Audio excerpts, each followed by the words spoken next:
Well, good morning and welcome back to Port Elgin Pumpkinfest.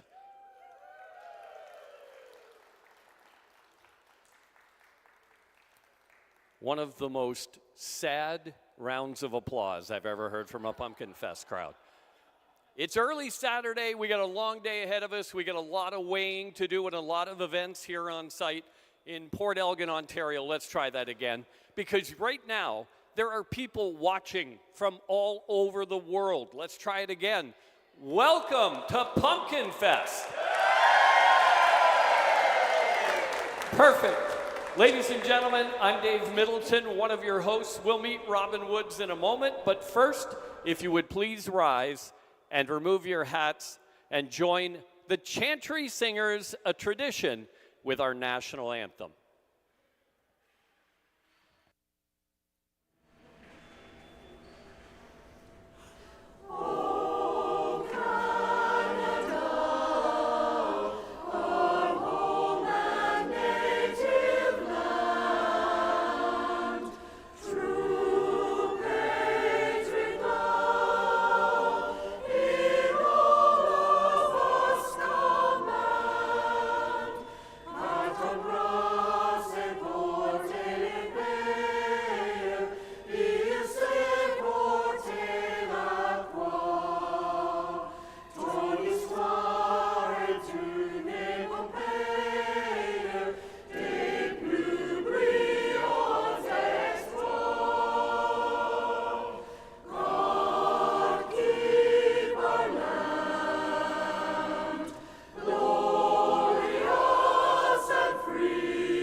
Chantry Singers, my goodness, the practice paid off. Thank you, ladies and gentlemen. We think 30th year of hosting Pumpkinfest. And before we get Cheryl involved, I want to introduce my co-host for the next 2 days, and also my wife, by the way, for 37 years. Is that a question? Yeah, that is. Okay. That was a question. Sorry. From 97.9 The Bruce, please welcome Robin Woods. My round of applause was bigger. I just want to say that. All right. Introduce who we have with us. So we have Cheryl Grace here with us, who is from Saugeen Shores Council, and she will do our land acknowledgement. Thanks, Robin. We acknowledge that we are meeting on the traditional lands and treaty territory of the Saugeen Ojibwe Nation, which consists of the Chippewas of Saugeen and the Chippewas of Nawash Unceded First Nation. We understand this land holds immense significance to the people of Saugeen Ojibwe Nation. We appreciate those who live and work alongside us today and who continue the traditions of their ancestors as stewards of the land we are privileged to inhabit. We thank them for the contributions they have made in both caring for the land and in shaping this community. We commit to truth and reconciliation. We acknowledge the truth about what happened to Indigenous peoples because of colonization, and to reconciliation, which begins with each and every one of us. We are dedicated to learning about Indigenous culture, to fostering a better relationship with First Nations and their people, and we commit ourselves to actions that move us forward on a path to healing along with the Saugeen Ojibwe Nation. Thank you, Cheryl. And as we continue welcome from the area, we would like to hear from our MP Ben Law, representing him, Mr. Pat O'Connor.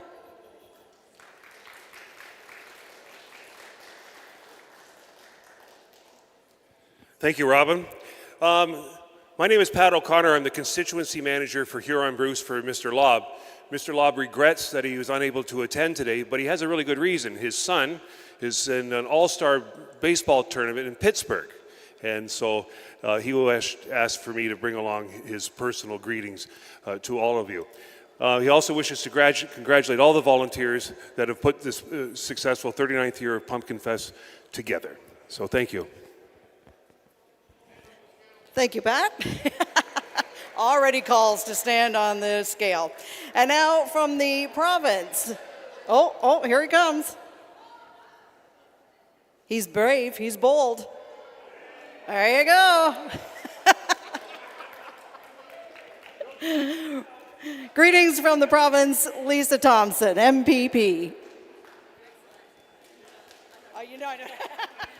Well, good morning, everyone. It's a pleasure to be back at Pumpkinfest. And oh my goodness, when I was driving into town today, you could feel the vibe and you could just see everybody embracing orange. I want to congratulate the organizing committee, the community, and all the volunteers. 39 years you've been celebrating Pumpkinfest. So ladies and gentlemen, make the most of it.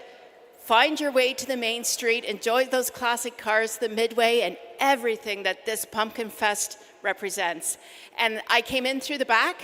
There are some ginormous entries coming in for this year. So ladies and gentlemen, congratulations on your 39th Pumpkinfest. Have a great weekend. Thank you, Lisa. And now, from the town of Saugeen Shores, and I gotta say, my husband and I had a chance to go east and actually visited Port Elgin, New Brunswick. So, that was very cool. It was nice to be there, nice to see the other side. But Saugeen Shores Mayor Luc Charbonneau. Thank you, Robin. Good morning, everybody. How you guys doing? Are you ready for Pumpkinfest? It's going to be an awesome Pumpkinfest. Lisa was just saying we've got lots of great gourds and squash and pumpkins back there this year. I've been here now 20 years weighing pumpkins, and I'm telling you, there are some pumpkins out there that are bigger than I've ever seen. Maybe this year, just maybe, we might weigh that 2,000-pound pumpkin. What do you think? I think it could happen. So I just want to say welcome to the town of Port Elgin. Welcome to the town of Saugeen Shores. We're so happy to have you here. It's going to be an awesome weekend. We have an awesome event in here, an awesome car show going on downtown. Great stuff happening all over our community. And we're so happy that you're here to enjoy it with us. I have to say, on behalf, well, sure, I have to say we're the fastest growing community in our region. It wasn't exactly what I was going to say, but I better say it anyway. But what I do want to say is we have awesome people in our community who do awesome things every day to make the community better. And the people who organize and volunteer at Pumpkinfest are among the best of those people. So would you do me a favor and make a big round of applause for the Pumpkinfest committee and our volunteers. They are incredible. Also, I'm here today representing Warden Chris Peabody from the County of Bruce. He couldn't be here, so I want to extend greetings on behalf of the county. This is fall fair season in the county, so get out, see the whole county, see all the fall fairs. This is one of the best, but there's all sorts all over. They're awesome. Get out, explore the shores, explore the Bruce, and just enjoy Pumpkinfest weekend. It's going to be awesome, all right? See you guys later. Thank you. He has to say it. He has to say it. Yeah, so for those people that are watching at home, because, I guess you could do it here. You could participate. This has become a little bit of a game in our community. Every time, it's a drinking game. Every time the mayor says, we're the fastest growing community in Ontario, you have a drink. So if you got your coffee with you, 2 drinks. You can have coffee, or if you're at home, whatever you want to have, go for it. Is it an election year for municipal? No. I wondered because everybody else said very little, Luke. We couldn't get you off the stage. So I figured it was an election year. All right. We do have a very important thing to do. Robin, if you could bring this over.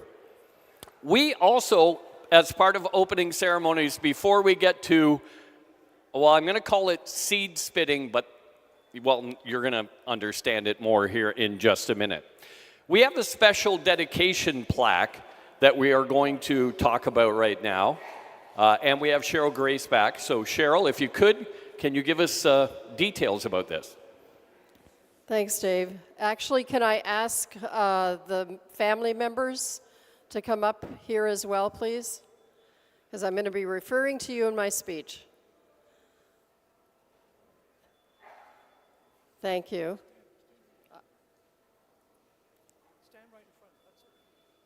Okay.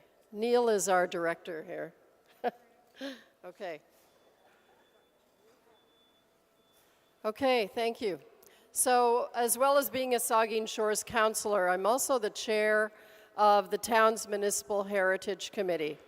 And this year, one of our annual historical plaque projects honors the Port Elgin Agricultural Society and the history of the Port Elgin Fall Fair, one of the most positive community events in the history of our town.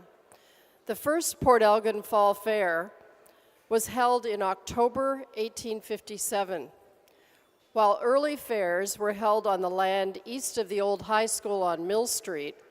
By 1895, the fair moved to what is now Lakeview Park, and the palace, the agricultural pavilion, was built, along with a racetrack and exhibition grounds. With its livestock, farm produce, 4-H club, school, and varied exhibits, the fair attracted visitors from all over the region.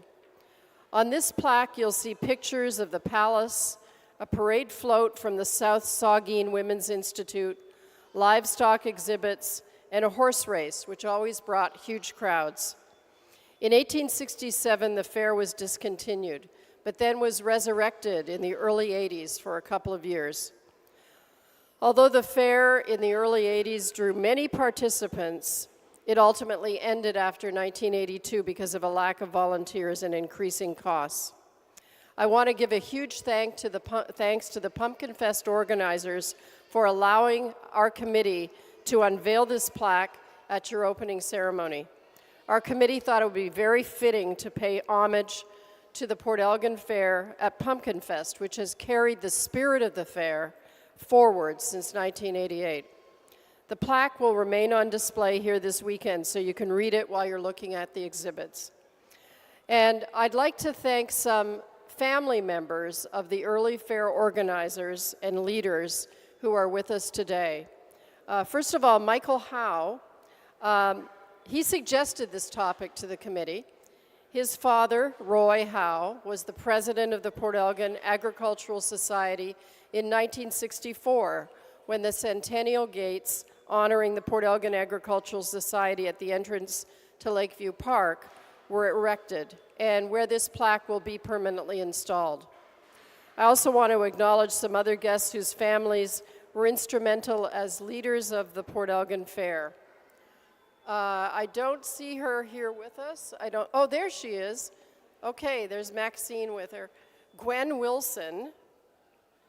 I'm so glad you got here, Gwen. Gwen's father, Wesley Howe, was the fair president in 1957 and 58. Ken Kelly, whose father, Charles, was a chair of the fair board. And Gord Lamont and his brother Ross, who couldn't be here with us today, whose father, Kent, had been a president in the 1950s and who led the resurrection of the fair in 1981 and 82. Yesterday, I was looking through some fair programs from the 50s and 60s that Gwen had saved from her dad's period of leadership. You can't help but be tremendously impressed with the depth of organization and effort that went into this fair. The huge variety of exhibits and activity was awesome, but most of all, it spoke to people working together to celebrate the wonderful farming society which forms one of the pillars of Saugeen Shores. So thank you all, our family members. I also want to introduce our committee members who are here today, Fran Barrick, Neil Minaj, and Joyce Johnson. Thanks to everybody for attending. Your family's dedications to the fair have contributed so much to the legacy of Saugeen Shores. And so this is our beautiful plaque. I hope you take the time to look at it today. It'll be on display, probably over by the stairs maybe, I'm not sure. And then it will be at Lakeview Park after that. Thanks a lot.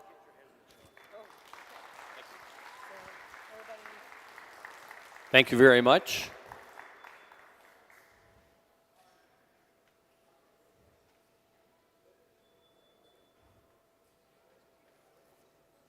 And as she mentioned, we will leave that on display here throughout the event this weekend. And if you want to catch a photo of it or read it, by all means, you're welcome to do so. Again, thank you very much.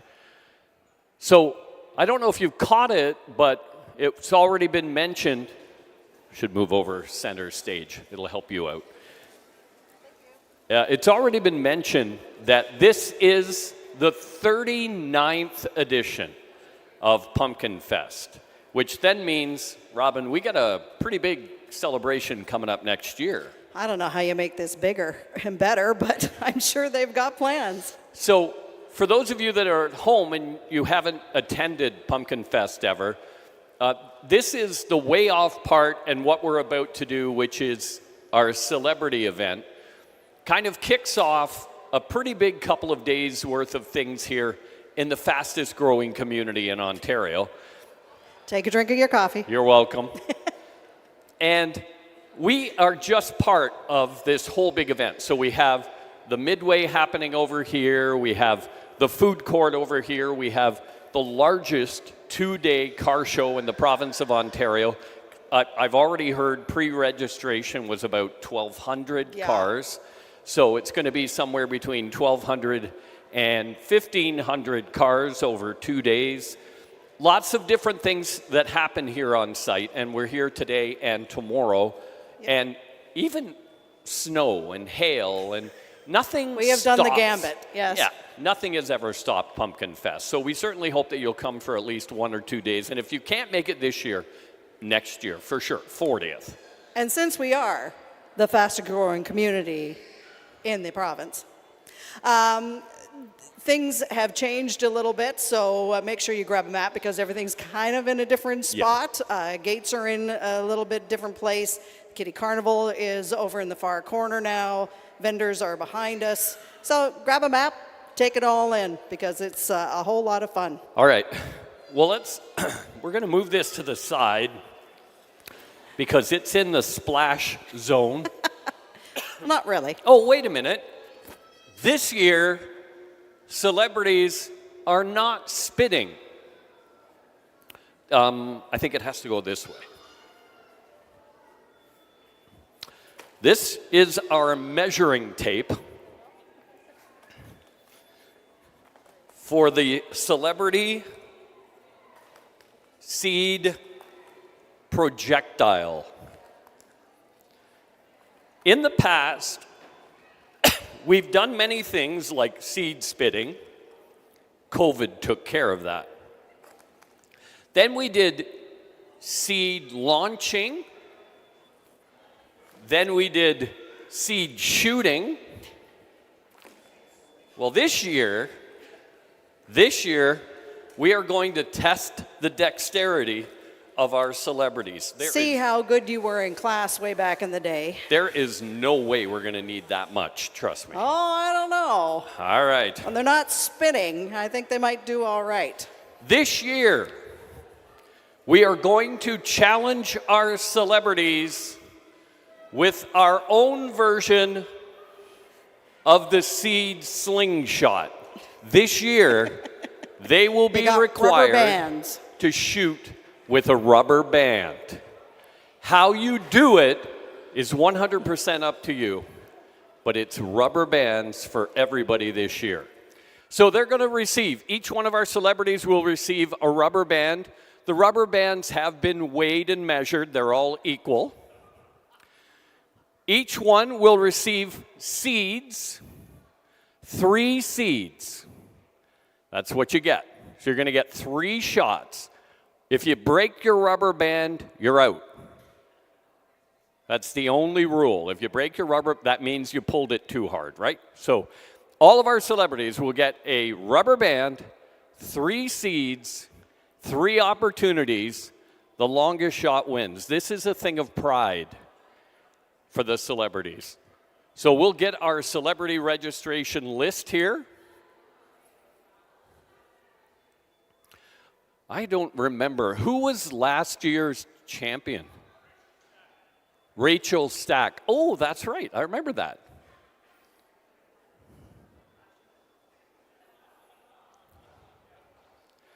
I see. Look at Lisa. Can you get a close-up of Lisa Thompson? She looked at the rubber band like she'd never seen one before. She only uses staples, apparently. All right. Do you know what that means? Do we have a list? Did we have a register? I know who they are.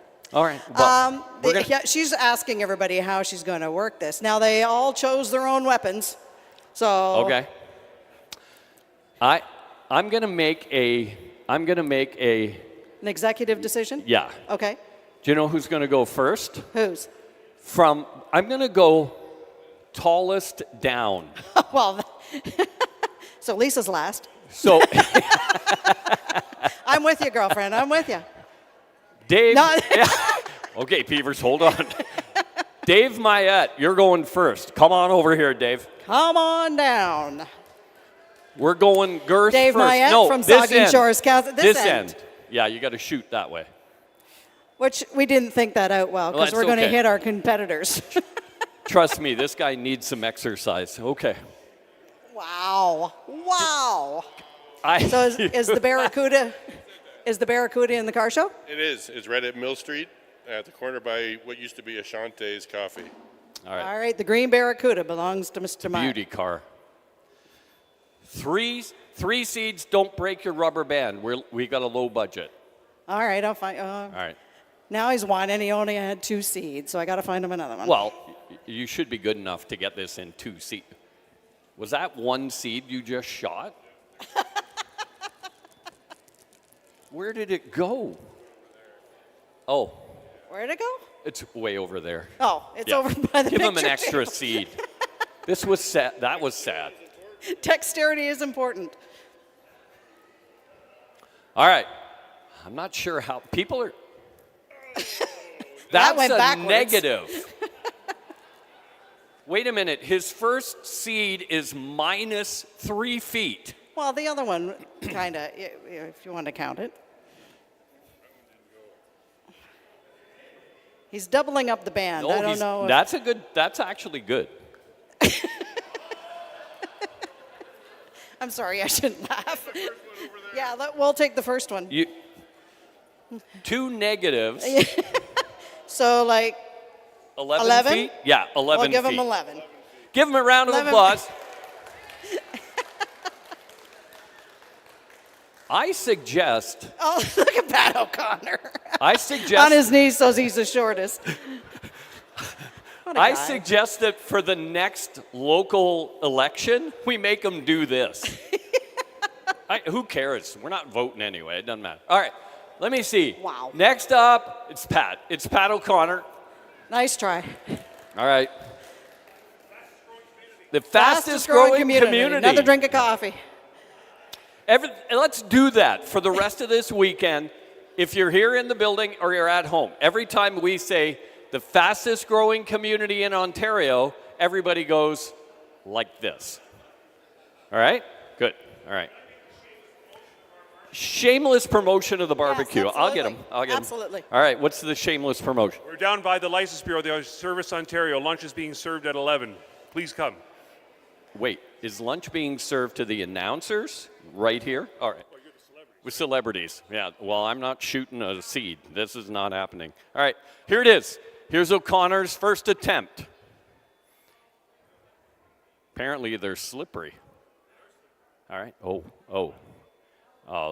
nope, that's not going to work.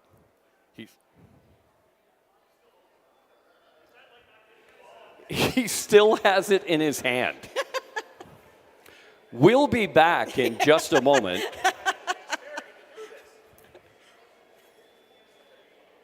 Where'd that go?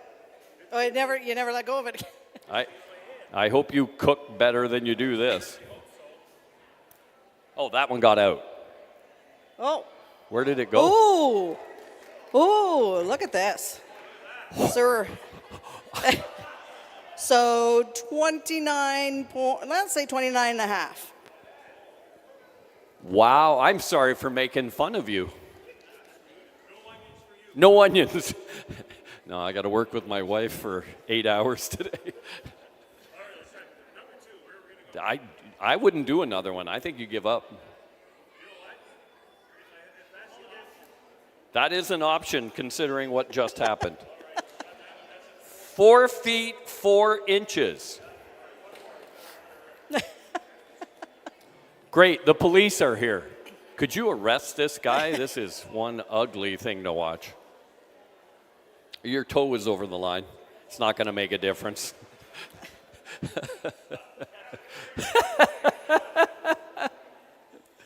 No, there you go. I Well, at least he got one. think he I threw know. it, How is did what he he go did. all the way over All here? right. Yeah, 65. That's how they count. I think what we'll do is we may give those seeds away. Those seeds still have stuff in them, so you can grow with those. We got to go to the mayor. I think Luke is next. It's the mayor. The mayor of the fastest growing community in Ontario. There you go.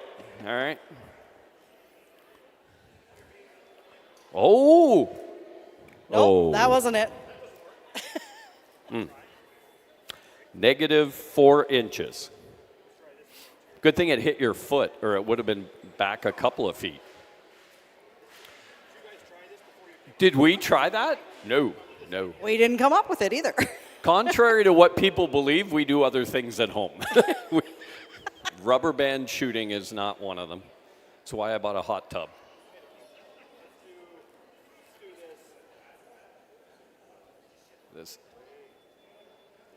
We need your wife to help you do this. This is. Well,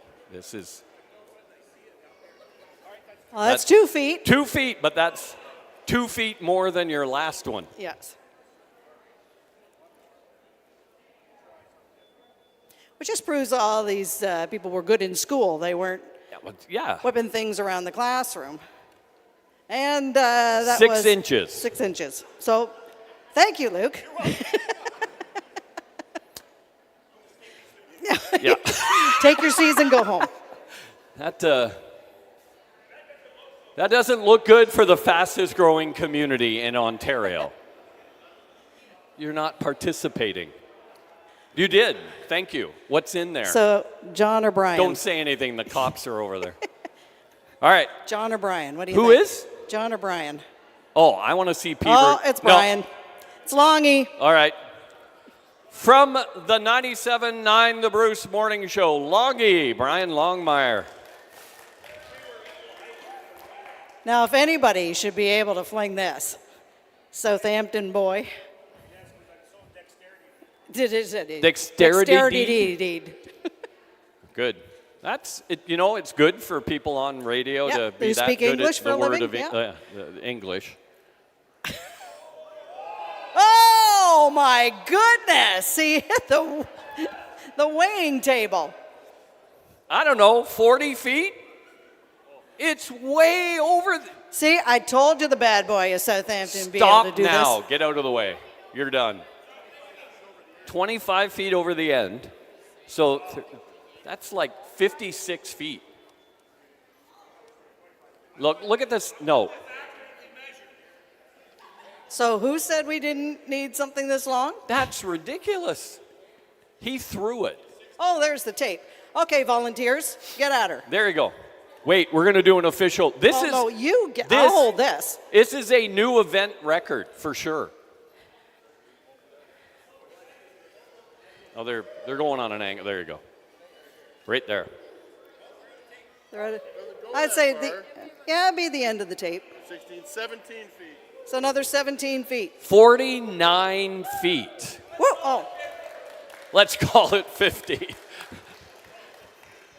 Holy.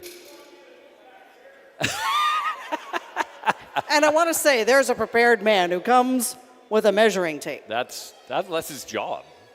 All right. Why? You should quit while you're ahead. Oh, no, that was still decent. Where'd that one Any go? other year, that would be good. 17 feet?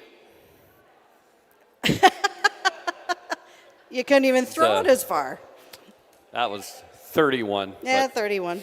it doesn't matter. Good job. A new world record for rubber band shooting. We're going to need to get a hold of Guinness on that one. All right, John Miller. Who is next? John Miller? Yep. John, you're up. John with the brightest shirt in the building. I think the hat really sets the outfit off. Yeah, yeah. Oh, you've even got a chin strap. Yeah, that's fair. Oh, goodness. All right. If you can't. One shot, you're just see if doing you this can- in one oh, shot. look what he's created a little, like a little sling. Like, that's, wait, no, don't shoot yet. Show the camera. Turn around. Look at what he's done. He kind of created a little cradle. So this is the nice, friendly part of Saugeen Shores, a former triee. And they came up with this. They're helping each other. It's a very good idea. It's not going to work, but whatever. Oh, no. His sling slung. Oh, you glued it. No. Just tie a knot. All right. Where would they get glue? Oh, Where'd not it go? bad. Hey, good first attempt. He said one and done. He said it. 28 and a half? You got to get Oh, to you're still gonna 49. Yeah. We know Okay. why. We now know why Longmire is only on the radio 4 hours a day. He only works 4 hours a day. The other He practices 4, this the rest of the this is time. what he's doing.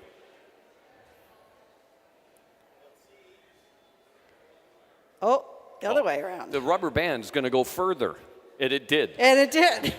The rubber band went to 23 feet. 2 inches. Rubber band was 22 feet. See? Thank you. All right, are you done? Oh, you're giving up? You're done. All right, you should. Okay, who's? Well, we'll let John It's come. got to be Peevers. Yeah, we'll let- Representing Bruce Power. Longmire thinks he's a lot of things. All right. Longmire always has delusions. Brian thinks he's the mayor now because he won the competition, or he thinks he won the competition, and Luke gave it up pretty easily. Yeah, Luke would give that away in a heartbeat. Just a real quick question. So for those, just if you want to turn and face the camera. So something that I know Bruce Power is very proud of is being a part of Pumpkinfest. Obviously, you see the big sign behind us. So this is the Bruce Power Way Off area. Back a few years, we needed to figure out a way to get the big pumpkins onto the weigh scale. It was Bruce Power, designers, and built it. What people are going to see is the sling. And we're getting now to where we have 2,000-pound pumpkins, so we're going to have to get a different sling at some point. What does that mean to a place like Bruce Power? Because I know you guys love being involved in the community. Yeah, it really is. Our employees, live here, part of the community, really proud to support events like this. So, we'll do whatever is needed to make sure that events like this continue to be successful. And we're just thrilled to be here again. What a great event. And we had 2 big events a few years back, so 2 and 3 years ago. The Ontario Curling Championships, you guys were a big part of that. You were a big part of the Canadian Senior Men's Golf Championship as well. You're involved in everything. Yeah, and again, it's part of being a community. We're a big employer. Our employees sort of give us the steer as to what they want to support and what's important to them. So we take our guidance from them, and yeah, just happy to support and thrilled to be here. All right, let's see what you can do.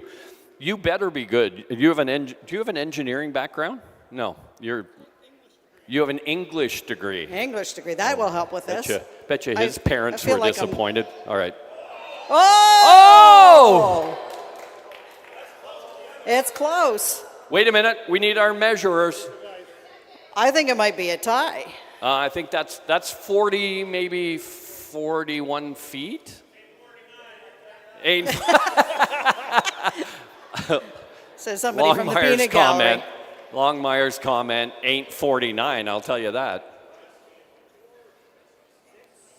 So 8 more? So 30. 8.5 feet more than this. So 40 feet 6 inches. 40 feet 6. That's a good one. That's a good first attempt. Respectable, unlike most of everybody else. Yeah.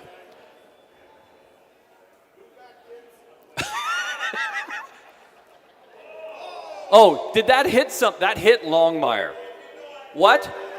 I think it hit Longmire. But it's not as far as the other one, so it's still. I think Longmire cheated again. Yeah, he did. Yeah. Look at the size of feet on the guy. Of course they got in the way. Okay. Go ahead. Oh, I'm just going to take a step back here. Just keep your eyes open. We don't know where this. Nope, never mind. You're good. Never mind. You're all right. We'll call that 9 feet. Still. Bill, very nice. 6 very feet, nice. sorry.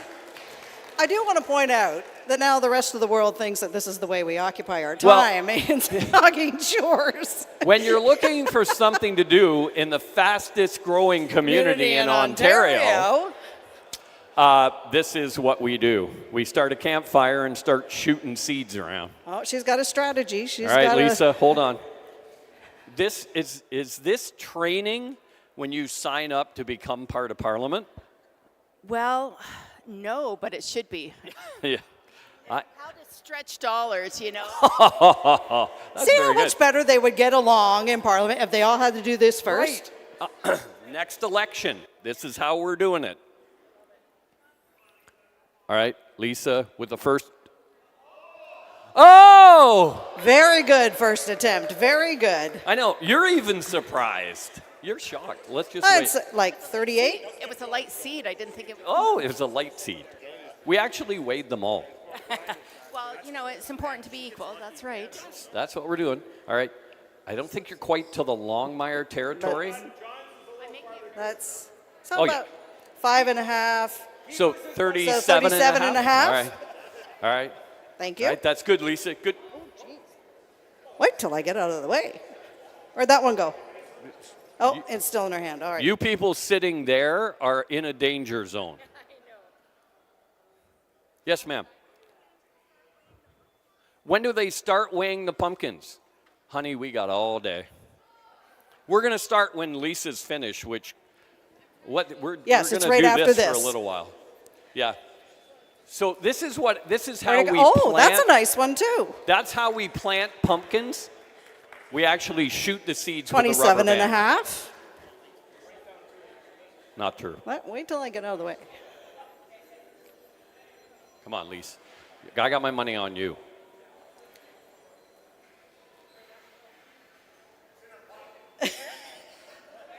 Where? Oh, right there. Oh. I like the first one. Yes. You guys need to know when to quit. Good job. Congrats. No, that was good. I think you probably got you. a second or a third. All right. Get Longmire over here. Congratulations. Come here. You can be the vice deputy mayor. Here to accept his award as the winner of the annual Port Elgin Seed Pumpkinfest launching. seed launching contest, the one and only Brian Longmire. Give him a nice round of applause. Listen, You know what? We're never going to hear the end of this on the air now. you spent weeks working out. It's been a long and tough process for you to get to this. Tell me what it's like to finally have it come to This fruition. is his exercise right here. Yeah, this is exercise. Finally, Dave. Finally, Longing gets a win. Yes, there it is. Get out. Ladies and gentlemen, that's it for seed shooting. I don't know what we're calling it. Launching, We are starting to bring the pumpkins in, so for those of you that were ready to start to see some giant pumpkins, squash, watermelons, and everything else that's been grown this year, you hang on, because we'll be back for the way off portion of Port Elgin Pumpkinfest in just a couple of minutes.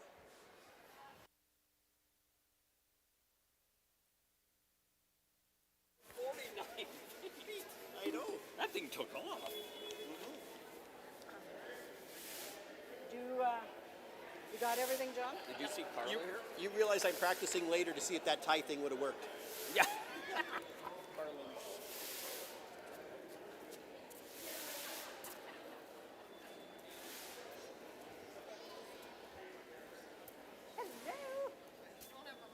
No, we don't. It's not on. Yes.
And we are back at the 39th annual Port Elgin Pumpkinfest, live from Port Elgin, Ontario. I'm Dave Middleton, along with my co-host Robin Woods. Thanks to those of you that have just joined us here in the building. We've done our opening ceremonies. We are just getting ready to start the way off portion. So I know you guys are here to see pumpkins and squash. So what we've done is brought in some of the bigger items and put them on display here in the building. So we have a couple of giant Atlantic pumpkins that we're going to be weighing here shortly. I can kind of give you an idea what the weight is, but I'm not going to. There is a way to determine the weight or approximate weight of a pumpkin or squash. It's done over years of doing this, where we do a measurement from stem to stern and over the other way. Take the total distance, and then we have a chart that we can go through, which will give you an approximate idea about what these pumpkins weigh and squash. So we're going to be bringing some of them out here to weigh and measure shortly. We've got a long gourd in. We've got a giant cabbage in as well. So we'll talk more about that. But we have controversy at the very beginning of Pumpkinfest this year. Robin, you are way down there, and we've now had some controversy about our celebrity seed shooting contest. Yes, Lisa Thompson, our MPP, shot one and we weren't quite sure where it went. And the volunteers were standing here, they were trying to get our attention, but we were too busy doing other things. It hit their shoe and fell, and it's way over here. It's got to be another 6 feet from where Longmire's ended up, so we're going to have to break the news to him that.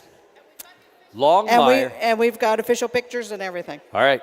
So Brian Longmire is no longer the celebrity seed shooting champion. We have appealed, and it is Lisa Thompson. Your new champion. This is monster. Lisa Thompson. Lisa, come on down here. Girl power. You are the new owner of the largest pumpkin weighed so far today. Congratulations. Thank you so I would like to give you the honor. I know where Brian is. He's over broadcasting the motorhome that's right over here. He's broadcasting. Would you do me a favor and go and break the news? I will gladly go and break the news to Brian. All right. Actually, you know what we could do? On your show Monday on School of Rock, why don't you interview Lisa just to rub it in? Just to rub it in. Yeah? Okay, we'll see what we can do, okay?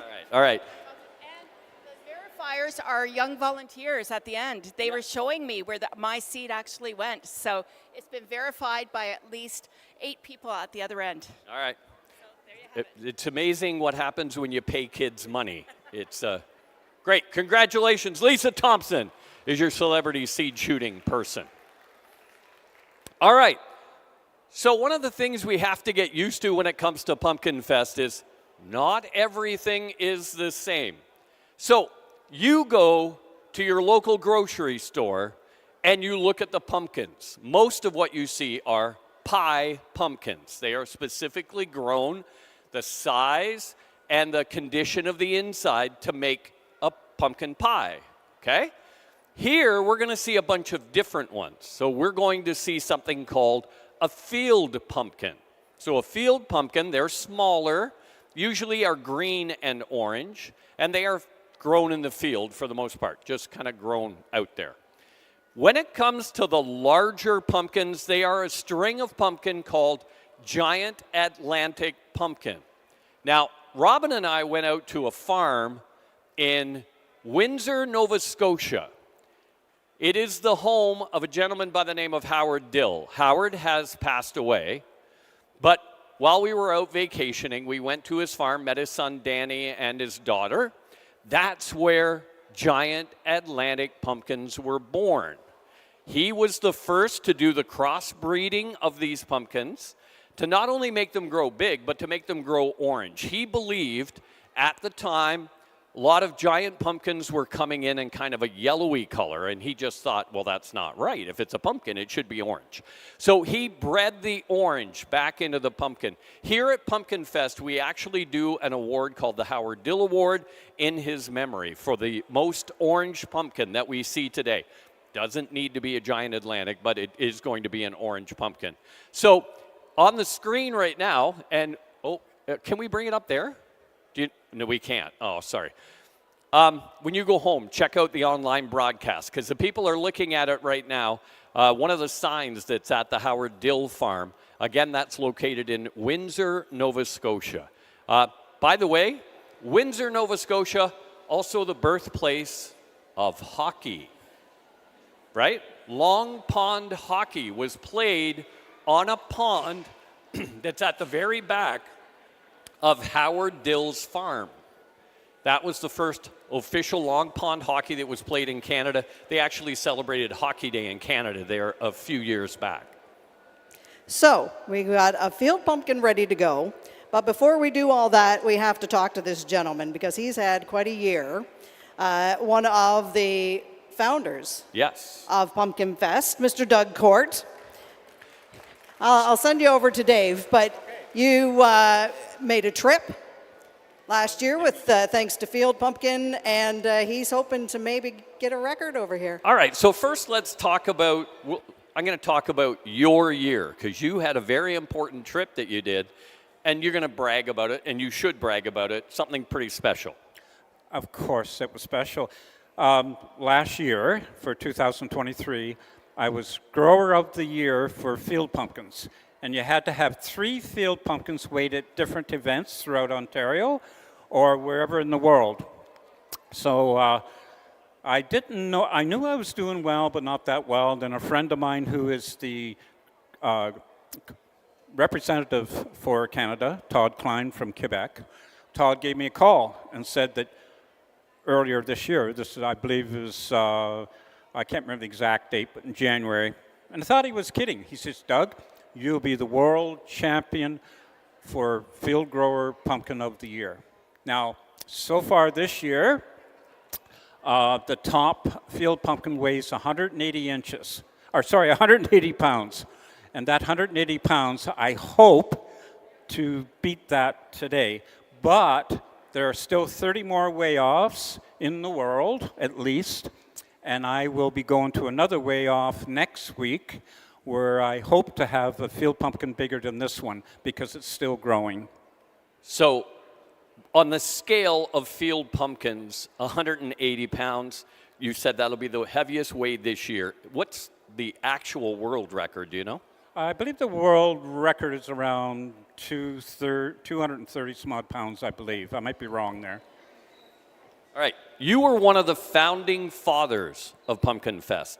This whole thing started as a challenge between you and someone else, and it's Coulter Parquet, which is just kind of right down here. It's become kind of a big event. It's become very big, and a lot of people have tried to copy us. A lot of sites have come and gone. Some new sites have set up, and it's a world event. One of the biggest countries in the world, the United States, has dozens and dozens of sites. Germany has dozens and dozens of sites. Great Britain has a couple sites. And believe it or not, Dave, South Africa is in maybe the top 10 pumpkin growers so far this year. Oh, wow. All right. So our goal with this field pumpkin is more than 180 pounds. If it is, so far, it'll be the largest field pumpkin weighed in the world this year. That is correct.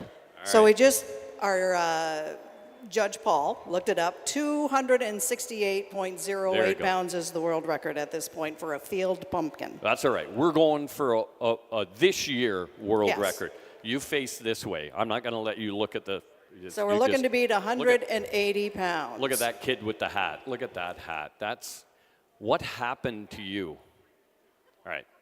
So we're just not even going to look at the weigh, and we're going to be able to tell by the reaction of the crowd.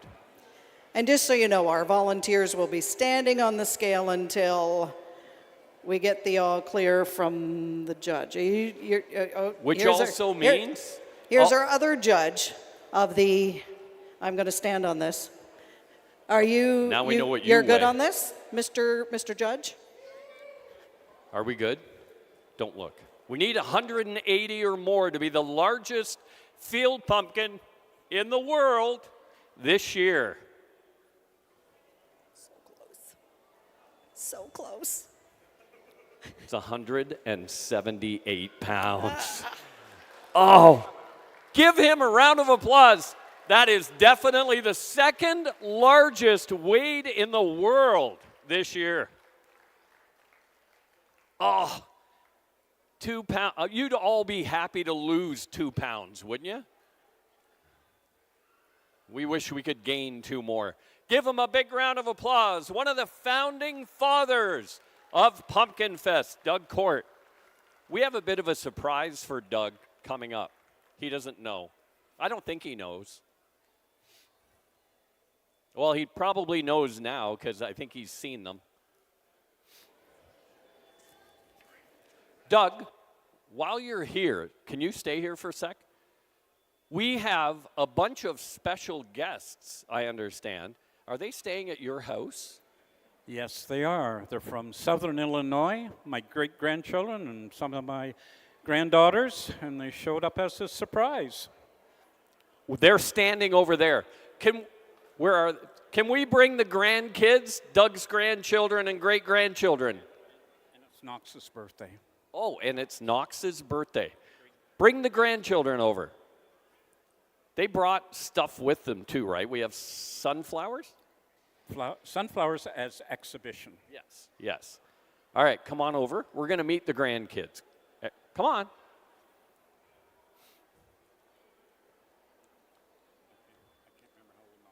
That's all right. So this is what happens when you crossbreed humans. All right.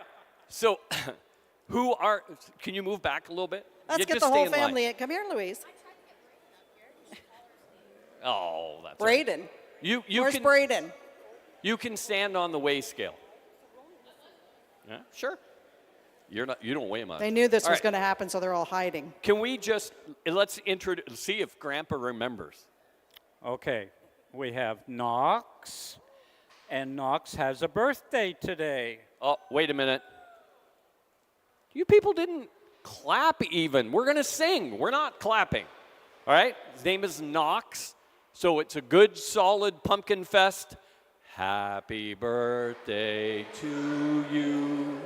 Happy birthday to you. Happy birthday, dear whatever your name is. Happy birthday to you. There you go, Knox. Happy birthday. How old are you? 7. What happened to your teeth, Knox? Yeah, I think that's how many teeth he has. All right, go ahead.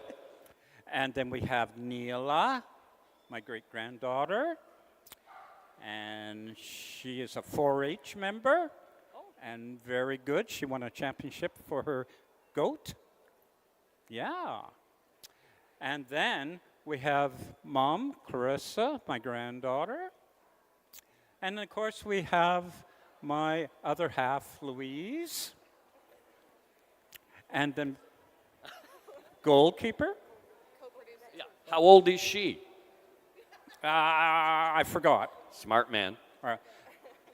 And then we have Heather, and Heather is from Southern Illinois or Southern Indiana? Indiana. And she's an emergency EMS worker, and she loves it. And then next to her, we have a recent marriage within our family. And you got married, I'm trying to remember the date, but we grew 5,000 sunflowers. And that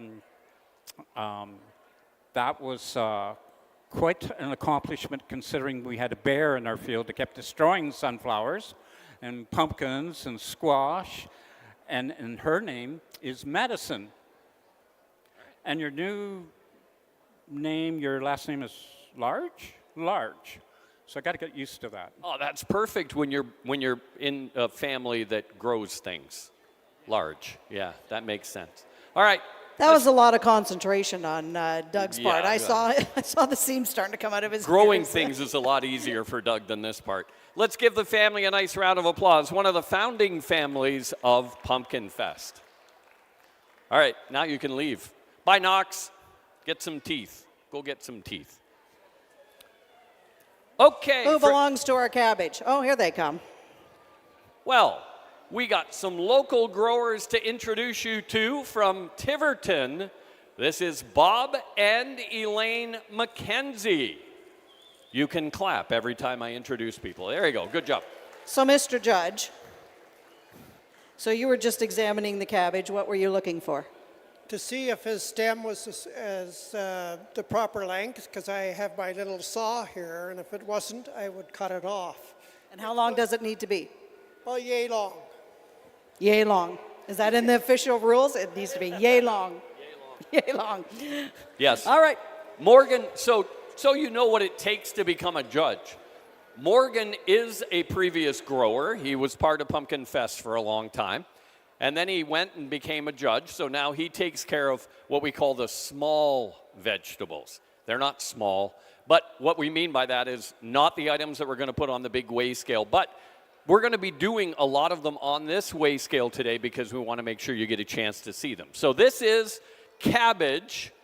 The part of cabbage that you buy at the grocery store is inside. After we're done weighing it, I'll show you where it's located. Each one of the leaves from giant cabbage is approximately the size of an African elephant ear. That's how big these are. And that whole thing together weighs a good solid, that's a very nice effort, 56 pounds worth of cabbage. No, wait a minute. Have you ever seen 56 pounds worth of cabbage before? Then that's not the appropriate reaction. 56 pounds worth of cabbage. Now we're getting into it. Can I take one? Actually, let's talk to these guys. Okay, local growers, whoever wants to talk. Growing season for you guys just outside of Tiverton. I know we kind of ended the year with wet. I mean, it rained a lot at the end of the year. But what was it like for you for the rest of the year? For pumpkins, we had a very poor year for pumpkins. We only have a small one for tomorrow. But for other things like cabbage, bushel gourds, and field pumpkins, they seem to do well. But I don't know if it's just luck or not really sure why, but no reason. But it's just kind of the way things go, right? You have a good year, you have a bad year, and you just keep coming back. Yeah, you always come back to see all the people and intermingle with everybody and find out some tricks and trades. And actually, I thought I should mention while we were in Windsor, Nova Scotia, and went to the dill farm. They say hi. Apparently, he just got off the phone with you. Danny sent me the picture and says, "Are you sending spies out my way?" And the answer was yes. We were spying. Give him a round of applause again. Can I steal one? I'm going to take just one leaf. So, oh, sorry, I haven't had do your picture first, and then I'm going to show you where the cabbage is actually located. This is all part of one plant. This one was likely in the neighborhood of, how big was the root? Was this about a 10 by 10 probably? So the cabbage itself, hard for people on the edge to see, is actually right inside there. That's where the actual cabbage, oh, that's a good one. That's a good one. So that's the size of one leaf that comes from a 56-pound cabbage, okay?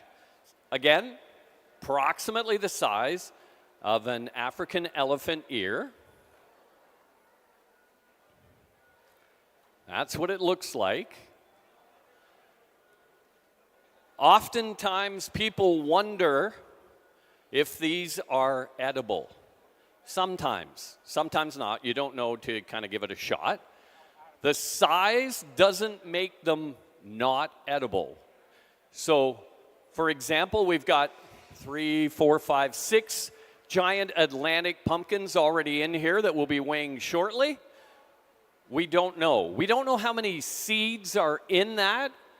We don't know how thick the exterior is, and we don't know how it would taste. But let me give you an interesting statistic. Does anybody want to lick it? I don't blame you. Let me give you a statistic. The current world record giant Atlantic pumpkin was weighed, I believe, last year in California. The weight was 2,749 pounds. We would love to get there. That is huge. We're still trying to get our first 2,000-pound pumpkin in. I'm looking at a couple here, and we're going to challenge that. We could make it. But first, we got Doug. He's back. All right. With what is called a marrow. All right. Come on over here, Doug. We got to describe this because the average person seeing this grow in their garden would pull it out because it's a weed. You're right. Yeah. The marrows here are quite popular in United Kingdom. And I believe there's a world record around 200 and some odd pounds. Here in Canada, they're a little tougher to grow. Even though this marrow looks long and large, it weighs light. And why does it weigh light? I'm not too sure, Dave. Maybe I should get you out in the garden and help me to get a little more fertilizer on it. But they are very tough to grow for some reason in Ontario.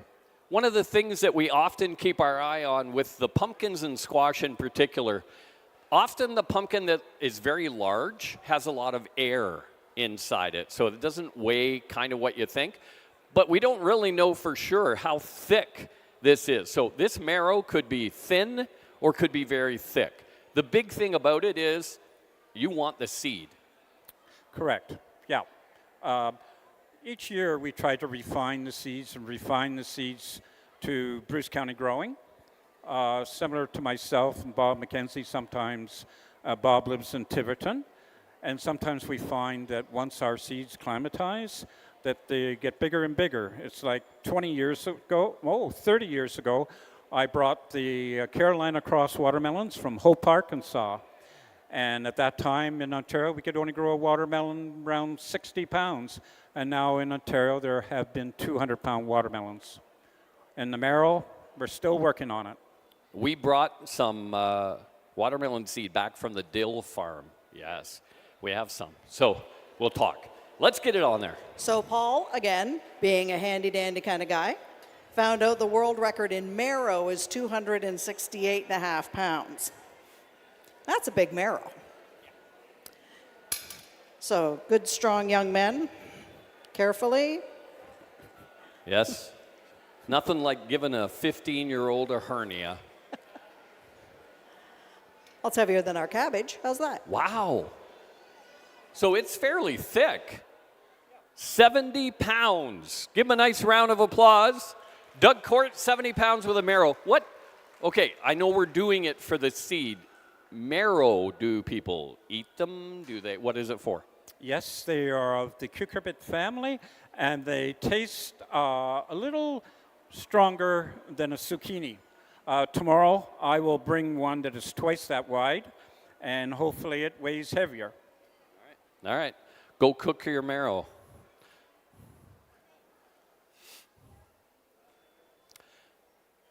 So far, Robin, it looks like we've got some watermelon coming in. We have some long gourds. Of course. Got a fair amount of long gourds, a lot of sunflower faces over there. And we've got some long sunflowers. As we go, we're going to bring those right up to the front and give you a chance to see that. The only thing you're going to see today that's not grown in the ground, but grown top down, is called a long gourd. So a long gourd you plant in a pot up high, and gravity pulls that down as you're growing it. So it actually doesn't grow ground up. It grows from the top down. We're going to show you a couple of long gourds here in a few moments. We've got another Court family field pumpkin that it looks like split. A bear. That's a bear. You think it's a bear? Yeah, I think that's a bear. A bear or it's split? Do we know? I think a bear. Yeah, I think That's so more too. fun. That's right. It's a better story. So if you're sitting on this side and you get a chance to see it, it looks like it. Right there is a claw mark. Right there is a claw mark. And right there is a claw mark. So you can imagine a black bear, which is what we would predominantly have in this area. In fact, that would be exclusively what we have in this area. If a black bear gets a hint that that is sitting somewhere, that is a good breakfast right there. And with the growing, especially when we get into the bigger ones, you have to make sure that mark doesn't go all the way through. If that goes all the way through, then the pumpkin is disqualified. We'll still weigh it, Yes. but it wouldn't be legal. Not that we to don't begin. trust our growers, Yeah. No, but no, that's no. just one of the rules. No, we don't trust our judges, but we trust our growers. We haven't even put Paul to work yet. How much? 146 and a half. Ooh, Not bad effort that's at a all. girthy one. That's a field pumpkin, correct? Okay, that's going to take the lead in the field pumpkin category. Congrats. No, it's not. Isn't it?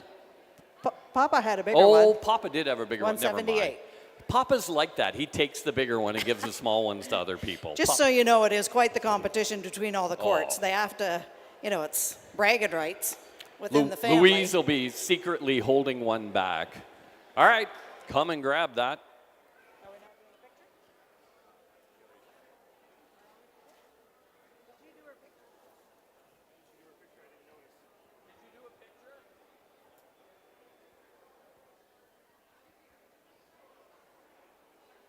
Yeah, you got to do it.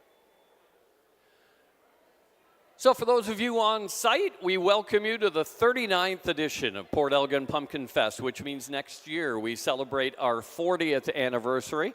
Plans are already underway. For those who have been in town for a couple of days, last night, great show. We had the Road Hammers performing, well, it's actually the food court during the day, but then at night it's the concert court. So we had the Road Hammers. We had 3 acts last night, played till about midnight. I know that because I could still hear it from my kitchen window. We were there till about 11:45. I don't know if he can bring it. He can't bring it up on this screen. We have a picture that you'll be able to see for those of you at home. You'll be able to see a photo that we took last night.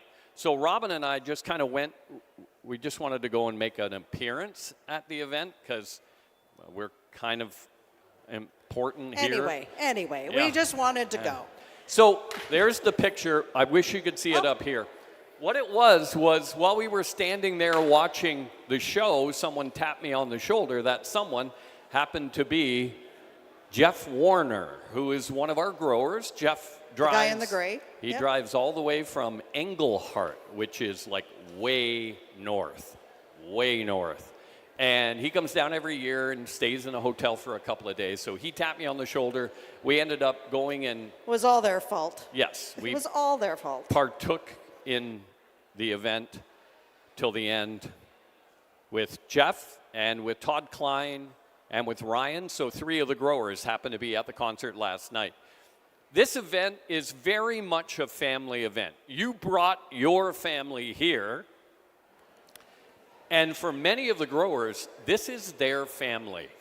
So once a year, and they stay in constant contact with each other, always sharing ideas. How can we make a bigger one? How can we be the biggest this year? What did you do? What did I do?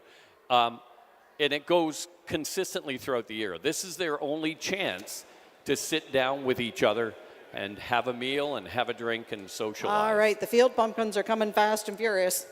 This- I'll let Louise come over and talk to you, another in the Court family competition. All right, Louise, Court. So let's get this cleared up because it's something I thought we had to talk about. Was it Doug that came up with this idea, or was really the brains behind the operation Louise? Doug. Yeah, it was Louise. That's what I always thought, right from day one. I hate to break it to you, but so far in the family, you're third. At least you're third. All right. I like that attitude. Field pumpkin in at 146.5 pounds. Give her a nice round of applause. It's the same. So because she weighed first, she gets the position ahead of you. Yeah. But you could pull rank. Your grandma. You can do whatever you want. Yeah. That's great. That is. So a field pumpkin again. We have 3 really different versions of pumpkin. You have pie pumpkin. That's what you see at your grocery store. That's what you make a pie out of. Then we have field pumpkin, next kind of size up.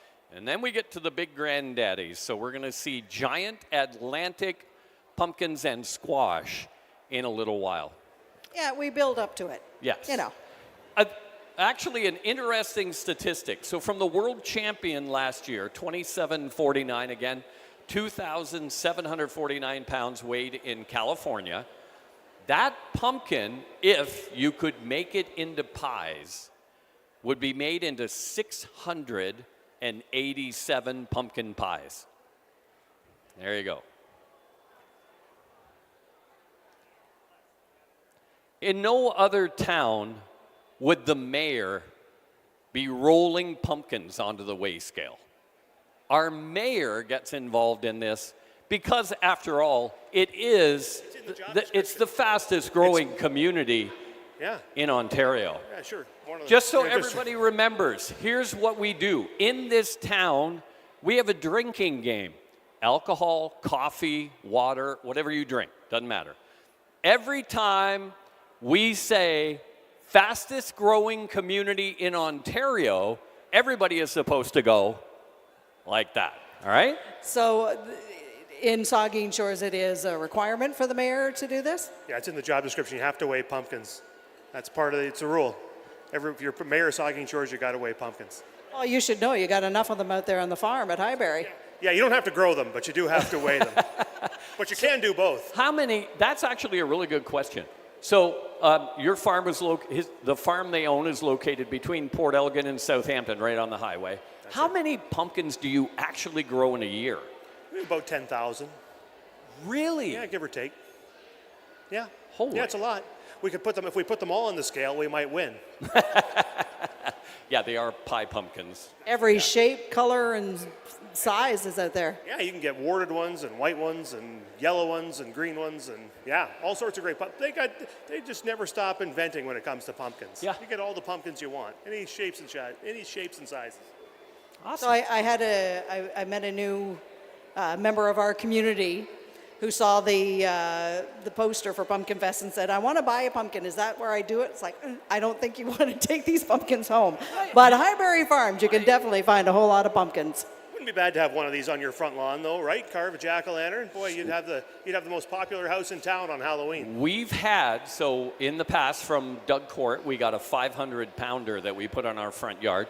Took the seeds out, just gave them away, and yeah, there's a lot of people that stop at your house and take a photo of your front yard. You also have to make sure you take care of your front yard. Yeah, and then you guys moved into it afterwards. Yes. You guys took it on vacation and you camped out. In Saugeen Shores, it rented for a good $300 a month.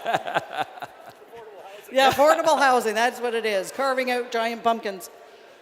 So, a really quick question, just for anybody who is here, which is, by the way, in the missionary church, which we really want to thank you guys for allowing us to be in here to do this event, is the best venue it's ever been for Pumpkinfest. Keeps us all out of the weather. Sounds like tomorrow might be a little iffy, and gives us a great way to display this. So again, thanks to the folks here for doing that. How many people in the building right now have never been to Pumpkinfest? Put your hand up if you've never, ever been to Pumpkinfest. Wow, that's quite a few. Thank you very much for being honest. Where you been? I got to say, one of the interesting things we found when we went to Windsor and the Dill Farm was that they do a regatta after their weigh off. So they cut the pumpkin, they clean it out, put a semi-motor on it, put it in the lake, and they have a regatta with the carved out pumpkin shells. We missed it because it was coming in a couple of weeks. But, Paul's up for it. Yeah, I don't know how they'd survive in Lake Huron, but we could give it a try. We got a few more waves than they do. Just a little bit. Yeah. So Is there what? Vodka involved? Oh, sure, we can make that. We can make that a prerequisite. Often, yes. We've got a lot of stuff that is coming over there. Lots of tomatoes and gourds and lots of sunflower faces that will all be, but they're dilly-dallying over there. They're too busy drinking because we keep doing So you know what we should do? Let's get a long gourd. Paul, would you give me a hand? Any long gourd, doesn't matter. Oh, I appreciate you for being you. Let's take, I don't know, it doesn't matter. John, we'll take this one. Oh, no, this one. No, just grab the middle of it. There we go. All right. We talked about this a little bit earlier. So this is called a long gourd. So the gourd family, we have bell gourds. We have all sorts of different gourds. I don't think we can stand it. Do you think? I don't think so. I'm just going to leave it down. I don't want to break it. Well, especially since it hasn't been measured yet. We don't want to mess it up. Okay, so for those who kind of want to understand more about this, so this is the only thing we're going to see today that's grown not in the ground. Grows from the top down. So you put it in a pot up here. It starts growing. Gravity pulls it down towards the ground. So sometimes you have to keep moving it up on the trellis as high as you can. They are mostly edible, and they're sliced this way, and people will fry them in butter.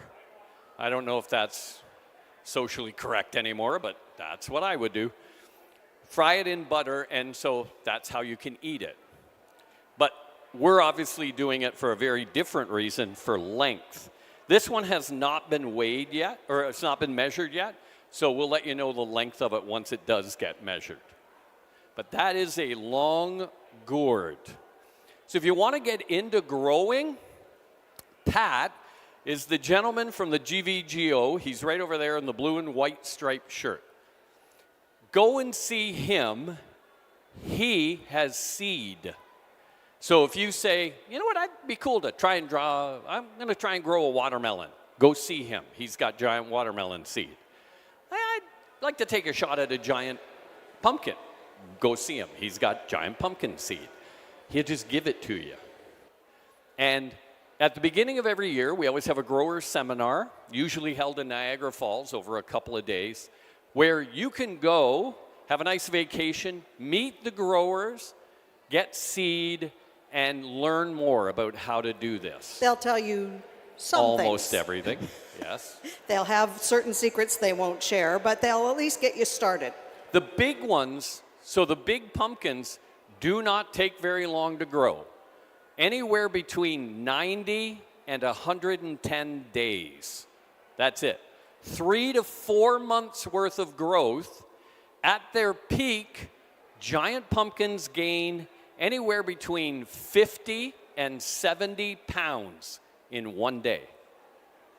That's how quickly they grow. That's why, unfortunately, some of them split, because they're growing too quickly and the skin can't keep up. Yeah, make sure we grab each end, and somebody grab right in the middle of this. Yep, right in the middle, because it'll bow. Yeah. Underneath, let them pull it up. Once they pick it up, you'll be able to go underneath. There you go. Thank you. All right. We've got a first-time grower. Oh, no. We do special things for first-time growers. Come on over. Come on over this here. is Dean Patton. Where are you from, Dean? Caledon. You are one tall animal. I'm 6 feet. What are you, 6'4"? Yeah, about 6. Okay, 6'4". What in the world made you want to try growing a giant pumpkin? Not sure. I've seen them before, and I thought it'd be a cool thing to try. All right. And you said you're Caledon? Yeah. Okay. What did your neighbors think? Did they know you were doing this? Oh, they loved it. They loved the process, yeah. They got to check up on it every day, and, So, here's what we do for first-time growers. This initiates you into being a grower at Pumpkinfest. Trust me, you're just going to book every weekend off and come back and see us every Pumpkinfest. It also initiates you. The other growers will now say, all right, now you've been initiated. You can talk to us about how to make this bigger. Okay, so we need you to guess the weight of your pumpkin. If you're within 25 pounds, you're good. If you miss it by more than 25 pounds, we have a little something special. All right? Don't look at the scale. Turn around and look at me. What do you think this is going to weigh? 315 pounds. 315. All right. 315 is his guess. He is a first-time grower. For first-time growers, there is something else we want you to do as fans. Could you stand up and give him a nice round of applause? He deserves. This is first time ever. First time ever attending Port Elgin Pumpkinfest, the fastest growing community in Ontario. You people We've are got not. something special for Dean. Oh no, Dean. You said 315. The correct answer was 386 pounds, just under 400 pounds. Give him a huge round of applause. Every grower's goal is 1,000 pounds. You're well on your way now. Okay, first get your picture taken. And then, most importantly, your initiation will begin. It's amazing they come back, really. Yeah. Well, because they only have to do this the first time.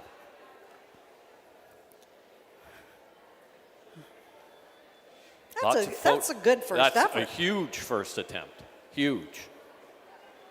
All right? All right, Dean. Over you go. Dean, we're going to make you do it beside your pumpkin.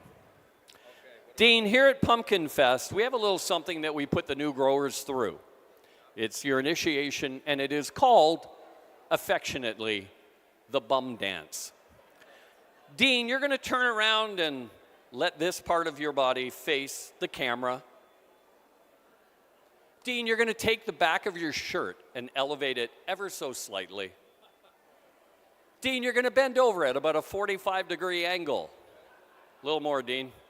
A little more, Dean. And you're going to give us a show, Dean. It's a... Dean, whoa, Dean. Dean was a little It's a too willing. family show, Dean. It's a family show. Little too willing. Now you give him a round of applause. He is officially a Pumpkinfest grower. Congratulations. Yes. That's my apologies to every lady who was in the front right here. And some of the people would have seen our Judge Paul for the bigger pumpkins and squash checks the bottom because sometimes they've been on the ground, a lot of dirt. You have to make sure that all comes up, and the stem as well. Yes.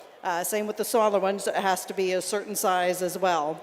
And again, no breaks that go all the way through. One of the big things, especially with this size of pumpkin, are mice. When this grows, most of the giant Atlantic pumpkins and squash do not grow on the ground. So very early on in the growth process, these are put on top of the skid that you see them coming in with. What happens when you have a 1,000-pound pumpkin, but you haven't put it on the skid yet? You don't have that many good friends, trust me. So they grow actually on top of the skid very early because they don't need to be on the ground. What needs to be in the ground is the root. So the root for something like this, I'll refer to the bigger giant Atlantic, so 1,500 to 2,000 pounds. That root stretches about 20 feet. It's very thick and has to be supported because if it ever snaps, then you lose the growth. And really, you don't want it on the ground because that's a better way for it to rot. Correct. Right? You need to keep it as dry as you possibly can. And then we start growing the pumpkin. So they start basically in the beginning of June is when you germinate the seed, get transplanted in a couple of weeks into the ground, and then you baby that pumpkin. So you're putting dirt underneath the vine to support it so the vine doesn't crack. Constant water, constant fertilizer, constant trimming. On any one vine, there will be multiple male and female portions of the plant. You can cross-pollinate the same plant to itself, Or you can cross-pollinate another plant with that plant. But it's very important that you do that job and don't allow the bees to do that job. Because a bee will pollinate your giant pumpkin with the neighbor's rose bush. And that's not going to produce anything, right? The flower, which is the female portion of the plant, opens only for 1 week and very early in the morning, somewhere between 5 and 7 a.m. So you have to be up in the field at your plant when the flower opens. Then you take the male portion of the plant, the pistil, rub it, and the flower will close. And we'll get a little pumpkin. Now you're going to grow multiple little pumpkins on one vine, and eventually you're going to find one that's really growing better. Trim the rest off. That's the one you're going to grow. Oh my goodness. Fred. Yeah, get on there. I want to mention something very special. Come here. Look who I found in the crowd. Listen. This gentleman has been coming here for how long? Since it started. Started. His name is Fred Hain. 39 years I've been going. 39 years. And you're from just outside of Barrie, right? No, from London. London, sorry. Not important either way, but good to, I want to mention that Fred just turned 90 years old. Can you I can't believe you made it. Now, Fred had, he was just telling me, he had a pumpkin. Yes. And he lost, nicest one he has ever had in all those years, and sadly he lost it. And what happened?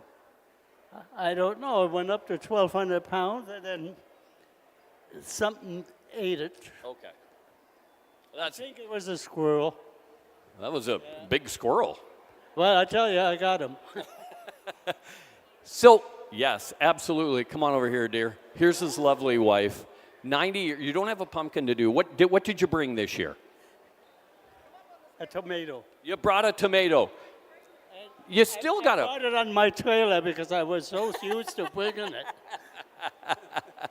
Hi, dear. How are you? 63 years with this guy. You've been married for 63 years? You know you could have killed him 40 years ago and been out. Congratulations. Fred, you are a staple for Pumpkinfest. We love having you come here. Don't give up. Keep coming back. You're going to bring us another one next year? I try to. I hope you will. And you have family members here too, right? Did some people come with you? Daughter from Chicago. Which one? That's your Christine from Chicago. Oh, there it is. Here's your tomato. Get a picture taken with that. That's a tomato. Yeah. We got some bacon going? I like it. We could feed the crowd with that. All right. Get your picture taken with that. Get a picture taken. Hang on to that thing. I want to take it and show people. Big round of applause. Fred lost his pumpkin, brought his tomato all the way from London. He's 90. You wait. 10 years from now, we'll be celebrating his 100th birthday. You know what? It's always a pleasure seeing you, my dear. Uh-oh. The party crew has arrived. Oh, dear Lord. And again, it was all their fault. All right. Right, the guy I was going to say the guy in the hat, but that's not right. The guy in the gray hat was one of the 3 growers that coerced us into staying for the concert last night. Everything's all even today. Who is this? Is it Ryan? Autumn? There isn't. No head. Come here. Come over here. All leaves. Okay.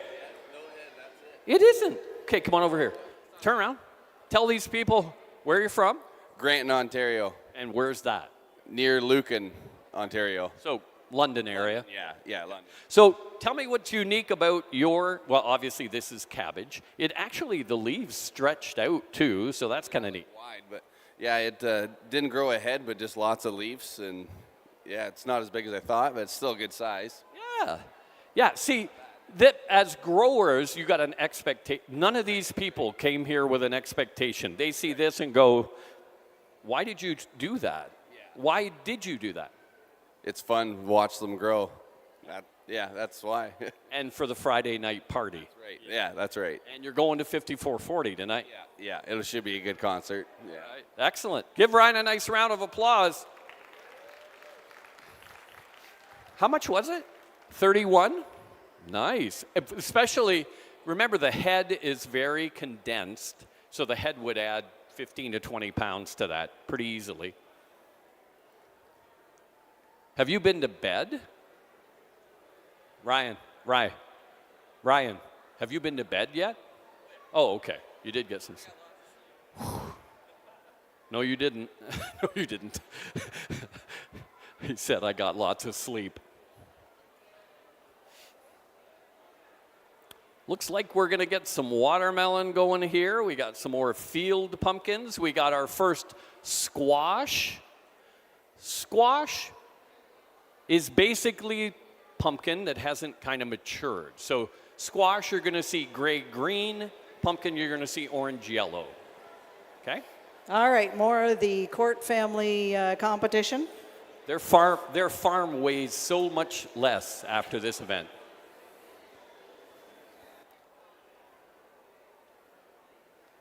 And is it Court? Come All right, with it. Come on in. Come on.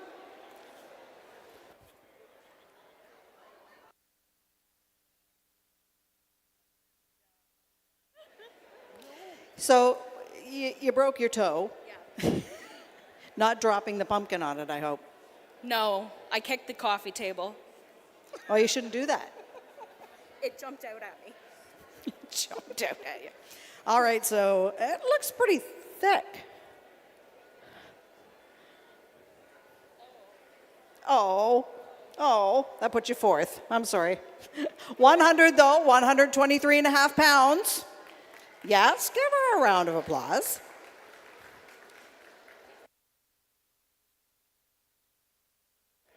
The watermelon and the squash are all yours.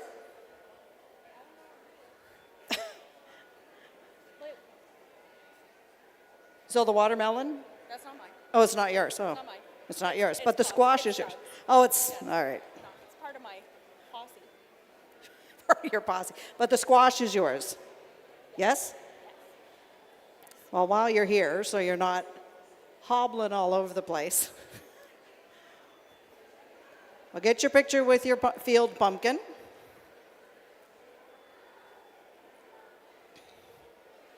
This is Courtney, by the way. I forgot to introduce you. All right. So while she's here, can we get the pumpkin off and we'll do the squash?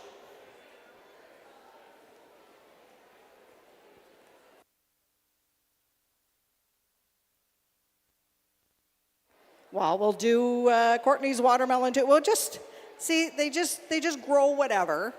I think more or less just so they can come to Pumpkinfest. And of course, bragging rights within the family. So we'll do Courtney's watermelon quickly. On the big scale, just because we can. Still 26 and a half pounds. And you know that would be edible. You could cut that up very easily. Now, how flavorful?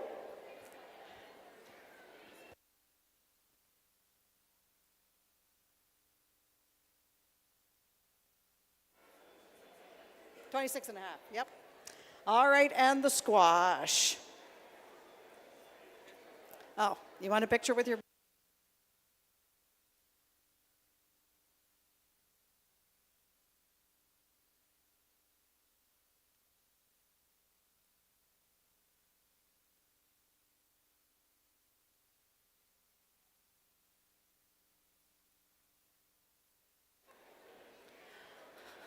All right, so now your squash.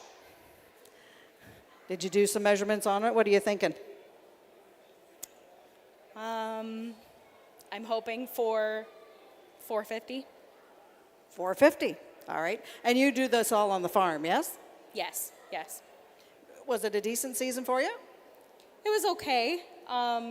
This one survived the bear attack early on in the season, so.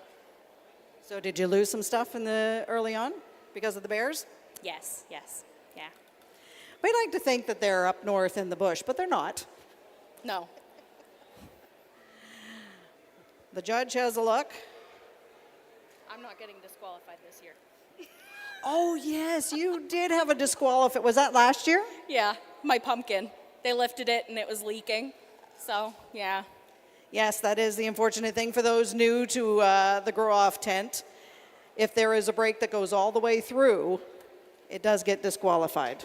Again, not because we don't trust them, but with a break that goes all the way through, you never know what might be in there. So it's just a general rule. What'd you say to me, 450? You're hoping?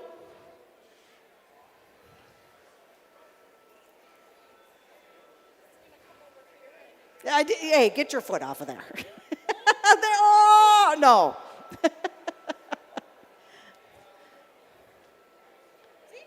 Now look what you did. There we go. 325. Still, nice size for a squash. With the size of it, the walls will be really thick. I could have weighed more. Oh, we've got our leaderboard up and running. Welcome back. Oh, thought I should make you do something. Still a lot of effort there from Courtney. Good show. I was over there talking to Knox, Okay. who would be Doug's great-grandson, correct? Whose birthday it is today? Birthday it is today. Knox is looking forward to the Ferris wheel.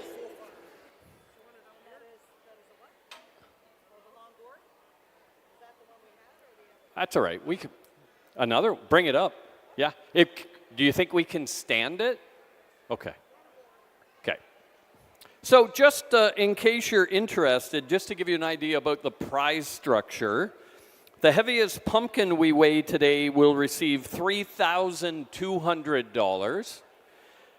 The heaviest squash, $1,200. Heaviest watermelon, $200. The longest gourd, which is our featured this year, is $200. The heaviest field pumpkin, $100. Tomato, $100. Heaviest bushel gourd, $100. Heaviest marrow, $100. Those are all what's called Class 1 items that we have today.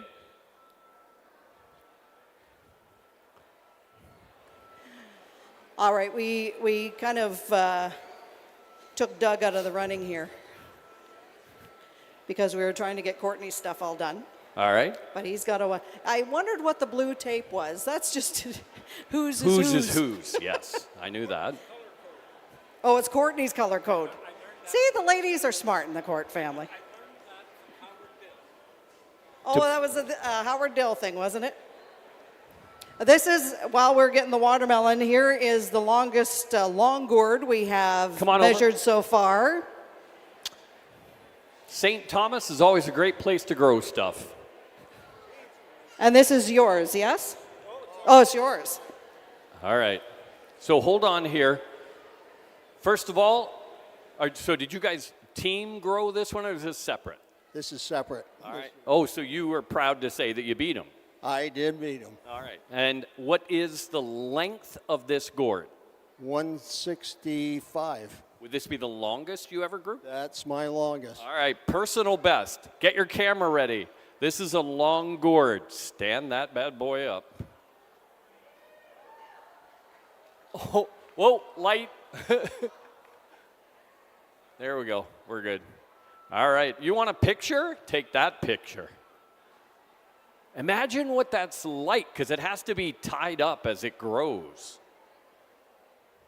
Now imagine trying to get that here. Oh, how long is your trailer? You went probably 16 feet. So you went probably pickup bed to trailer. Or did you put this just on the trailer? Oh, wow.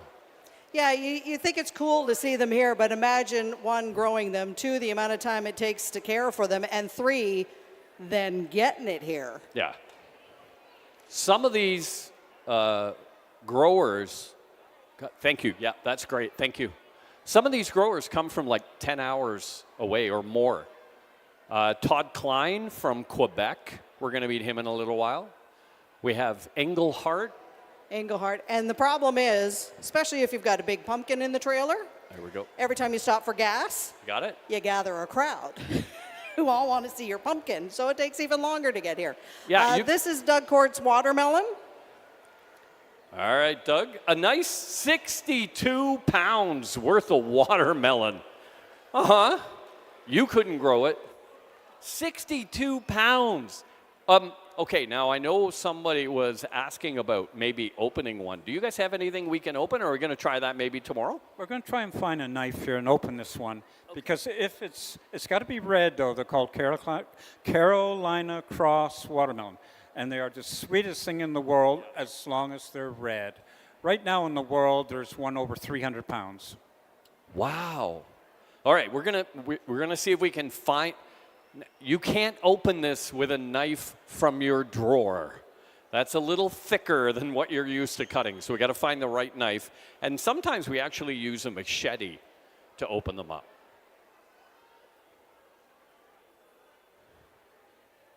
If we open it up, we'll open it up and you can have a taste. We'll cut it up so you can eat some.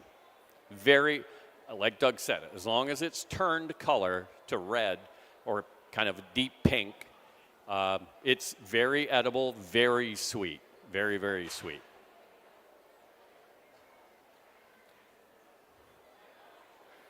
All of the growers get a photograph taken. All of the growers this year, actually, a little something extra. Because we have 2 concert nights, so the Roadhammers played last night, 5440 plays tonight. Because of the 2 concerts, all the growers were given a wristband too. They get free admission to everything. Because if they don't do this, then you don't do what you're doing and we don't do what we're doing. So we kind of need them to do this. Again, we are broadcasting live online, so if you can't make it here, you can certainly look it up online, Pumpkinfest. And last year, we were seen in pretty much every country around the world. So, aloha, that's all I got. Bonjour. We are seen at many countries around the world, and this is something that's really expanded the interest in Pumpkinfest. Remember, this is just one way-off site. There are hundreds of way-off sites around the world on the same day. We just happen to be the big one, that's all. So we're getting into some bigger giant Atlantic now. So get your camera ready. This will be the first giant Atlantic pumpkin that we are going to weigh. It's a very special breed of pumpkin. They started in Windsor, Nova Scotia, and where Howard Dill was the gentleman's name. He also wanted to get them very orange because he believed, rightfully, a pumpkin should be orange. Thank you. All right. This is Jason? Come on over here. Is it Beam? Beam. Where are you from, Jason? Massey. Okay, you're going to have to describe that for some people. Between Sudbury and Sault Ste. Marie on Highway 17. Between Sudbury and Sault Ste. Marie. Did you hear that? You came a long way. Yeah, 5.5 hours. And, okay, I want you to hold that because they're going to write down your weight. Is this your first time? Yeah, first time. First time. And you picked coming to Pumpkinfest. Oh, yeah. Whoa. What? So you say that like there was another choice, right? No other choice. All right. Congratulations. So you're a first-time grower. You're not allowed to look at the weight. You got to tell me within 25 pounds what it is. If you're within 25 pounds, you're good. If not, you have to be initiated to be a true grower. What do you think? I think it's about 720. All right. Very nice. Jason, you should find another way off site. No. 723 and a half. That is an amazing first weight. I bet you nobody ever said this to you. You need to gain weight. Yeah, I know. Get your picture taken. Give him a congratulations. 7:23, and he's never done it before. So you'll notice there was a you have got a bit of visitor? things going on, but nothing goes all the way through, so that is good. So the further north you get, the more we get into bear territory, right? I mean, and we cooler do temperatures. They'd have to start a little correct. bit later, You got to right? start a little. Probably was this greenhouse or outdoor? Outdoor. So there's two different ways to grow them. Greenhouse protects, usually is what grows, your 2,000 pounders or bigger. This is the natural way to do it. Do it out in a field, which is a lot more difficult. We've actually had growers who were over 1,000 pounds. So that's the goal for the grower. First I get to 1,000, then I can get to 2,000. We have had growers whose pumpkins were so big and so good, for the last week, they slept in the field with There the goes pumpkin. Joanne Robbins, everybody. Joanne Robbins. Joanne's one the of the organizer head of the committee for that puts Pumpkinfest. this There all she is. together. The Yeah. woman puts in hours. I don't know. Yeah, a round of applause. The Absolutely. amount of work she puts in. Holy cow. So you can imagine what it takes to say to your spouse, you get the bed for the next week. I'm going to go sleep in the field with my pumpkin. That's how you can keep the animals away. And it's very important if you're getting to the bigger weights that you absolutely have to do that. You can go through. You own the event. We're just happy to be here. So that is our first giant Atlantic. Sorry. We did have Dean earlier, so our two first-time growers, Dean in at 386, that one in at 723 and a half. How many people think that's going to be the biggest pumpkin we weigh today? No. No. I take a look around, I see 4 that are going to beat it for sure.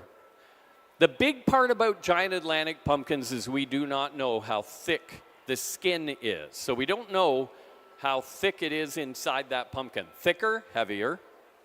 Sometimes the pumpkins that are big and bulky have a lot of air.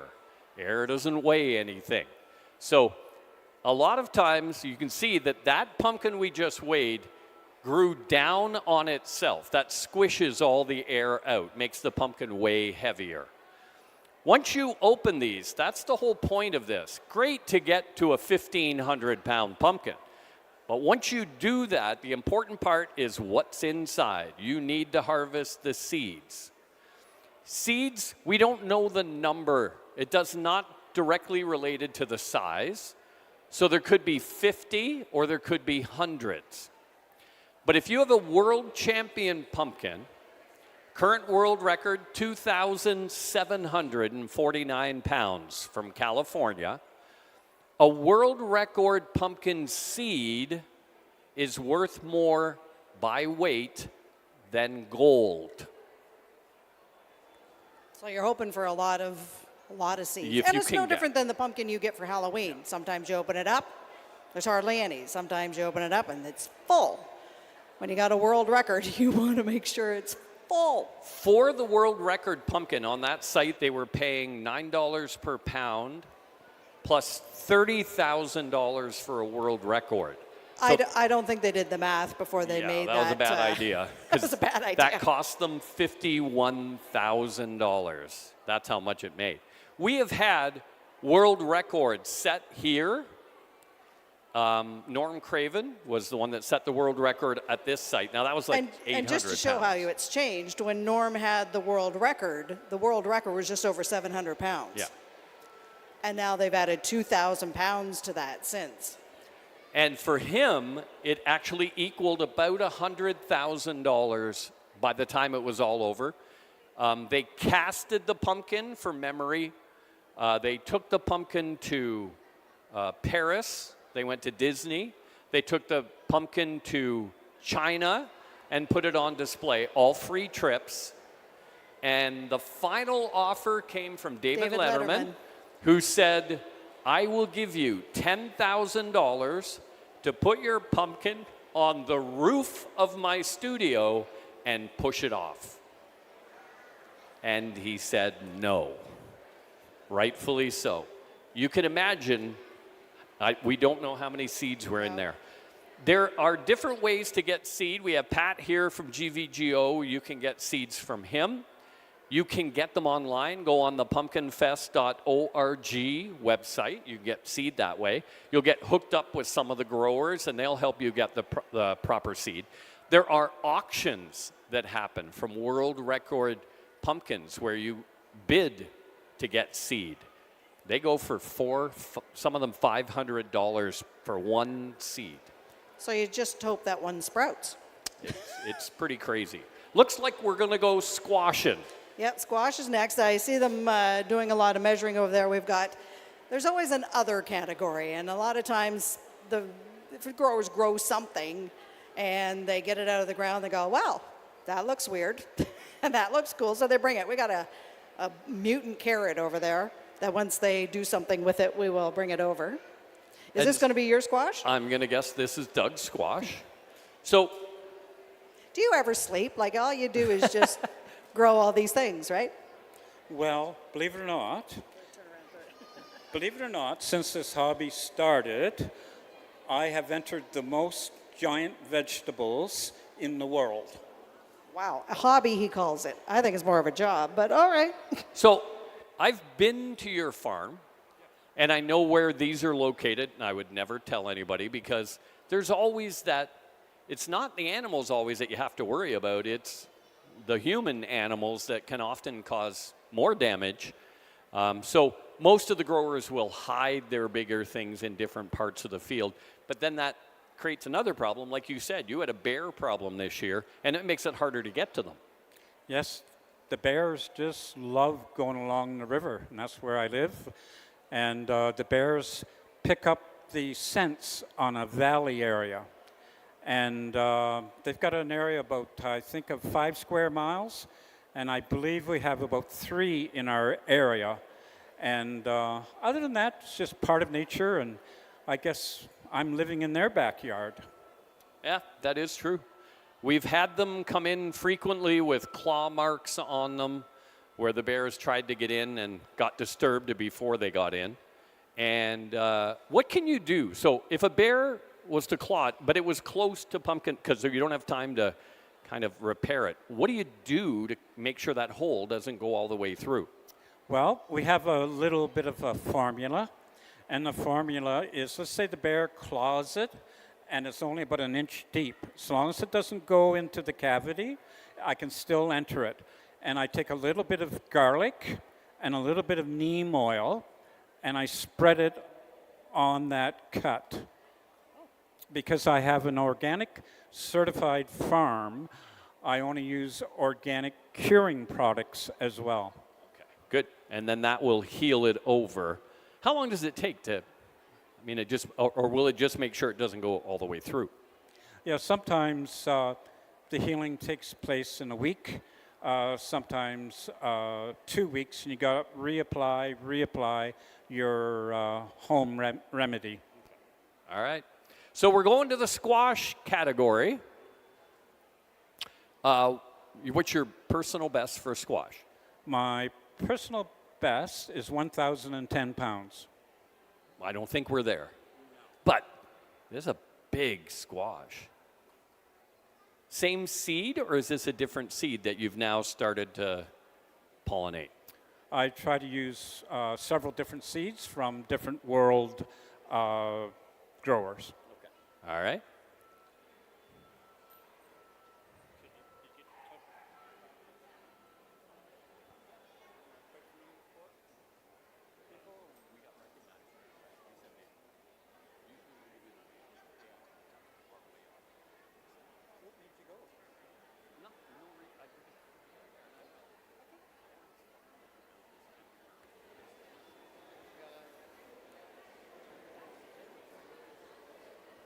$383.5 pounds. Give Doug Court, one of the founding fathers of Pumpkinfest, a nice round of applause. That is a girthy squash. What, realistically, are you going to eat that, or we're just taking the seed out? Realistically, these seeds are not worth it. In the spring, I will go to several different auctions, and some of the seeds for a 2,000-pound squash could cost you up to about $100 to $200. One seed. Yeah, squash, so kind of goes pumpkin, squash, right? People like to grow the pumpkins. So, again, Doug Court at 383 and a half. So we have another couple of gentlemen, and other than the, yes, absolutely. The Court family has a competition. Well, these guys grow together. And which one is it, John? This is John's sunflower. So that's John at that end. At the end. To qualify and make sure I'm getting this right, the head has to be attached. Are we going to try and Yes. stand it? No, we don't have room that way, and it's bowing. I don't. How long is the? I'm going to ask you. No, just hang on. Oh, So the head does have to be attached for it to be to count. North American record right now, 26 feet, 1 inches. 27, 8.5. I just looked at, okay, I'll take you. Okay, well, yeah, trust me, they'll know. I'll take you on this one. Are you ready? Get your hands ready. 28 feet, 2.5 inches. A new North American record. There's never been a longer sunflower in North America. It'll be impossible to stand. We don't have enough room. Like that. So when somebody goes, well, how tall is the sunflower? Take a picture of up there and say, we can't stand it up. That's incredible. How in the world did you save this? Because when it gets to a certain distance, that head is really heavy. Oh, look how thin the stem is. I put a grain here. sack over the head, and there's a pole. It's growing on the pole, and as it goes up, the grain sack goes up and covers it and holds it to the pole. I tie it up to about 22 feet. All right. And so then with the grain sack, the birds didn't get at the seed, so you also have lots of seed. And it protects the head from folding over and keeps your length. Wow. So I can ask him about his corn stalk. Oh, apparently, I've been told to ask you about your corn stalk. Yeah, I forget what it was, though. Even his corn stalk is 24 feet, 10 and a half inches. Holy cow. 24 feet of corn. 24 feet, 10 and a half inches. You live where? I know it's St. Thomas area, but where? On Belmont Road, south of Belmont. Okay, there you go. Give him a round of applause. The longest ever in North America. All right. Oh, you've seen one record. Maybe we've got. Hold on. We're gonna eliminate children. Oh my goodness. The future of Port Elgin. Okay, you're good. You're good. You're good. No, we're good. No lawsuits here. We're okay.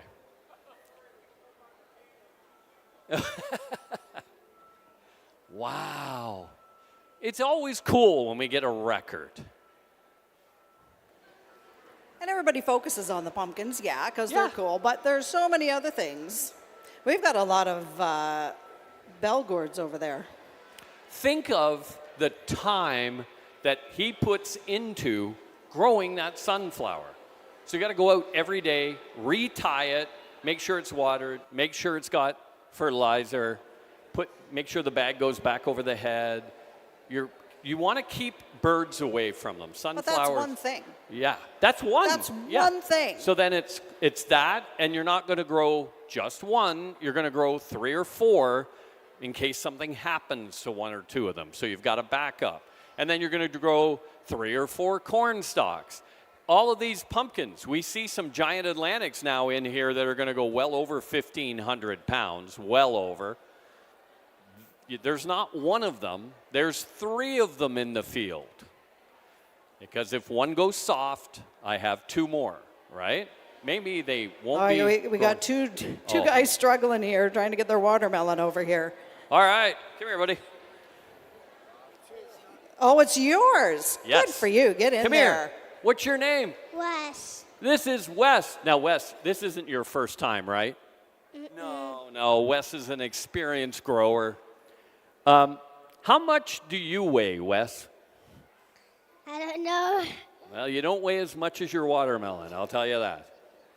You know how much your watermelon weighs? 83 pounds. Wes, you weigh 30. Your watermelon is 2 times bigger. Does anybody else in your class grow this kind of stuff? No? Are you going to go back and show them what you did? No, all right. All right, Wes, go get your picture taken with your W watermelon. 83 pounds of watermelon. That is amazing. Here, Wait, Wes. come on back here, Wes. You got to get a picture taken. Once we take the watermelon off, I want to weigh Wes. We are going to enter Wes in the tomato category. I got to get him something. Yeah, that is awesome. Good for you. All right, everybody got the pictures? Wes, just wait here, Wes. Just wait here. We're going to weigh you. Do you know what? Do you know the good thing about growing giant watermelons, Wes? Chicks love it. Okay, come here. Get up on there. Oh, you're chubbier than I thought. You're 55 pounds. High five, Wes. Stop eating. All right. Steal the show every time. So the big thing about this is obviously it's a family affair, right? That's why you guys came and brought your family. So do the growers, and when we get the kids to have fun, they want to come back. And when they want to come back, we have growers for 20 years from now, 30 years from now. Somebody, though, who is sitting in the stands right now, you are going to grow for next year. You're going to try something. Try a sunflower. Get it planted, tie it, try a corn stalk, try watermelon. Try something that's, I'm going to use the term, easier than growing a giant Atlantic to start with. And obviously, the next one coming to the weigh scale is a giant Atlantic pumpkin. Completely different strain than anything that you ever see. Pie pumpkin is different. Field pumpkin is different. This is very specifically bred, and I use that word purposely, specifically bred to be big. We'll talk about how we breed a pumpkin. Dominic Van Summeren. Where is Dominic? Oh, he's in the washroom. When he comes out, let's tell him we could hear him. Here, do you want to hold that for him? So, how do we grow a big pumpkin? A couple of different ways. First and foremost, the giant Atlantic pumpkins are not grown on the ground. A pumpkin does not need to be on the ground. It's the vine that needs to be in the ground, not on the ground. So the giant Atlantic pumpkins are grown on top of that skid. So when it's this big, try and roll it onto a skid. You can't do it. You got to grow it on there. So it's grown on there so we can put the forklift underneath, pick it up, and bring it here to Pumpkinfest. We can crossbreed plants or we can breed the same plant to itself. All plants have male, pistil, female flower. 1 week out of the summer, the flower will open up. You must be there to take the pistil, whether it's from another plant or the same plant, and rub it into the flower. Then the flower closes. We'll see if one of the growers has them with them. You'll see a little baby pumpkin develop. And then that's what we're focusing on. Now, there may be 3, 4, 5 on a vine. You're going to trim them eventually to the one that's really you're going to focus on, and then that's the one you're going to grow. All right, which one is Dominic? This is Dominic. High five, Dominic. Atta boy. How many times have you grown big pumpkins? Is this his first? No, you've been here a couple of years, I thought so. Dominic, this is big. This is big, Dominic. We're talking big. Are you going to take it home and make a big jack-o'-lantern out of it? Yeah, that's a cool idea. How old are you? You are 3? 4. You're 4? Yeah, are you married? Do you have children? No? No. Do you have a girlfriend? Do you want a girlfriend? Turn around. Just turn around. Face all these people. Who wants to date Dominic? Dude knows how to grow pumpkins. All right, Dominic, you know how big your pumpkin is? It's 775 pounds. Oh! Do you know how big you are? Not very big, Dominic. Your pumpkin, you weigh the same amount as the stem on that pumpkin. That's about what are you going to go get your picture taken? Yeah, go give the pumpkin some love. Give it a hug. No? I will. Here.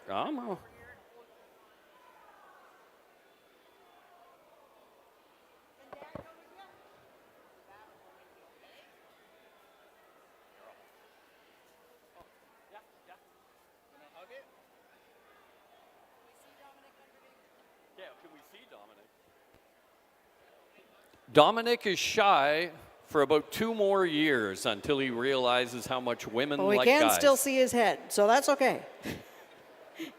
He gets some credit. There All we right. go. Clap for Dominic. That's what he gets. That's an amazing pumpkin. Way to go, buddy. Pound it.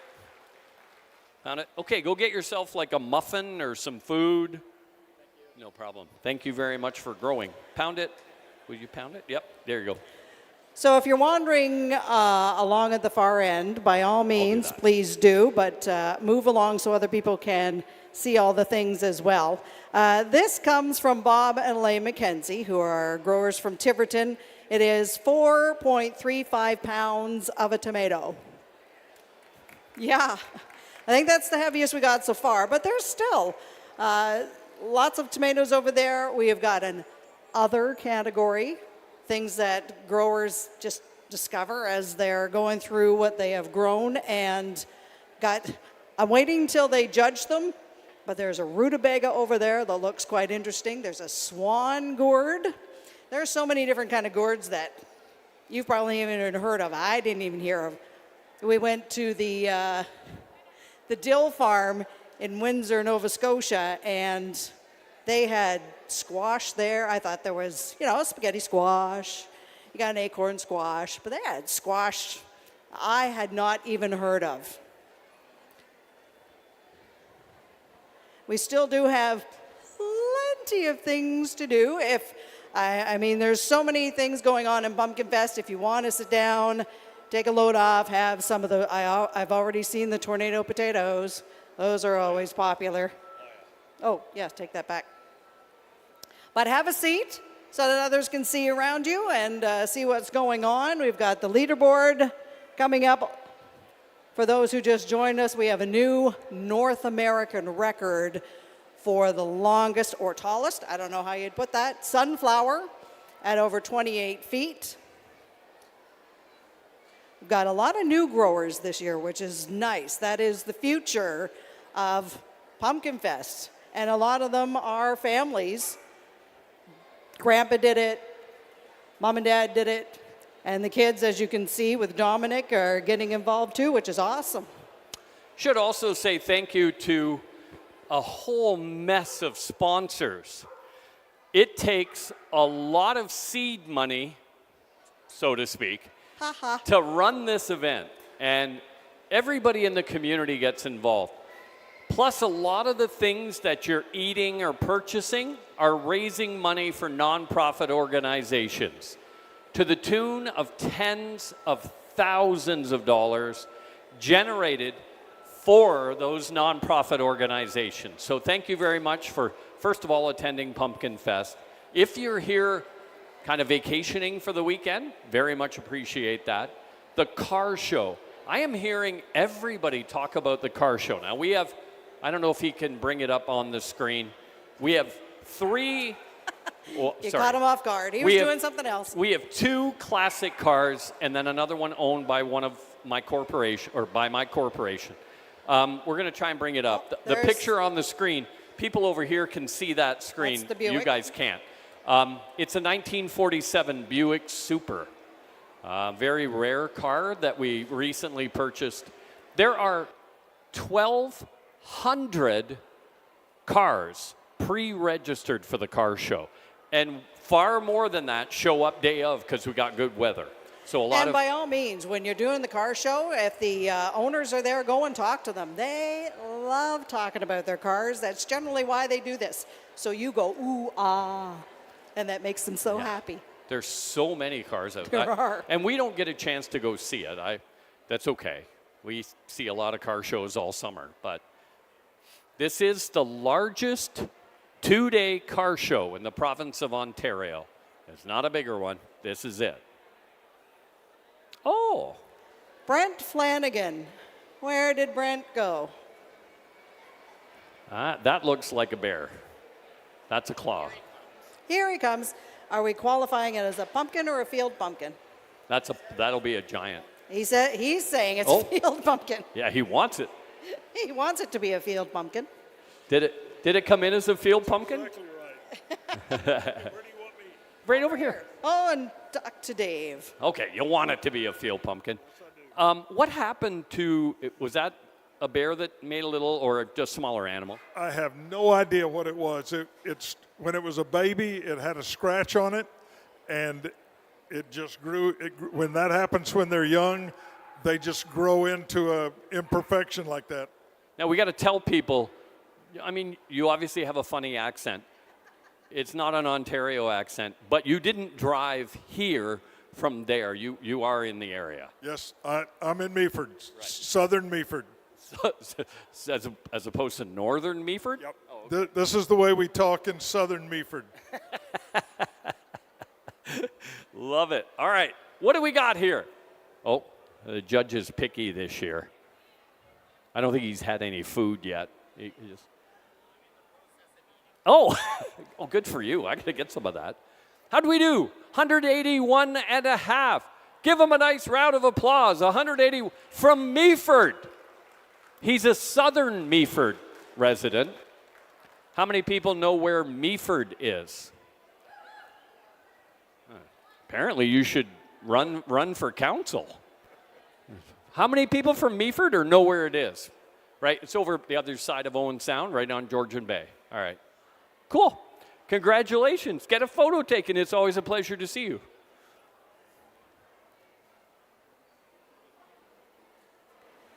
Southern Meaford, he'd have lots of access to water from the lake. You got to take a picture.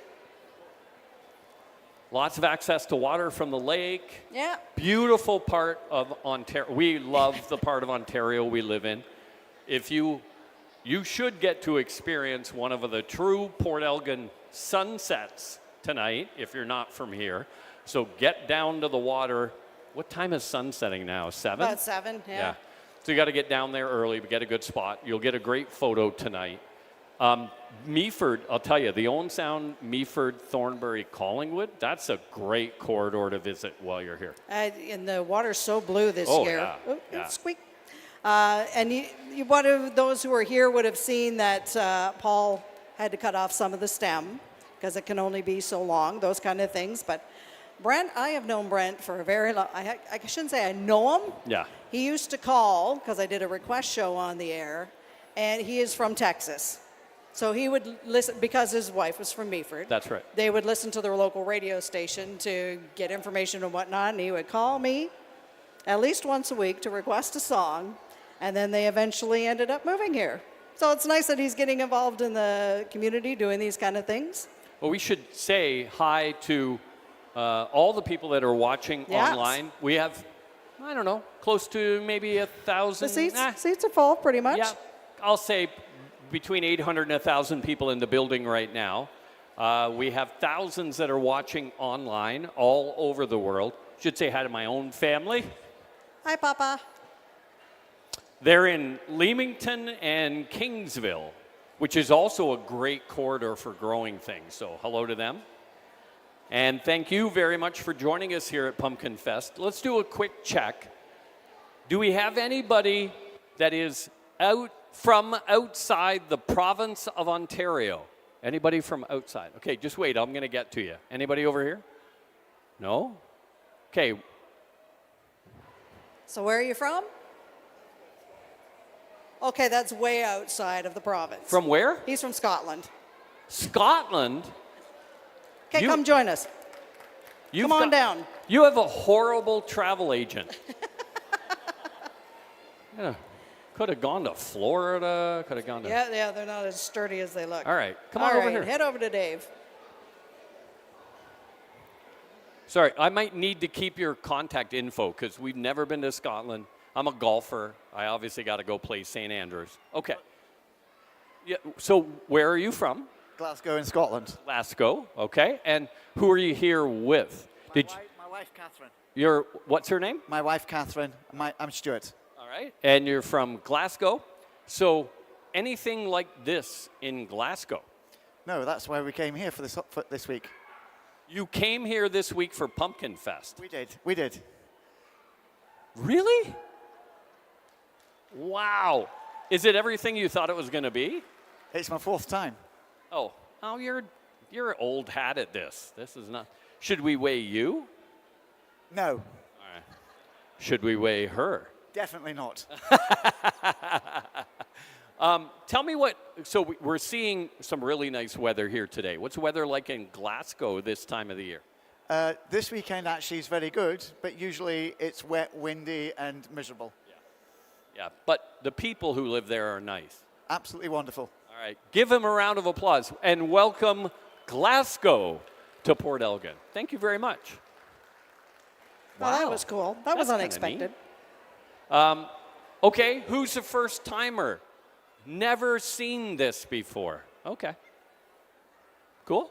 So far, pretty cool. Oh, you haven't seen anything yet. We're a little sneaky. We kind of save some really big ones till I get a little bit later in the afternoon. Oh, look at this one, for example. So as this is coming, for those who've newly joined us, we did a trip out east.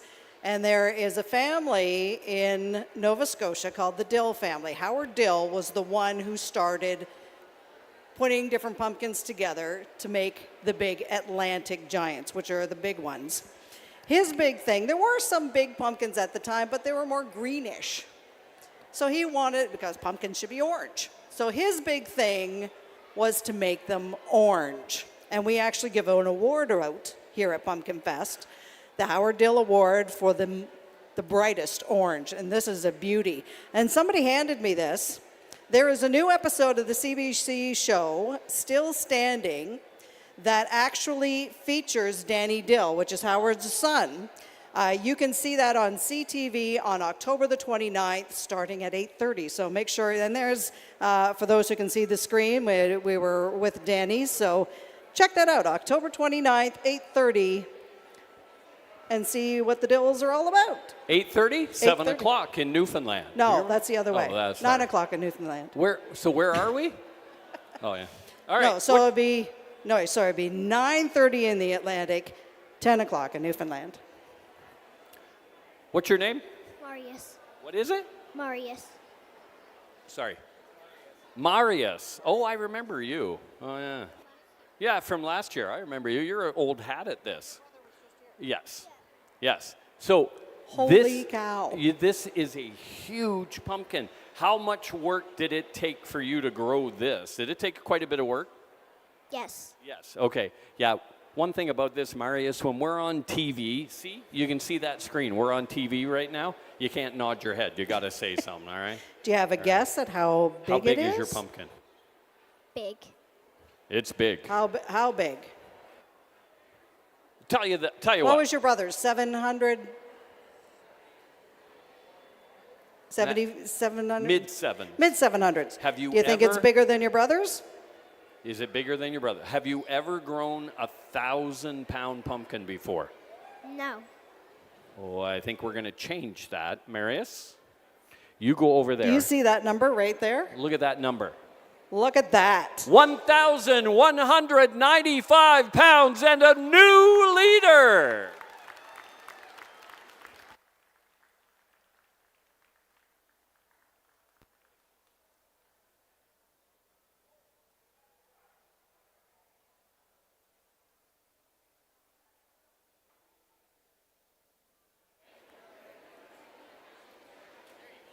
He's taken all the attention he can get. And well, he Wow. should. And that could be a contender for the Howard Dill Award, Oh, because that's a beautiful orange pumpkin. It is going to be hard to find one to beat that. Give me some of that action. Turn around, take a bow. Take a bow. You're the leader. Take a bow. Take a bow. That is it. Holy smokes. All right. I wasn't sure we were going to hit 1,200 pounds this early. That's good. Do you think that's going to win? Yes. Dad says yes. So actually, this is a really, I want you to go through what you just told me. So what I asked was, where did the seed come from? Growers can tell you the history of the seed. So this obviously is very, very orange, very good. So this is a good seed. Where did it come from? There's an American grower that gave me some seeds that I traded with, and I gave it a good chance and turned out very well. And so this almost 1,200 pound pumpkin came from a seed of what size? 998 grubs. Okay. So, perfect. Thank you. That's what I wanted people to hear. So, this came from a less than 1,000 pound pumpkin seed and grew to 1,200 pounds. I can give you an example of the breeding of a pumpkin. Same as the breeding of a human being or the breeding of an animal. I'm 6 feet tall. Robin, my wife, 5'4". Our children are 6'4". Good, right? They grew bigger than we did. Good. Same thing comes true with a pumpkin. So we take maybe 2 seeds and cross-pollinate, or we may take 1 seed and pollinate the same plant to itself. Depends on what you're looking for.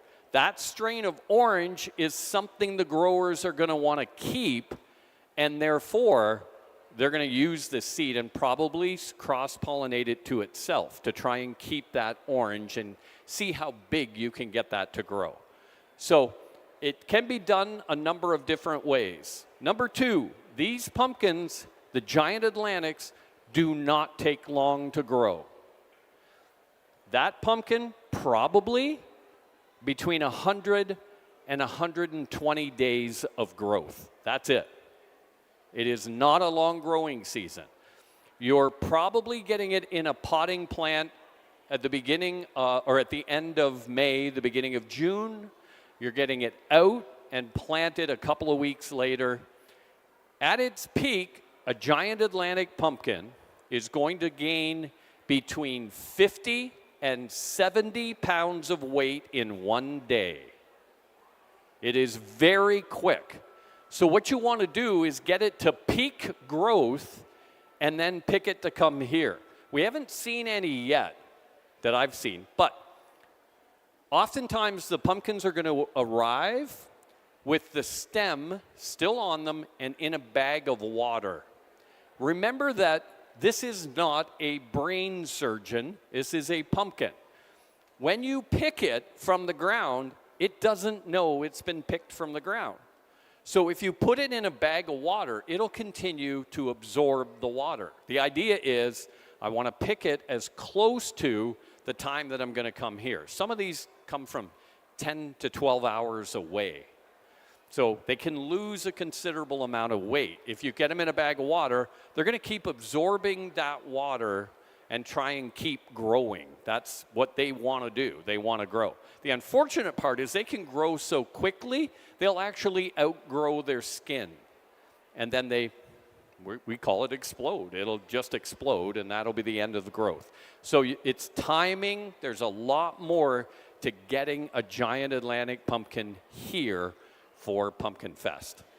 I thought we should take an opportunity to say thank you to our sponsors, especially since all of us are grabbing some lunch. Particularly, as you can see, we've got a lot of them. It is really a community effort, and thank you to everybody. Oh, he's zooming in. Isn't he nice? I don't have to read them all. But all these wonderful people are a part of putting Pumpkinfest together. Please take a look at this board and support those businesses as well, because they are great community partners. in making things like this happen.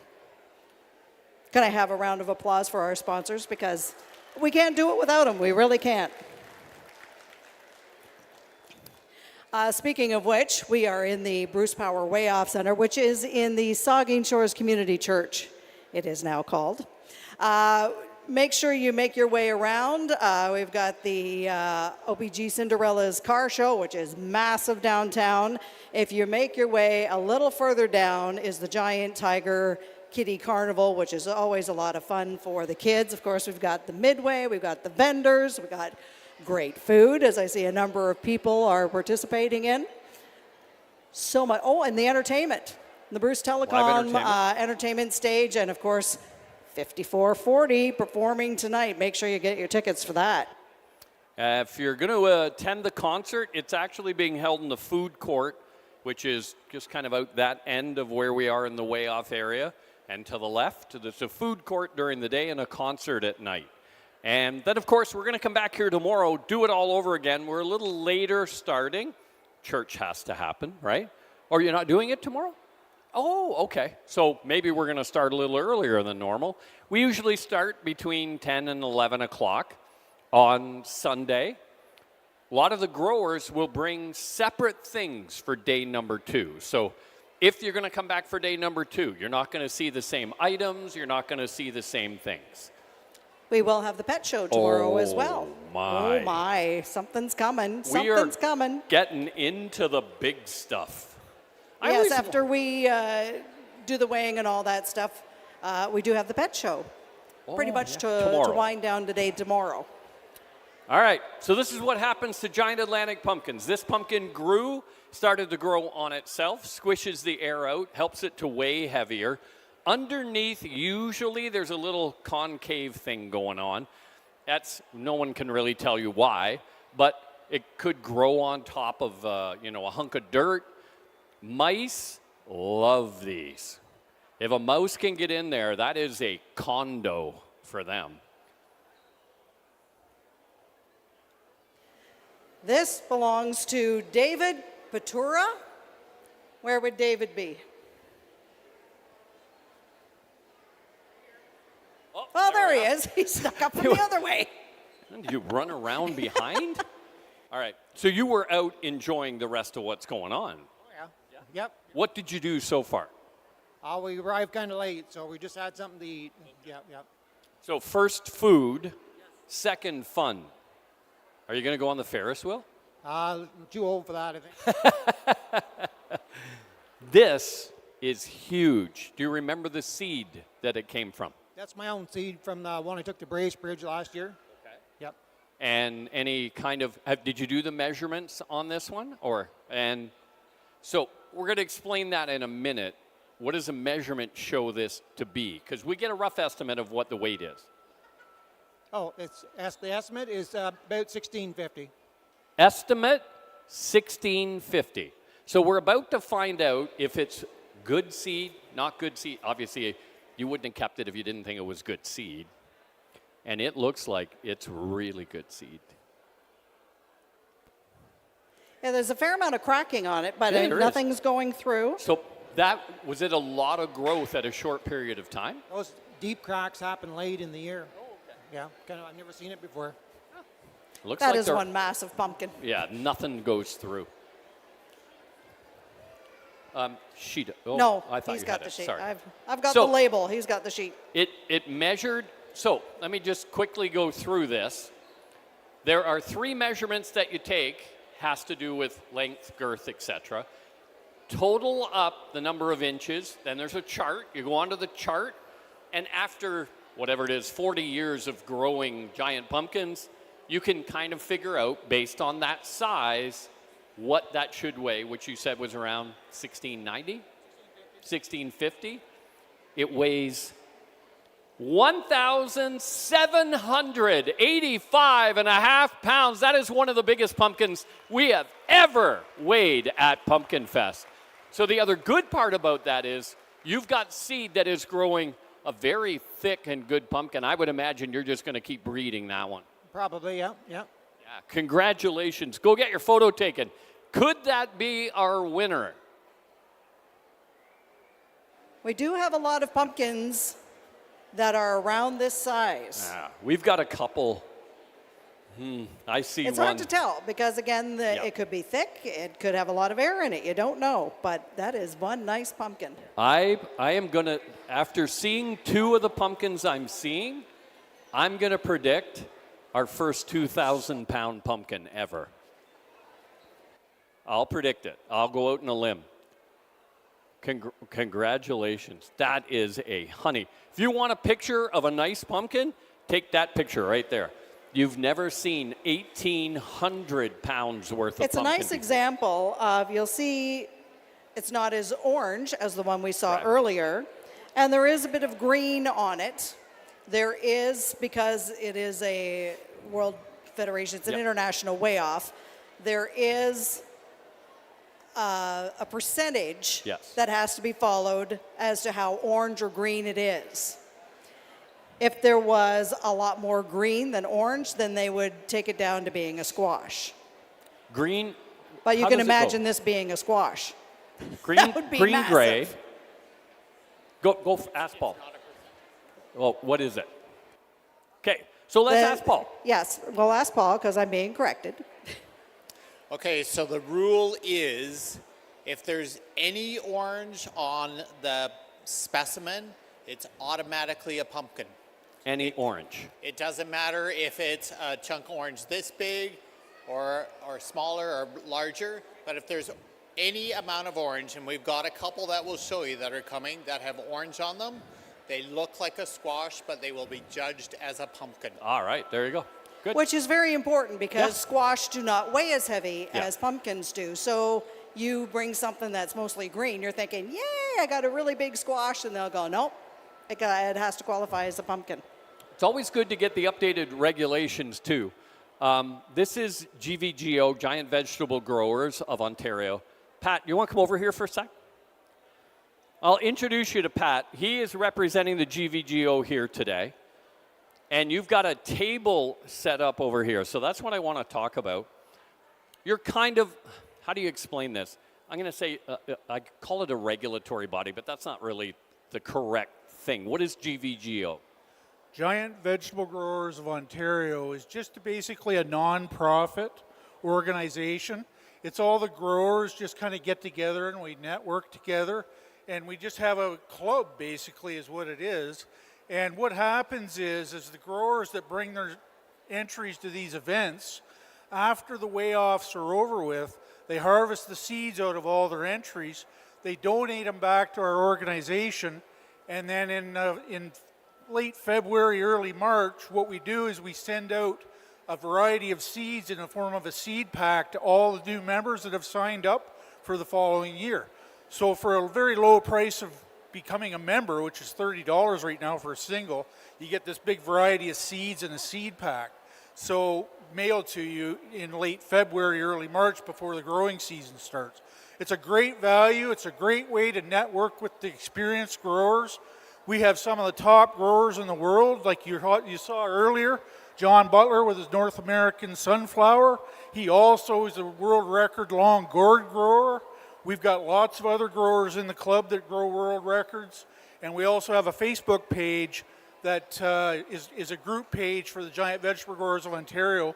Anybody can go on there, and we've got world record growers from all around the world that go on there. And if you have a question about growing a certain type of giant vegetable, just post your question on our group page, and you'll probably get one of the top growers in that category responding back with tips and advice. It's a great way to get free information. So you're here today. We have a table set up over here by where we're measuring and weighing the smaller vegetables. What are you doing at the table? Okay, so what I'm doing over at the table is I've got a bunch of seeds that the different growers have donated to our club, and we're just doing a bit of a fundraiser. We like to support these events financially as well, so we sponsor like Port Elgin Pumpkinfest, and then we try and sell some seeds to offset those costs so we can keep the money keep flowing. And each year we like to support you, so you have a good event, and you help us by letting us sell seeds here. It all works, everybody wins. So if anybody wants any great seeds, come on over and see me. I've got watermelon, I've got giant pumpkin, I've got all kinds of different seeds over there. So if you're interested in something, come on over and ask me, and I probably have it stashed away there somewhere. All right. Thank you very much, Pat. The table located right over here. Appreciate it. GVGO, very important to the continuing growth of growing in the province. Who is this one? Todd? This is Todd. Okay. So last night, Robin and I attended the concert. We were standing there when some stranger came up behind me and tapped me on the shoulder. That stranger happened to be Jeff Warner, the guy that's standing over there. And there happened to be 3 of the growers that came in early last night. We met Ryan earlier. Jeff came in early. And this gentleman here is Todd Klein. And Todd comes here from Shawville, Quebec. You're not clapping? Do you know how far that is? Dear Lord. Come here. Come on over here. Come see Uncle Dave. It's always a pleasure. Wonderful to have you back for Pumpkinfest this year. Tell me about the watermelon we're having a look at here on the weigh scale right now. Yeah, that's the best one I had this year. It wasn't the best year for watermelons, but I'm happy with it. How long does it take you to get here? What's the process like for Todd Klein? You load up. Do you stop part way? And when you stop part way and you've got a truck with stuff like this on it, it takes you a little while to leave again because there's so many people. Yeah, I have a nice drive. I come down through Algonquin Park to get here, so I always stop in there for a break, and whenever I stop, people just seem to form, and it makes it really interesting and perks you up, for the drive, so makes it all go for good. It's great to have you here. We've got a watermelon in at 97.5 pounds. Is that right, Paul? 97.5? Give him a nice round of applause. That is our new watermelon leader at the moment. How many people have seen a 100-pound watermelon before? If you've been to Pumpkinfest, you've seen it. Yeah, of course.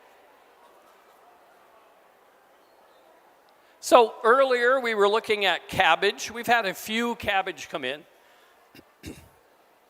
Want to talk a little bit about cabbage. So that is 1 leaf from cabbage. This one was 56 pounds, I think. What you buy at the grocery store is the head of the cabbage. It is inside all of these leaves. This is what grows around it. The leaf is the size of an elephant's ear. Gives you an idea about the size of things that we're talking about. We don't know if it's edible or not. You can try them. And this is a bushel gourd. What takes 4 men to carry it across an arena floor? They are super heavy for the size of them.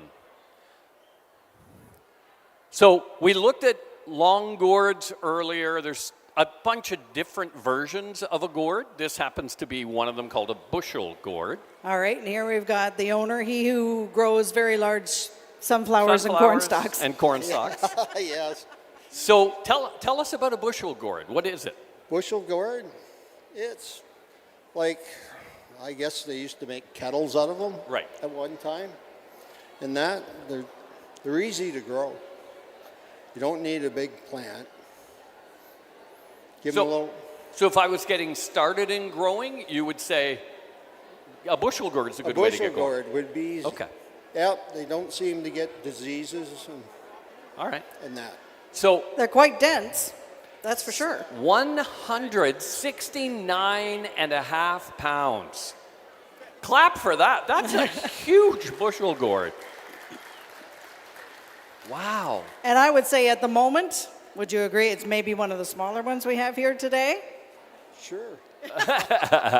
No, he's not going to say that. Well, I see, is that the Mackenzies? I'm not sure who owns that one. There's another one coming. And there's a really big one sitting over there. Again, if you're interested in growing, Pat from GVGO is sitting right over there. And he can help you out figuring out how to get seed. I didn't get a chance to take this all the way around, so I'll make sure you guys get a chance to see it. That's the size. You can touch it. If you'd like to touch it, you're more than welcome to. That is the size of a single leaf from 56 pounds of cabbage. Who makes cabbage rolls? That'd be one heck of a cabbage roll. Yeah, you wouldn't need much of that. You want to feel it? Tell people, okay, if you feel it, does it feel any different than cabbage? It's cabbage. That's all it is. It's just bigger. You want to lick it? No, I don't blame you. You could make a lot of cabbage rolls. Yeah. There you go. That is a single leaf from a 56-pound cabbage. They will lick it if you lick it first. I will lick it.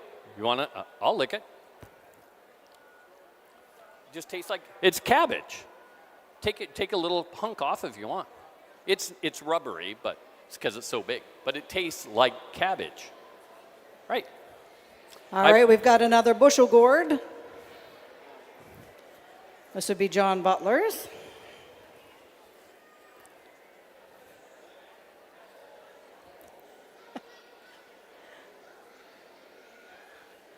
The two of them have a competition going on, so I think you got bragging rights on this one.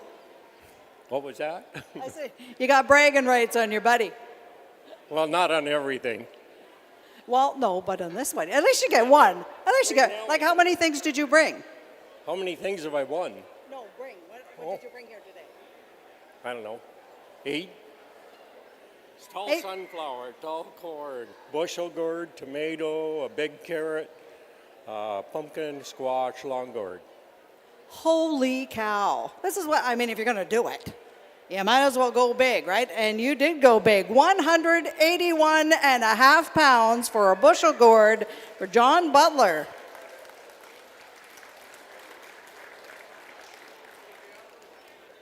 His buddies was 169 and a half.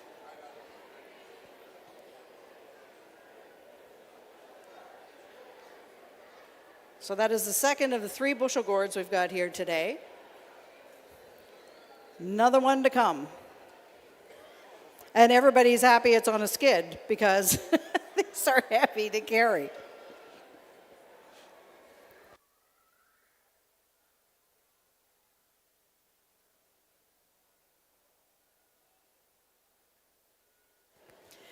If you are just joining us, by all means, have a seat, make yourself comfortable.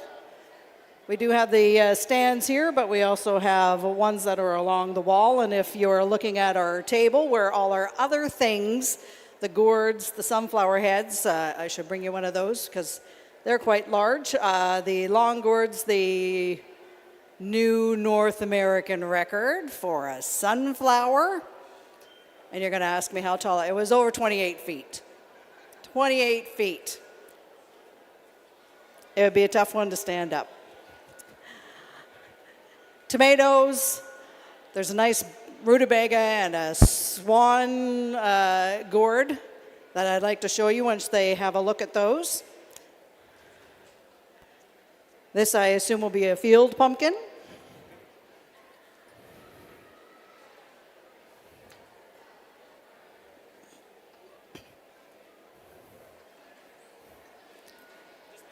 Just a little guy, but still, that's 105 pounds. That's 105 pounds. They are very, this is yours? Very nice. The Mackenzies out of Tiverton.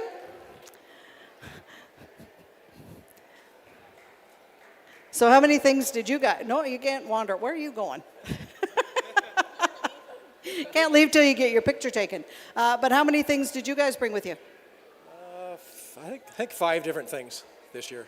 Not a good year. Not a good year for pumpkin, but not too bad for some other things. We have a bushel gourd just come up yet. Oh, yours is on the skid? Yeah. Oh, nice. Yeah, it's funny how. So do these things take as much time as the pumpkins? No, not as much. No, not as much space and not as much time. No. Well, you can get your picture taken, and maybe we'll get your bushel gourd up here. The Mackenzies with a 105-pound field pumpkin. Well, you grab the swan gourd. Yeah, this is one of, so every year we have kind of, they'll call it the other category. So I'm going to give you the tag. This is Ellis Layton that grew this. So Usually you can name things by looking at them and you'll be able to tell me what it is. What do you think this is? What does it look like? A swan, right? And it looks like dinner, yeah. A swan gourd. So there's a gourd. We saw bushel gourds. We have bell gourds. We see long gourds that we have here. This is called a swan gourd. Isn't that and that's how it grows. So it grows with the neck and the head and the whole thing. One of the more interesting things that I've seen over there. Well, there's a couple of rutabagas. I'm going to bring one of those. Yeah, we'll have to get the rutabaga. It looks nice. This is Todd Klein's field pumpkin, and it comes in at 91 pounds.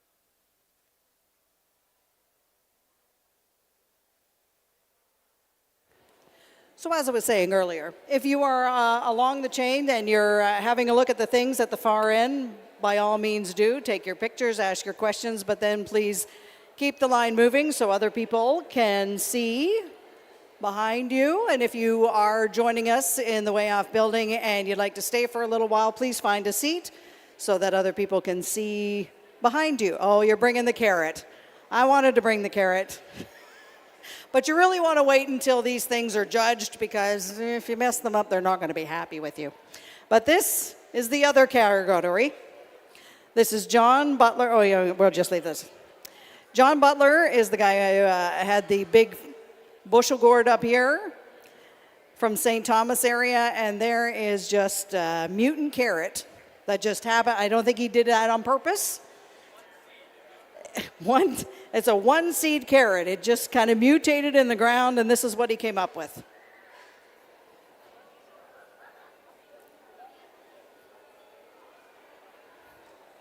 I'm amazed at the carrot top. There's a lot of top still on it.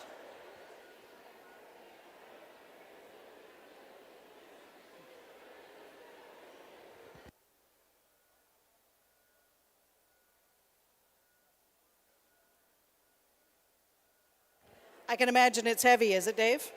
Yes.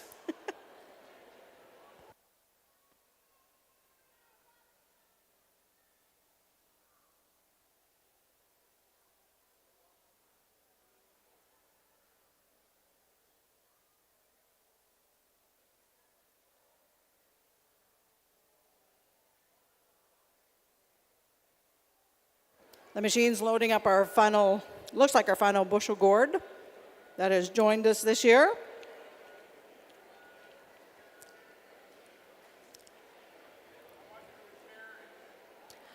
I'm not sure that they got to the carrots yet. It's in the other category. It tends to be the last thing they do. This is yours, Bob? And Elaine. Yes? The two of you do it together.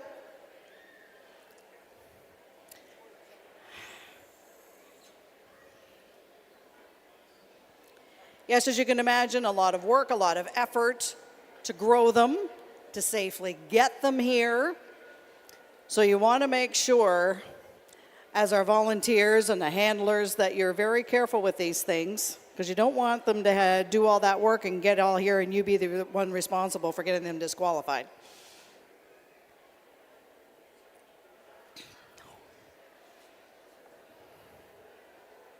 Sit, stay, Ubu. All right, bushel gourd. Draw a face on it. The judge has a look. We're all good. And we have a new leader, 284.5 pounds. I'm right here from the area, Bob and Elaine McKenzie from Tiverton.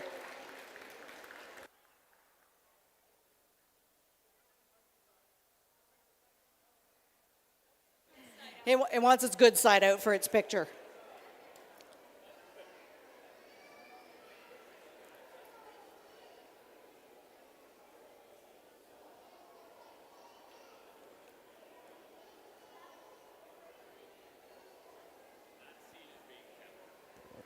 Yeah, that's one that you're going to get the seeds from. This is Madison Court, or well, Ashton. This is a rutabaga. This is the rutabaga we wanted to show you. This again would be in the other category. They haven't got to those just yet, but I don't think there's anything you can do to a rutabaga to mess it up. You know what? You can do that. Use these for weights and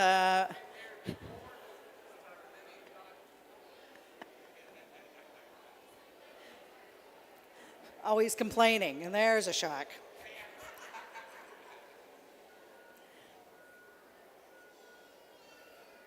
So rutabaga kind of in the same family as a turnip. So what you would have for Thanksgiving next weekend, hopefully doesn't look like this.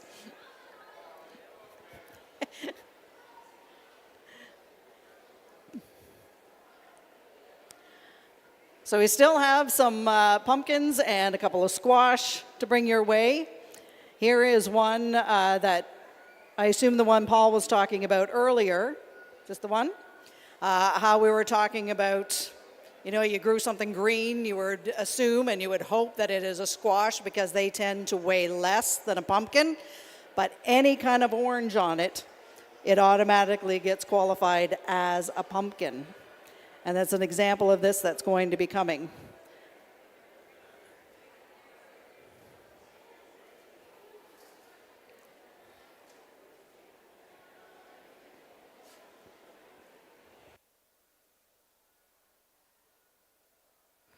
Are you okay now, pumpkin? I know it was. It looked heavy. And I'm not sure what do they do with it? That's mine. Don't eat my sandwich. He's eating my sandwich. Oh, well. What's mine is yours, dear. The other category, is it just a... If it doesn't fit into one of the categories on the board, it goes into other, and then it's judged based on... Uniqueness? Weirdness.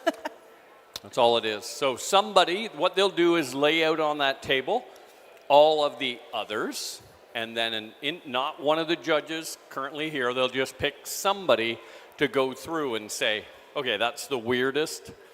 That is the second weirdest. Yeah. So as you can see by our leaderboard, the difference between, and we have had larger squash, obviously, but the difference between what is leading now as a pumpkin and what is leading as a squash. So as it's green, you'd kind of be hoping that it was going to be a squash because it would get a bigger prize. This very obviously is a pumpkin. It is a pumpkin. Sure. It's got a huge stem on it. Yeah.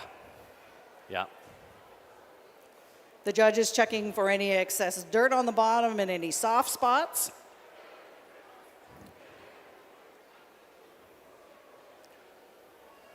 All right. Gonna have to start making our banners a little lower. Yeah, I was just gonna say that. The banners need to go up. We'll talk a little bit about the harness that you see us bringing Funny, them. I was just gonna mention that. About, yeah. Our friends at Bruce Power. Very much.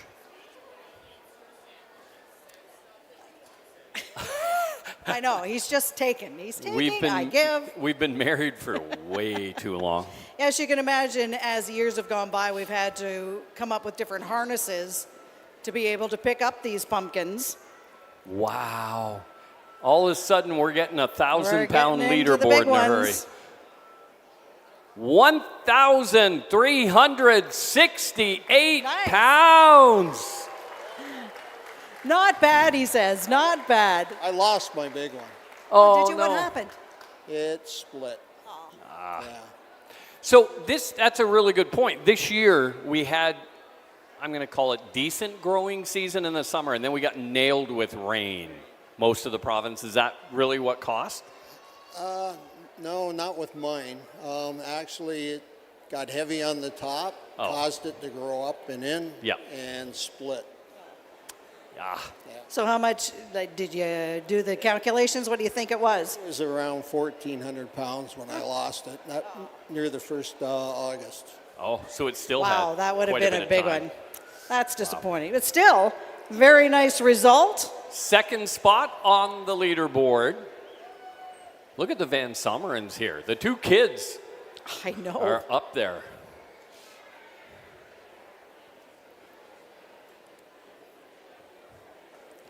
Again, the harness that you see has been developed over time by Pumpkinfest. These harnesses are now used all over the world, but they originally started here and were a brainchild of the engineers at Bruce Power.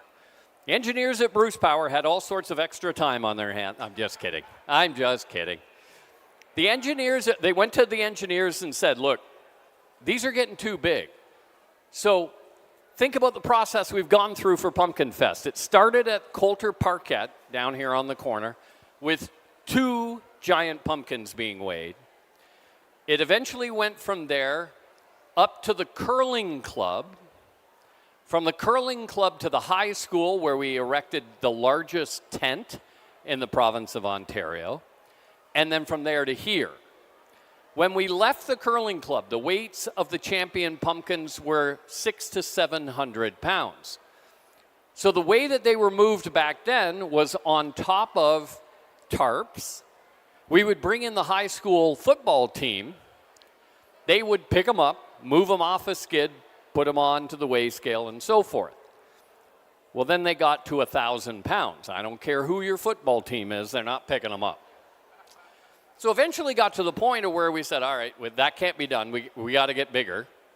Went to Bruce Power, who are great supporters, and said, we need something like this. What do you need it to pick up? We think it'll be 1,500-pound pumpkins. So they designed it. Not this one. It was a different design earlier. Looked similar, but not quite as heavy duty. Well, then very quickly, we hit 1,500-pound pumpkins and something about 7 feet from one edge to the other. Well, that doesn't go that big. And so back to Bruce Power. Hey, now we need something that's going to pick up 2,000 pounds. No problem. We got spare time at lunch. So they designed a new one. That's the new one. We have 2 of them.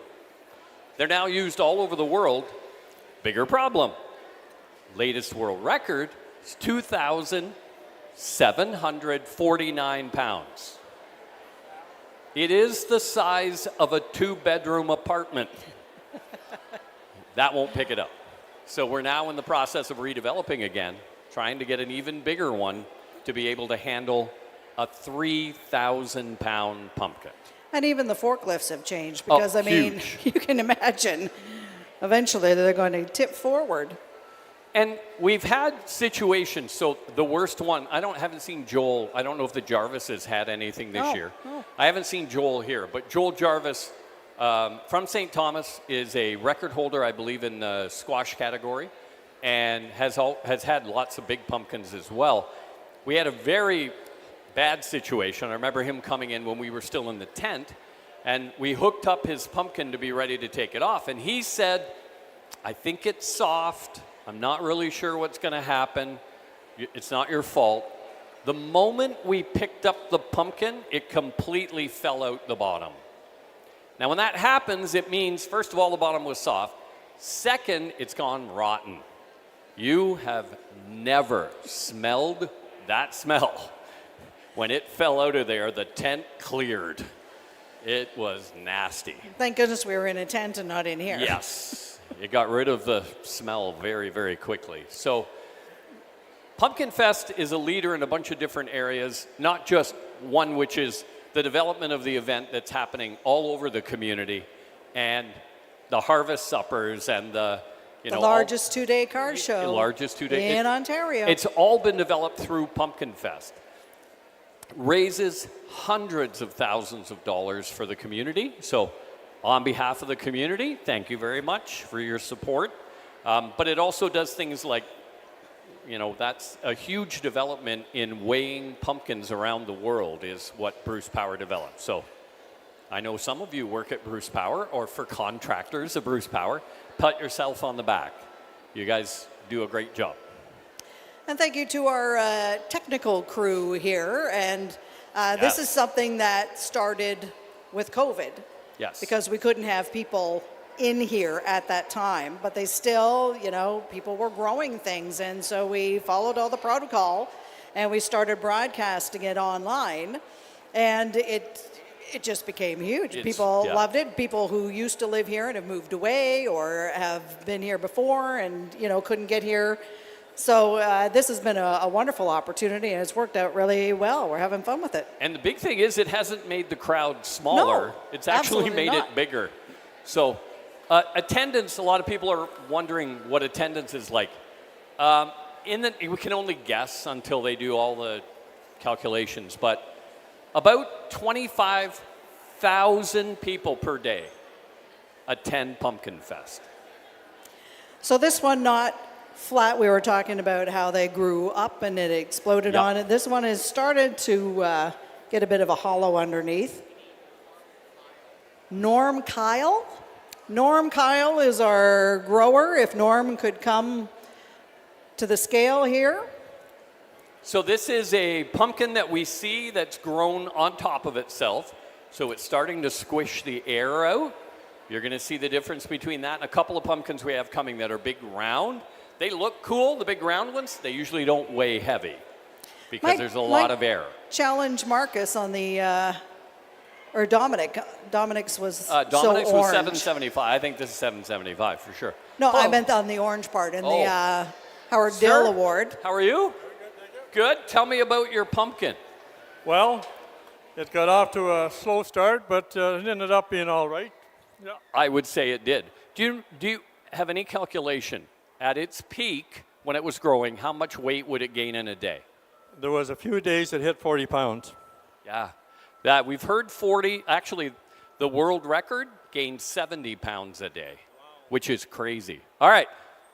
Very nice weight. You are sitting now in second spot on the leaderboard at 1268, and it's a beautiful color.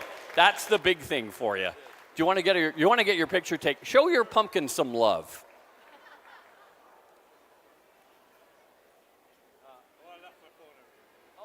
They're going to take a picture and you can get a copy.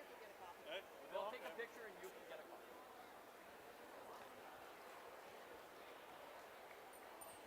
That's awesome. All right, very quickly, we have 3 over 1,000-pound pumpkins on the leaderboard. Pretty traditional for us to have a 1,000-pound leaderboard. So that one moves up to second spot.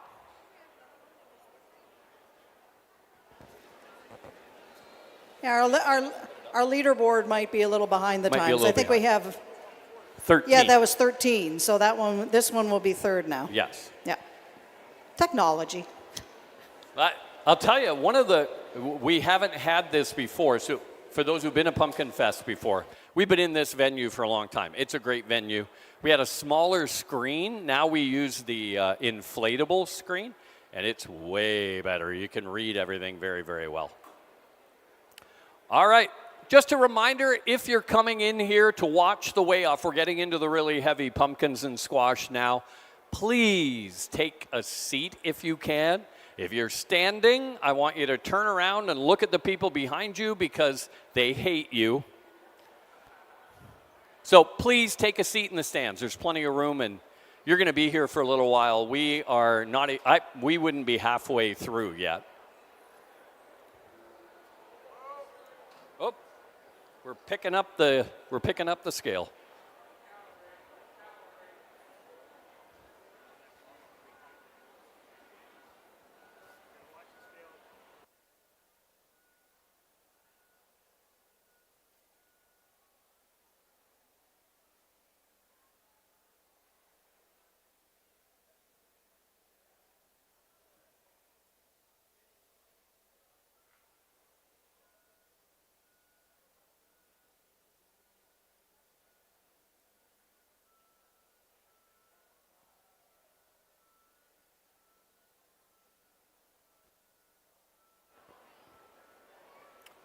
So we've come to the part of our program where I just want to ask one question.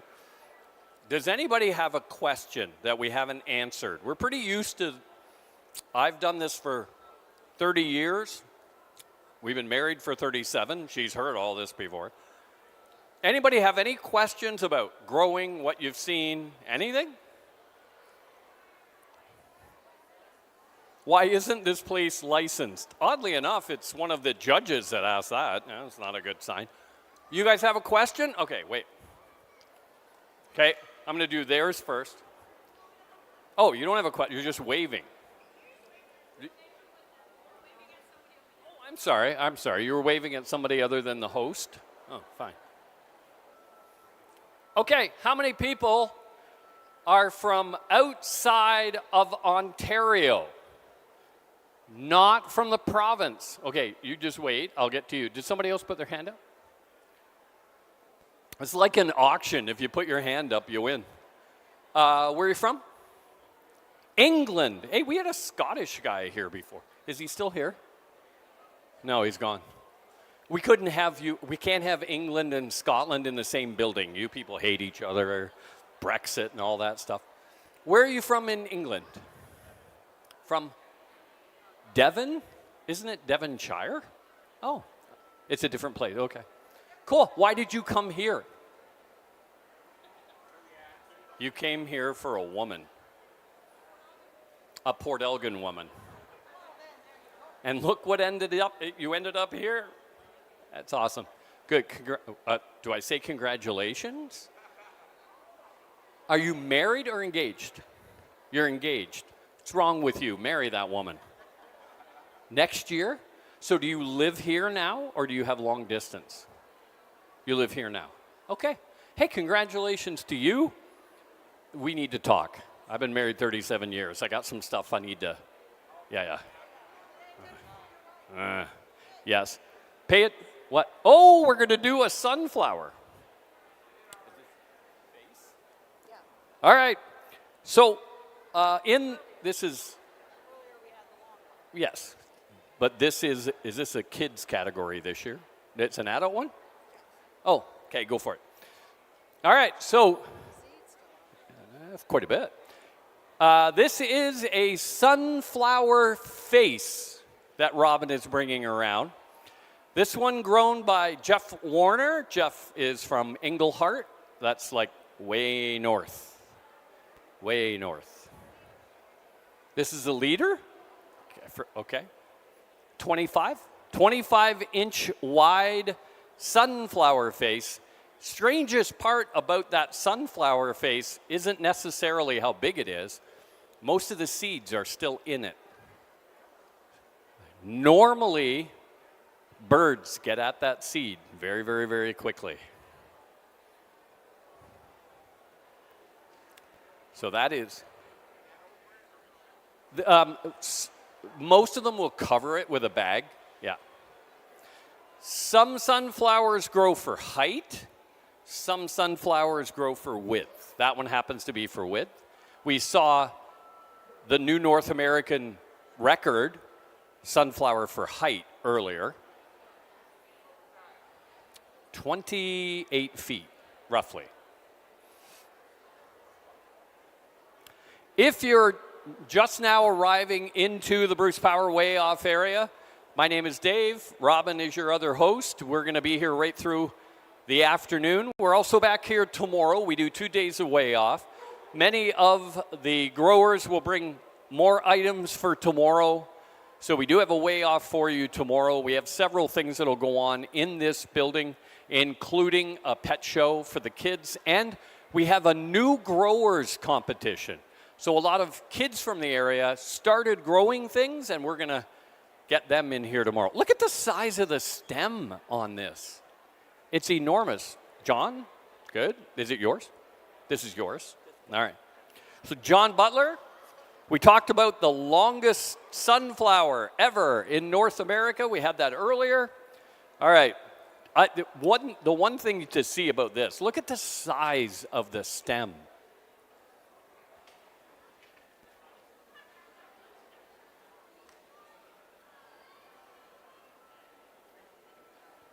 On the squash category, it's 383 and a half is our current leader. That's about to get squished. This is one of the biggest squashes we've ever had. And you seem like nonchalant about this, John. That's huge. I know what's coming. 1,137 pounds. That's one of the biggest squash we have ever weighed at Pumpkinfest. Oh my. Okay, so I looked at John and I said, "You're pretty nonchalant. That's a big squash." And he said, "I know what's coming."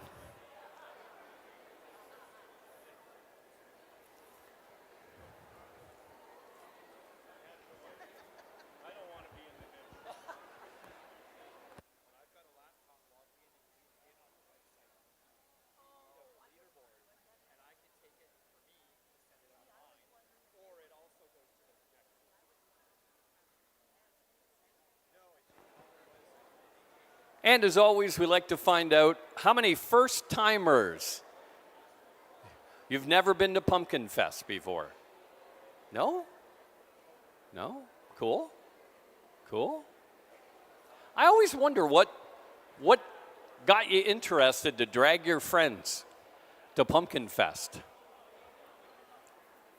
What's that? Big pumpkins, yes. Yeah? Anybody else? First timers? Yeah? First time? Welcome. Which one were you pointing at? Oh, sorry. You're just a random. So you brought her. You forced her to come. So you're kidnapped, is what I just heard. All right. Cool. Just wink if you need the police. Just give me that. Good. Lots to enjoy, lots to do. Make sure that you get out and enjoy everything that Pumpkinfest has to offer, both during the day and in the evening. We have a lot of things happening. Big concert tonight, 5440. We're going to 5440, of course. And thank you to all our sponsors who are part of putting this all on, from Bruce Power that we mentioned as part of the way off area here, to those who are feeding all of the volunteers, who are putting on the different events such as the car show and the kitty carnival and the midway. Make sure you have a look at that list and you support them because they are great community partners. So our leaderboard, we are currently sitting at 1,785 and a half pounds for our pumpkin. The squash, the one you just saw, 1,137. We have a new North American record for the tallest sunflower at over 28 feet. You'll find that down there.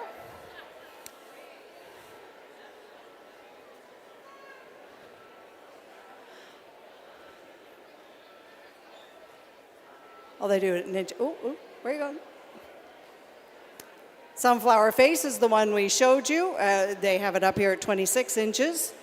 Cornstalk, John Butler. John was the one who was just up here at 298 and a half inches. John also leading in many other categories. Bob and Elaine McKenzie, local growers, with their bushel gourd, which is the one on the skid, if you'd like to have a look at this, and the marrow. Very, kind of looks like a watermelon, but it's all green and it's kind of ugly. But Doug Court is currently leading there with a 70-pound marrow. Following getting everything weighed, we will be giving out the prizes. You left your microphone? Yeah.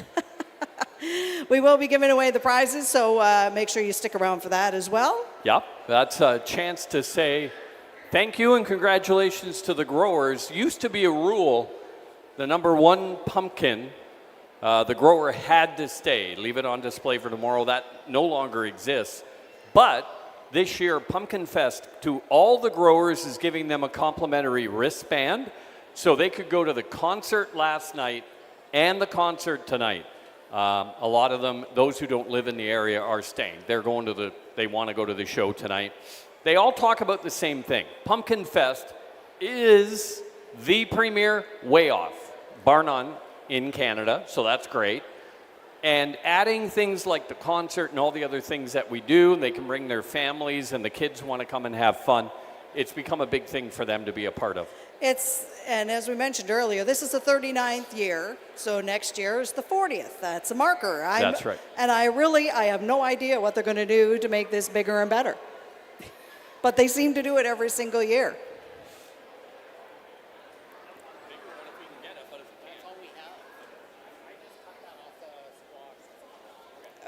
So this will give you an idea about what they look like when they're growing. So this just came off a squash that we're going to be weighing here shortly. Squash and pumpkin look very similar when they're growing. So that is how thick a vine is, for about 1,000 pounds. This is going to be another instance where the grower would hope that it was a squash, but there's orange on it. Yes. So it will be qualified as a pumpkin. So this vine would be in the root end would be over here, and the vine itself will be about 20 feet long, roughly. So it's 1.5 inches thick, probably. A lot of meat to it. This one doesn't, but usually when we turn the vine upside down, water will run out, because a pumpkin nonstop, or squash, nonstop will drink water. Even when it's picked, it still thinks it's growing, and it'll still drink water. So this is in the ground. This is attached to the pumpkin or squash, and you can see that little vine below. If I turn it around, you're going to see that. That is where the flower was, or a flower was. Flower's female, pistil is male, rub the two together, and then you pollinate. So that's where the flower would have been, and it would have been growing. So there's multiple pumpkins or squash growing on one vine until eventually you figure out the one that's going to grow the best, and then you trim all the rest off so all the energy goes right to that. John is back. Gee, we can't get enough of you. Last time. This is your last thing. Last one. Did you keep anything for tomorrow? No? Yeah, brought it all for today. All right, so this is a case where we've got green and orange, but again, any amount of orange qualifies it as a pumpkin, so this will be entered in the pumpkin category. And can we move the leaderboard down so we see the pumpkins? There we go, thank you, sir. Here's our pumpkins. Our biggest is 1785. Will this challenge for the lead? I love how the growers all have, when the growers come in, they are walking by all the pumpkins going, all right, now I'm going to finish third. Now I'm going to finish fourth. Well, it is good enough for second. Okay, wait a minute. You know the funniest, okay, What? yes. Second space, give him a nice round of applause. 1,623.5 pounds. Wait, Huh? wait. Okay, now you got to think like growers think. What does John say while we're standing there? Oh, great, my personal best is 1624.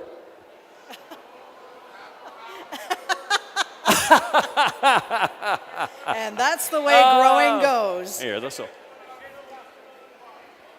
There you go. One more day on the vine. It might have, yes, got Wow. there. Second spot on the leaderboard.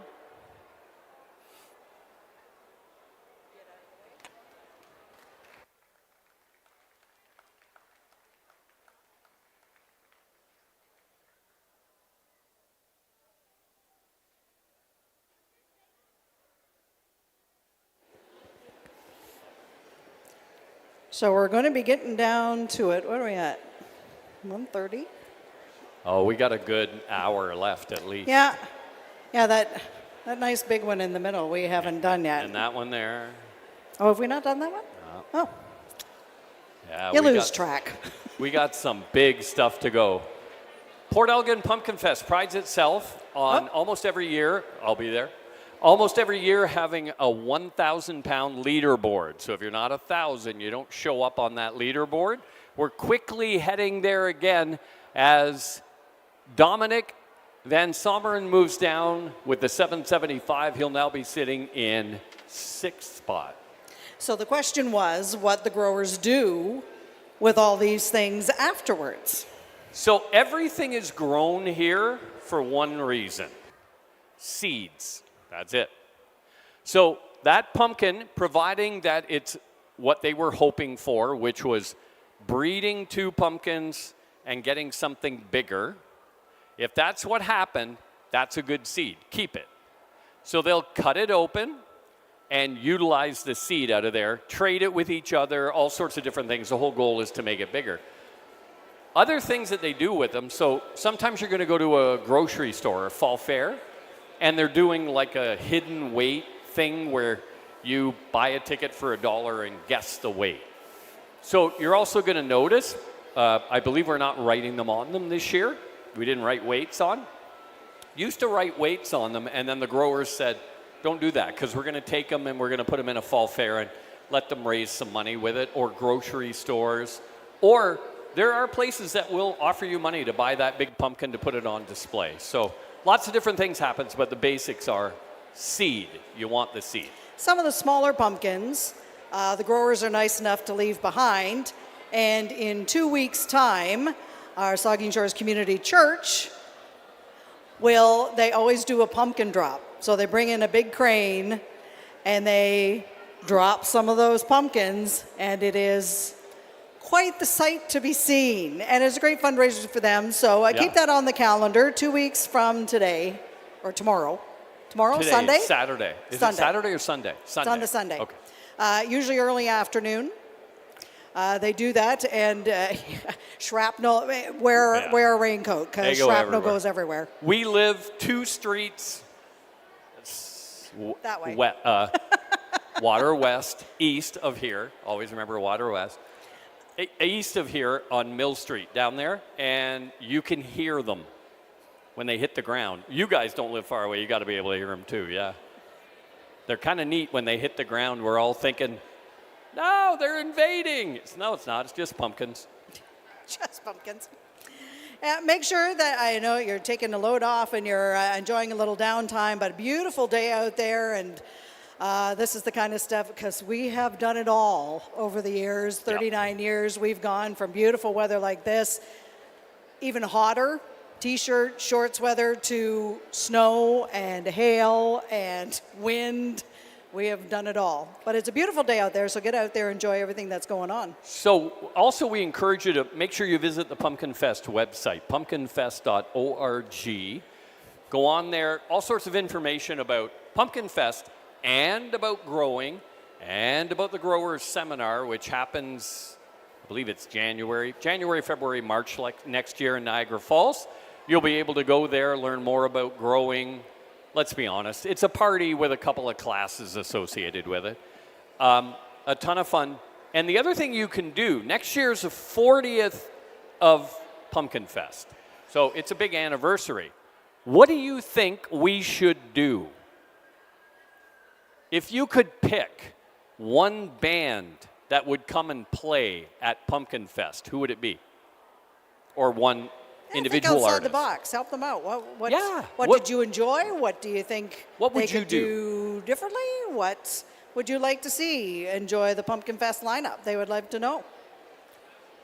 So, But maybe later, because as of Monday, they don't want to think about Pumpkinfest for at least a couple of weeks. There's so many volunteers and people that participate in this event that literally for the next week, the community kind of goes into a lull.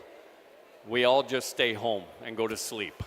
It's a long couple of days for everybody. It's a culmination of a whole year worth of work. So we all just kind of say, that'll be good for a little while. And then really what we're doing is waiting for the phone call from Joanne to say, hey, you're coming back, right? She should wait a month before she calls everybody. Actually, it's become to the point where they don't even ask us They anymore. don't. You don't hear from yeah. them. You're going, did they get new hosts? What are they Yeah. doing? No.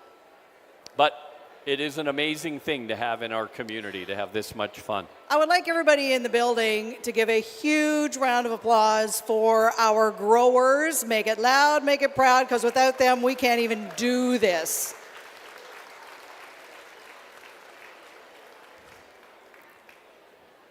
All right, let's throw another pumpkin on the scale and see what we can come up with. So it looks like we need 386 or bigger to get onto the leaderboard. I don't think that's a problem. How high can it go?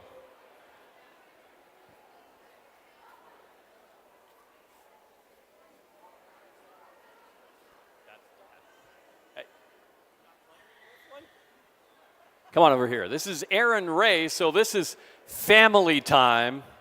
All right, Aaron, tell me about your pumpkin. Well, we had a flat tire getting here, so at least we got here. That's the main thing. So, yeah, no, we had a good year anyways. So there's a couple of cracks in it, but they don't go all the way through, so not a bad year. But you blew a tire. Yeah, on the way here, yeah. I just sat and guarded the trailer, made sure no one stole it till. If someone's strong enough to steal this, Well, that was the joke. Wow, you brought half the field with you. It's about time. Paul really hasn't had any work to do yet. I mean, He said to me earlier, why do I have to get down? Because they could lift this higher. I think they just do it. But he has to take all the dirt, obviously, because that would add to the weight. And he's checking those said cracks to make sure they don't go through to the interior. And our lovely volunteers now have something to do to sweep up all the dirt. You can sweep up.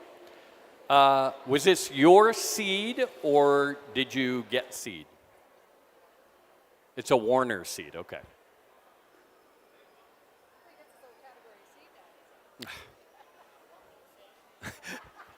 Ooh, a little under the arm, right under the armpit there. Oh, no, I just licked the...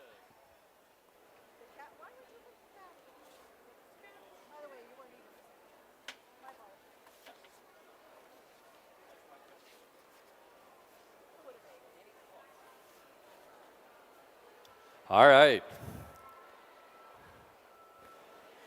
I got to say, it weighs heavier than it looks. So the walls must be fairly thick. Checking all the holes.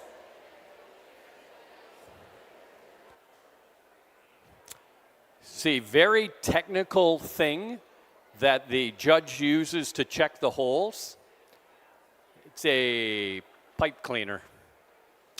Yeah, really it's a zip tie. Says really technical, sticking his bum up in the air for the camera to see. Yeah, very good. Yeah, it's very nice. People all over the world right now.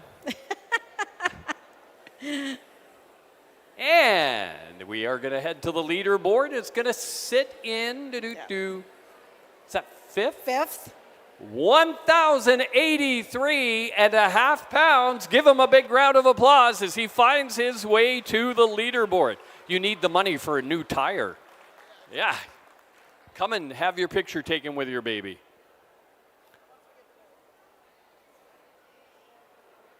Sorry, sixth, because we just updated the leaderboard. So sixth on the leaderboard. Still there. Nice. Oh, your niece. Where's your niece from? Right now she's in Simcoe, but she's at our house. She's watching. All right, so let's wave. Wave to the niece. Wave to the niece who's watching in Simcoe. What's or her your name? House. Dahlia. Hi, Dahlia. And there's the leaderboard until we add this one onto it.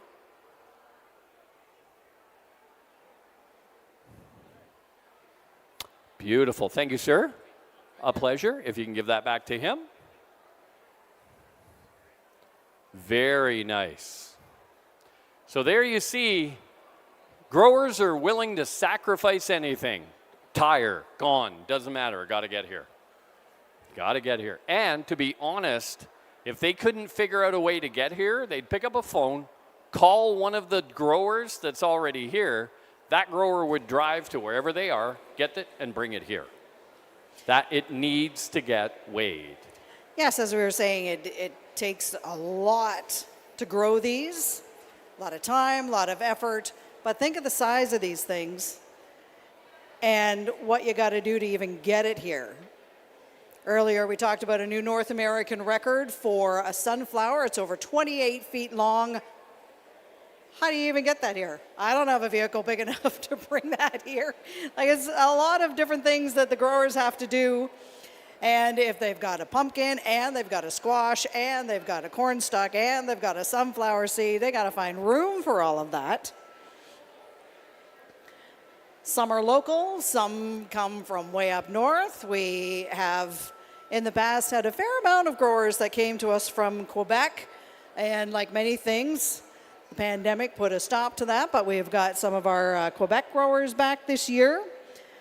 They do come from a long way. Oh, Paul, you're going to do that? You're not even leaving it for the volunteers? I'd leave it to the volunteers.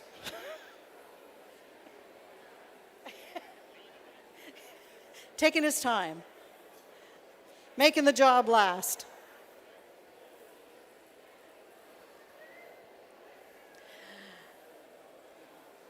As you were wandering in, if you want to find yourself a seat so that you can get comfortable and join us for a while, and two, so everybody is able to see. Still have some room on the side benches, but there's ones along the wall as well. Taking pictures of stuff on our other table. Feel free to do that. All right, just getting an update. Okay. We have 3 pumpkins and 1 squash to still weigh. Okay. Now, it is the job of the mayor to walk through the pumpkins and try and guess what's going to be the biggest. We want to weigh that last, right? So he's kind of picked this out. So if he's wrong, we know who to blame.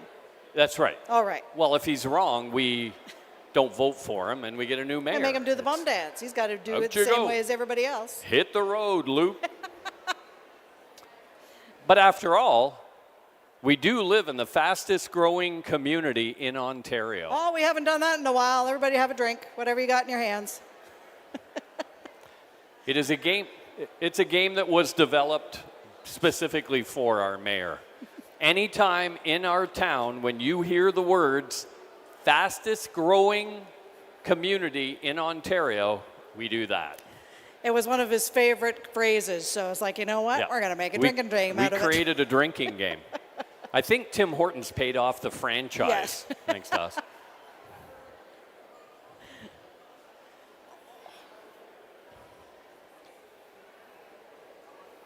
Oh, one thing we didn't mention, the craft show. There is one in the Legion. Make sure you're checking that out as well. The many vendors that we have here at Pumpkinfest.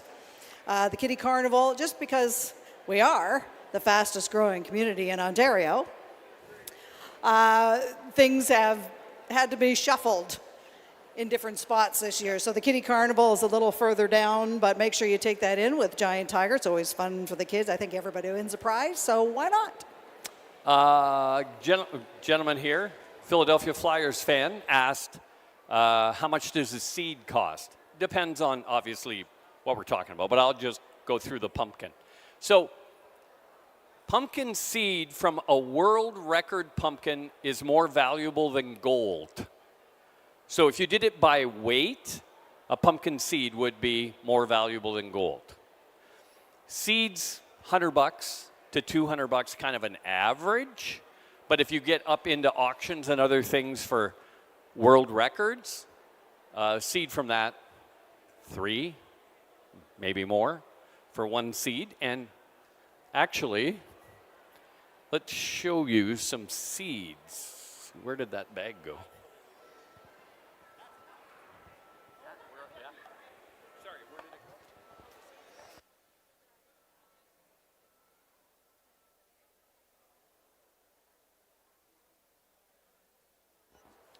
We're going to grab some of the seeds and show you what they look like. Okay, first we need a little background here. It's gone. So earlier on, one of the things after our opening ceremonies is our celebrity, it used to be seed spinning, but again, pandemic changed that. Now we have come up with different ways to launch the seeds. Today they used rubber bands, elastics. And the host of the morning show on 97.9, the Bruce Brian Longmire, came up with a good one. He was standing here. We had the measurement. He actually put it to the table where all the other things are being measured. We said about 49 feet. He was ever so happy. He said yay. And then after everybody cleared out, the volunteers said, no, there's a seed that hit our foot. And it was Lisa Thompson's, our MPP, and it was way further. It was another 6 feet further than Longmire's. So we took a picture, we gave Lisa the prize, and we told Brian that he was no longer the champion of the seed launching contest, and he's calling foul. Nope. Inquiry, he's having none of it. He's not going to give up that championship at all. He's still going to brag on the radio. We're still not going to live this down at all. But here are some of the seeds that they were launching. We'll go through that in a second, and we'll hand some seeds out. So this is Ron Ray. So Aaron, who was just here, is Ron's protege, otherwise called son. All right, come on over here. Good to see you as always. How was your growing season? It looks like it wasn't too shabby. Yeah, it wasn't too bad, except we did have, again, these weekly rains and a lot of wind. I lost probably a lot of the vine about a month ago. So a lot of these are just kind of holding on for the month of September. Yeah, that's the thing. You got to get them to peak growing at the right time, right? Remember, these pumpkins at their biggest growth are going to grow anywhere between 40 and 70 pounds in one day. Don't cut too much off. Yeah, don't cut too much. Little trim on the stem. And personal best? 1749 personal best. You're not going to be there. But 1,000 pounds is always kind of where you want to get to. 1,097.5 pounds. You made it again. Another 1,000-pound entry. Put you in the top 10 for sure. Yep. 2 pumpkins and 1 squash, I believe, is what we have left.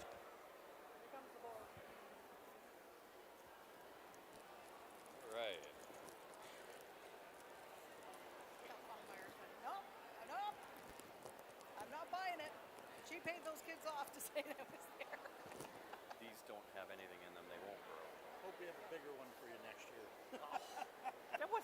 And no flat tires.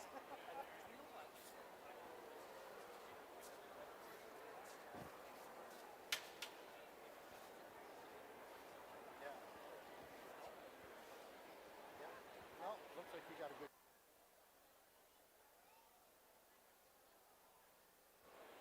Okay, so we'll show you seed. Here, could you hold those 2, and I'll take this one. So in my hand is a seed from a giant pumpkin. That's about how big they are. This one will not grow. You can tell there's a little bit of stuff inside there. You can see how thick it is. Okay, really thick is the one you want to find, because then that's a lot of meat in there to get into the ground, take root, and grow. But that's how big a seed is. So you know how seeds, like when you do seeds at home, right? You cut out a jack-o'-lantern and then you put the seeds in the oven and you cook them and you eat them. They're obviously a lot smaller than these. This one, like I said, not much in there to grow. So over the winter, these seeds come with kind of a covering on them. It's like a little shell. So, not telling tales out, take a bunch of seeds, put them up on top of your, where you keep your dishes, because it's dry air, dries them out. Then you sandpaper or scrub the top off, take the little skin off the outside, get it ready into the plant, get it to germinate and so forth. That's how they work. So that one seed will be worth, from a world record pumpkin, anywhere between $100 and $400 for one seed.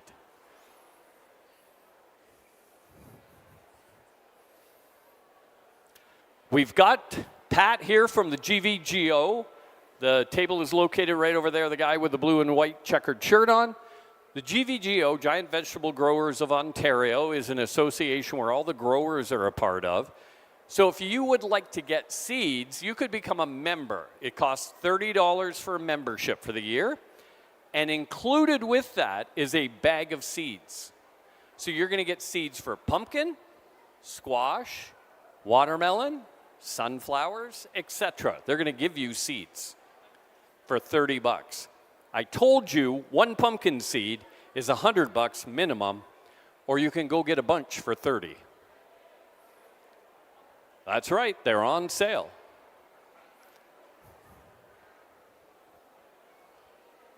So we're down to what we believe to be our two biggest pumpkins and our biggest squash. Wait till you see this squash. It is huge.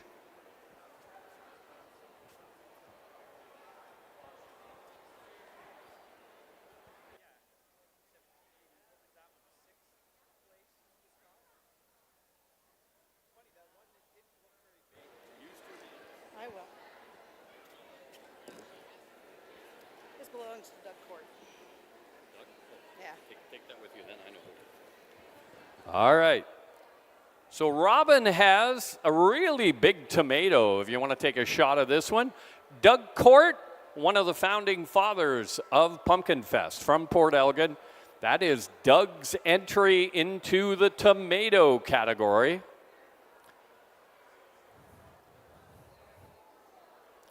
Next to the weigh scale, Art Johnson and his squash. Look at this monster. That one has grown on itself for sure. And usually they weigh very heavy when they grow down like that.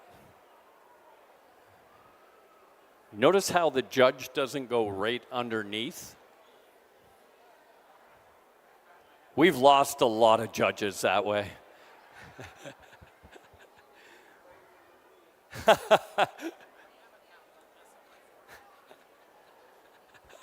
All right, Art, come here. What's your personal best for squash? 980 pounds. Oh, I think we might get a new one. I think we might get a new one for you. What do we have for a squash leaderboard? Oh, we're on pumpkin. We'll have to wait to see that. Oh, there he goes. 11:37, your friend John Butler is the leader currently. But you don't care. It's not. No. Oh, my God. Am I allowed to say that in a church? 1471. Oh. Just a quick question. Do you and John ride back to St. Thomas in the same truck? We do. Side by side. Bet you don't today. Bet you don't. Congratulations. That is, I think that's our last squash, right? That is going to be this year's biggest squash of Pumpkinfest. 1471.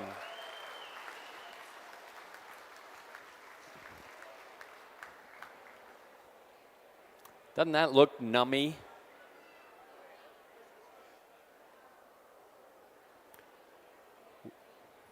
We were trying to find a knife big enough to be able to cut open a watermelon. We haven't found that yet. A lot of the big watermelons that you see, very edible. When a watermelon turns color, not outside but inside, turns to red or pink, like a very deep pink or red, it's matured and then it's very sweet. So when we open up the giant watermelons, if that's the color, we'll hand it out. You can eat watermelon. It's very good. Bring a knife. Oh, there's machetes around, don't worry. Oh, yes. Oh, okay, let's see. Where's Doug Court? That might. There he is. Let me go find him.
Do remember that we have activities going tomorrow as well. Some of the growers bring more than one, obviously, being this is the international weigh-off. They're what they think is their biggest ones. They put in this weigh-off. We'll have another weigh-off tomorrow and start a little bit later, about 10-ish. That was 11. a question for you. About 11. We will also have a pet show after we have our weigh-off, which is always a lot of fun with the kids. Do we have the junior growers this year? Tomorrow? So it's a local program that a local hardware store gives out seeds, whatever the children want to try and grow, and they bring their results tomorrow. So we'll see how well they did during the growing season. The car show will be going once again, the Midway, the craft show, the Everything. kitty carnival. Yeah, we do her. I wanted to quickly update. So we did find a knife. Doug, they opened one of the watermelons and they haven't turned yet. They're not ripe. So It looked white, we don't so want that wouldn't you to be eat impressive. that. Yeah. Okay, if we could play the Jaws theme, that'd be really good. I don't know. I'm thinking the one. Did they take the 17 one outside?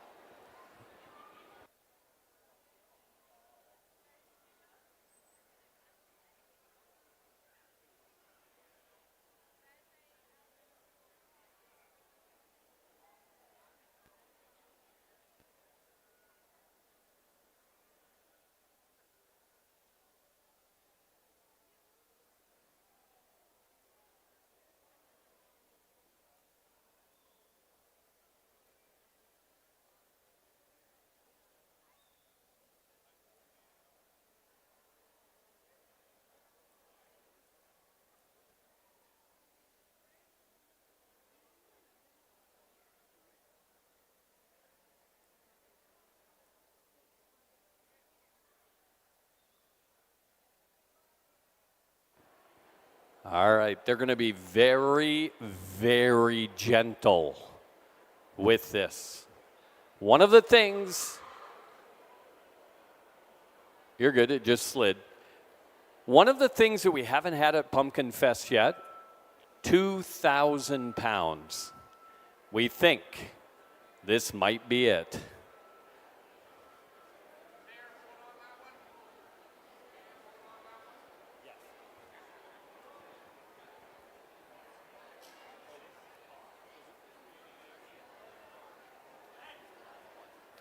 This one, grown by Todd Klein of Shawville, Quebec. Renfrew East. How's that? Come on over here, my friend. We partied last night. Now we're going to try and party today. How long does it take you to get here? About 9.5 hours. You are a trooper. Sorry, is this our last pumpkin, or do we have one more to weigh? We got one more. We got one more to weigh. And is it some guy from Englehart? That's right. It is. I thought so. All right. Personal best for you, my friend. What have you got for personal best? Oh, he's way too interested in this. He's cheating.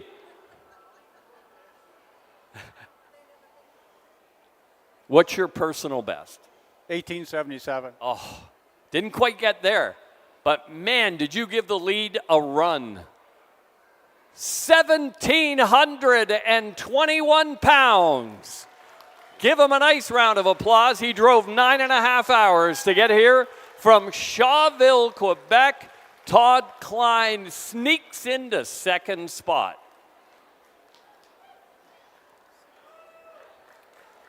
That is beautiful. All right. In Todd's words, there's one more big one. What do you think? Now, I know you guys, we all got together last night. We had drinks. We were at the concert. Did you share secrets? Do you think he can beat the 1785 that's on the board? Oh, yeah.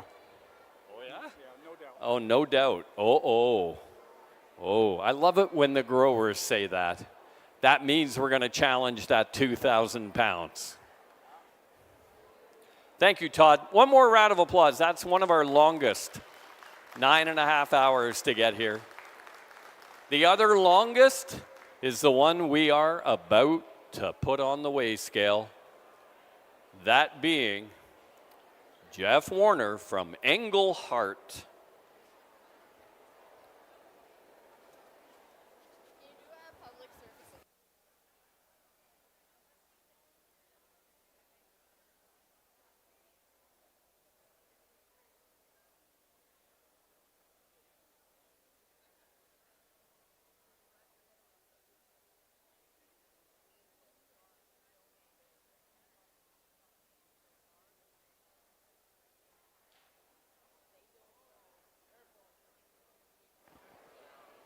We have a black Chevy pickup, AN 34771, back in the growers area. Could we get you to move your vehicle? I assume it's a grower. We need you to move your vehicle. Somebody's trying to load up a trailer back there.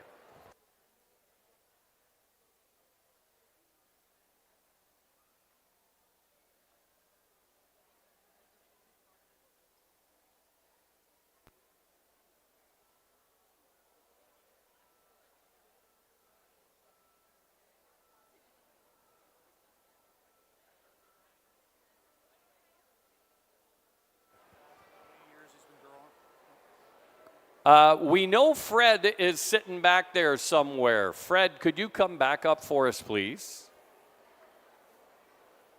There he is. Fred. Somebody tap that guy on the shoulder. Come here. Yep. Come here, my friend.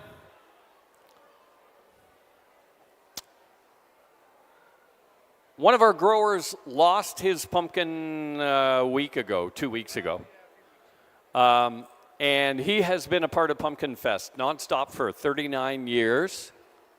And the other thing is, I didn't mention, but I did earlier, but most of you wouldn't have been here. This guy just turned 90 years old. Fred Hain, come here. Right over here. We want to make sure we celebrate you correctly. So I want you to stand here. Pat from GVGO has some words. We in the Giant Vegetable Growers of Ontario, we're a pretty tight-knit group, and we have some, Fred here is one of the original members of the club. He's been growing pumpkins, I don't know, when did you start growing, Fred? 39 years ago. 39 years ago. He's one of the founding members of the club. He's been just a fantastic honorary member, and he's been supporting Port Elgin. And we just wanted to acknowledge, because Fred had a really beautiful pumpkin going this year, and it was a beautiful orange. It was, I don't know how heavy it was, but he was really looking forward to bringing that pumpkin to this event, and in his 90, after his 90th birthday. And unfortunately, it didn't work out. It developed a soft spot, so he was pretty upset about that. But he still made the trip. He hasn't missed the Port Elgin Pumpkinfest in years. And the GVGO, he's never missed a Port Elgin Pumpkinfest. I was corrected. Thank you. That's great, Fred. We just want to say that we all love you. You're an ambassador for the giant vegetable growing community. And I just wanted to acknowledge your wife, Dorothy. I'd like to get all the growers to come up here, and we'll get a photo with Fred. And I got a birthday banner here that Dorothy set me up with. So it would be really nice if everybody come up here. All the growers, try and get all the growers to come up, and we'll get a photo with Fred before we weigh the final pumpkin. Come on in, Dorothy. This is Dorothy Hain. This is Fred's wife here. 62 years married. And according to her, 20 of them happily.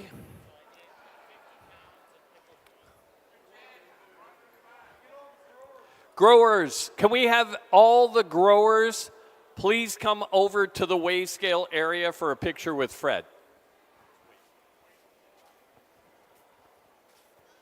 All of the growers, everybody, please come over. When you turn 90, we promise we'll do the same for you.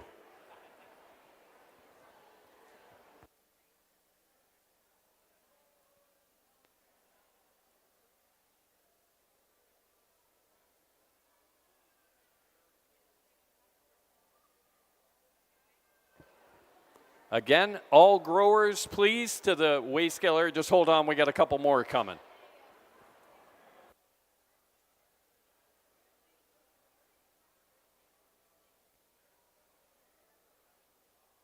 All right, we've got people here who want to sing happy birthday, so are you ready?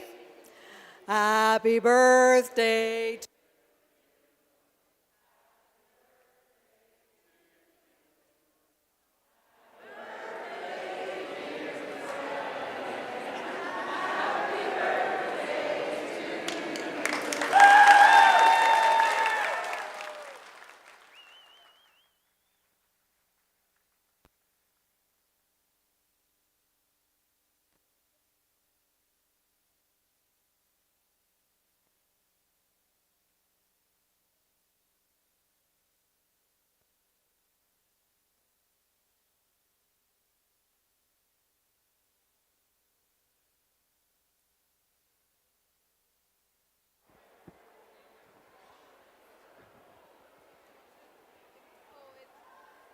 I am never seeing 90. I know that now.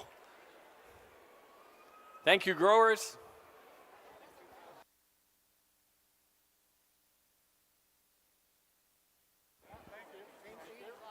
All right, don't go anywhere there, Warner.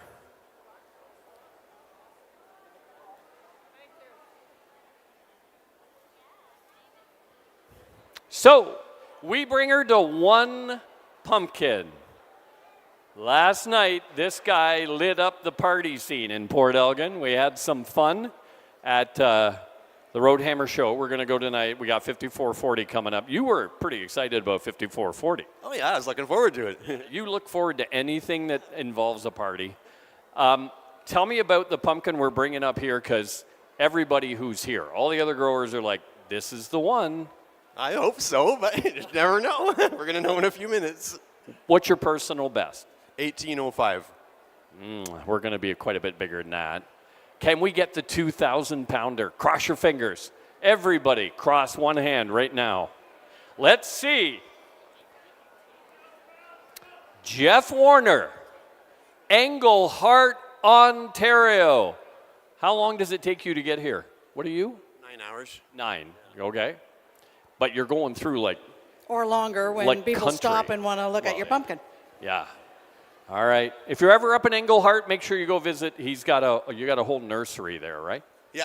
Nursery, pumpkins, strawberries, you name it, we got it. All right. I heard giant marijuana plants. That was the other thing I heard. Yeah, maybe. I just said maybe. Me too. That's right. All right. I don't want you to look. Oh, baby. This is pretty exciting. Yeah, this part sucks. I know what you mean. All right, let's see. We're going to stand back. Robin has it covered up because we don't want you to see it. All you guys could see it. Now you can't. Robin, let's go from right to left. We have a 0.5. That's good. We have a 6. We have another 6. 1966 and a half.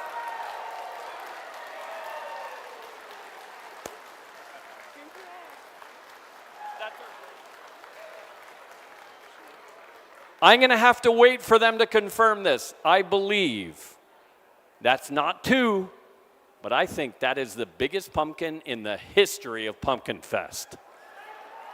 That is it. 1966 and a half.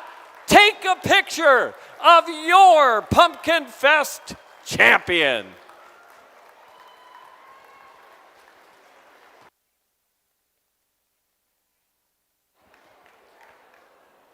I only have one thing to say. Why couldn't you have added 40 pounds? Yeah, one night too early. That's fantastic. 1966 and a half. You came to see big ones. It's a site record confirmed, the largest in the history of Pumpkinfest. Wow. I also wanted to mention one other thing. Dave Patura from Merrickville, what will end up being does he end up being second or third? I can't remember if that's updated. Anyway, where's Dave? I want Dave to come up for a sec. Congratulations, Jeff, our champion. Dave, come on up here. I want you to make the announcement. I'm not going to tell them what you're doing with your pumpkin. Nope, you're going to do it. Do you end up being second or third? Anyway, whatever. That big 1,785-pound pumpkin. Tell me what you've decided to do. I'm donating it to Port Elgin, and they're going to use it in their pumpkin drop, I guess. Yep. We're going to drop a 1,785-pound pumpkin? I guess so. He donated his pumpkin. 1,785s, and he donated it for the pumpkin drop. Thank you. Wow, that's going to make a mess. Holy. If you live in Port Elgin, next Sunday is when that pumpkin drop is going to be. 2 Sundays is when it's going to be. It'll be happening right out here behind the church, right? On the 20th. It's a fundraiser for the church and for the women's shelter, okay? And so the highlight will be dropping a 1,785-pound pumpkin. Hope the crane can hold it. We're going to hear that for sure. Yep. Wow. It Shrapnel might for hit my miles. car. Don't go anywhere. We're going to do the award ceremony in just a few minutes. Congratulations to Jeff Warner, a new site record and the heaviest pumpkin in the history of Pumpkinfest. And congratulations to all of our winners. Yes. And make sure you stop by the table. Many great things over there, too, with the tomatoes and the gourds and the corn stalks. We got a North American record there. It has been a very successful day at Pumpkinfest, and thank you for being here with us.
For those of you just arriving here in the Bruce Power Growers tent, we are a few minutes away from doing our prize ceremony. So we'll be awarding all of the prizes to the growers for the different categories.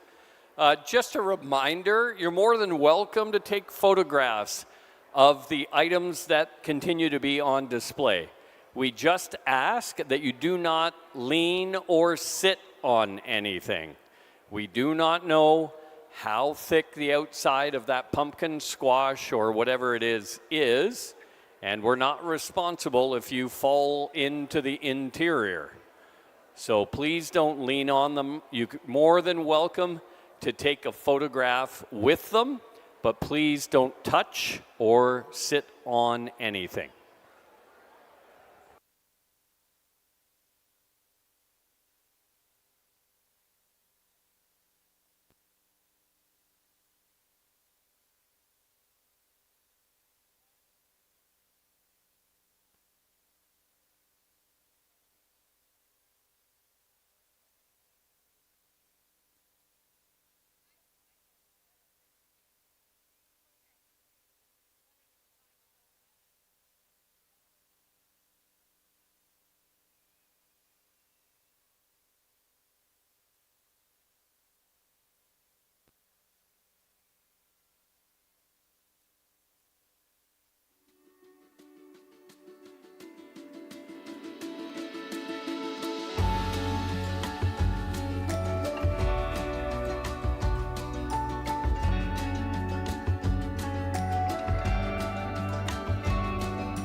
Just a reminder that in a few minutes we're going to do the award ceremony for the growers. A big thanks to all of them for the effort they've put out within the last year.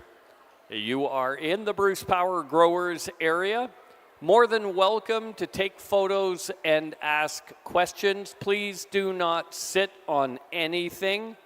Touching is not a bad thing, but sitting or leaning, we do not know how thick any of these are.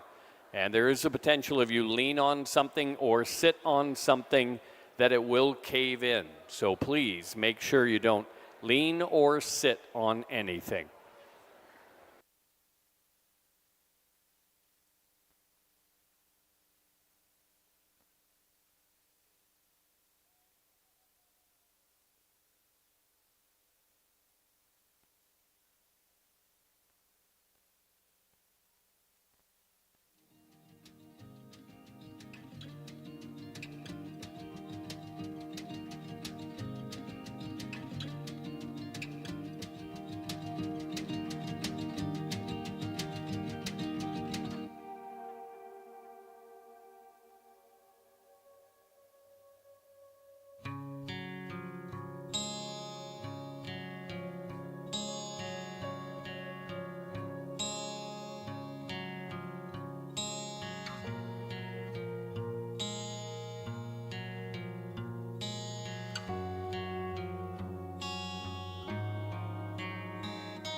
Once again, there are those who are checking out our products for the day. Please feel free to take as many pictures as you like, but please don't lean on them or sit on them, as the growers would be very upset if something happened to them. But please feel free to take all the pictures you want.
Growers, please make note, 1 minute.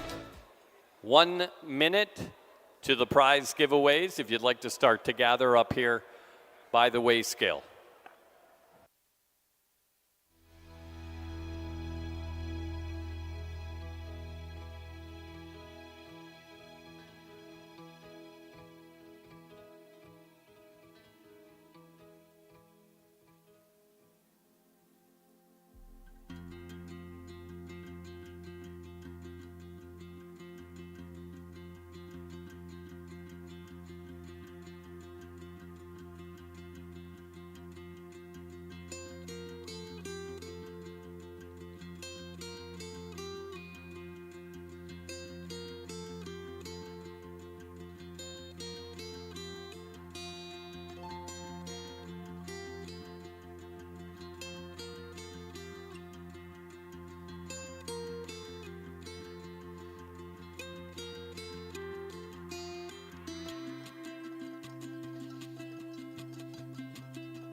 Growers, please make your way to the front.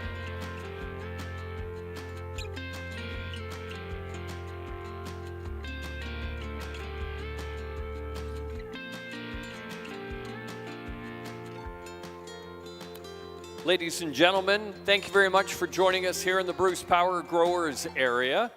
I'm Dave Middleton along with Robin Woods, your host for 2 days worth of Pumpkinfest. Thank you very much for joining us today and for joining us for all the events of Pumpkinfest. We haven't had a chance to see it, but we understand the car show is kind of spectacular this year. We know we had about 1,200 pre-registrations, and they all showed up. So it's easily going to be the biggest two-day car show in the province. We've set a couple of site records that we're going to talk about. One North American record. So got lots of stuff to talk about. First of all, we give away our first prize of the day today, and that is our Novice Grower of the Year. And we want to congratulate this year's Novice Grower of the Year, Jason Beam. Congratulations.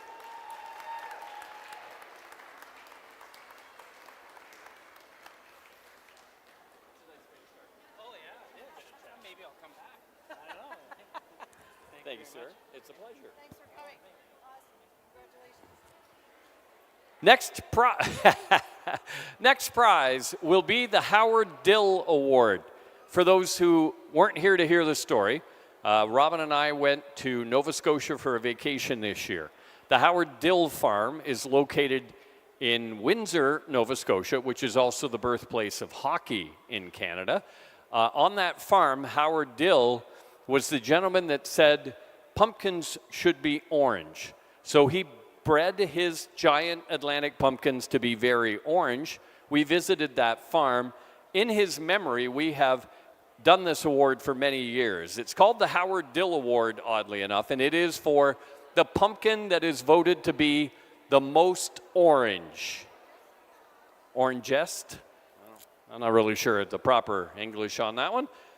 This year's winner, Marius Van Someren. Yeah, you did. Get up here, Marius.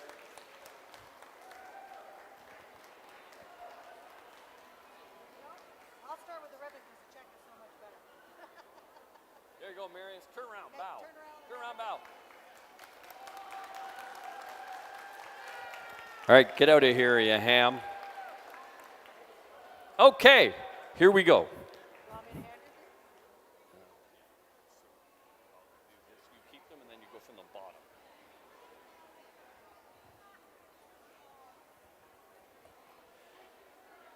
Now we go to the most unusual category. So we have all the regular categories here at Pumpkinfest, pumpkin, squash, etc. Unusual is just something someone grew and it kind of didn't fit in any other category. Congratulations to third for most unusual, and I believe it was the swan gourd, I think. I don't remember. Madison Ashton, nevertheless.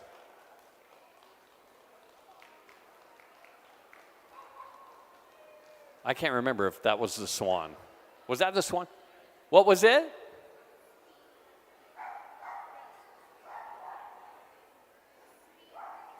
Oh, the rutabaga. All right, sorry. There you go. Now, bottom one, perfect. You've got, take them all, I don't care. Oh, yeah, second place for most unusual, one of our St. Thomas growers, John Butler.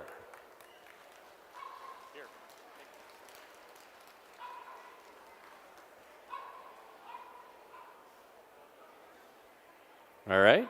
Any growers who don't show up, we're spending that sucker at the concert tonight. Hang on, Jeffy, we're going for a ride. And first place for most unusual, that was the swan, was Ellis Layton.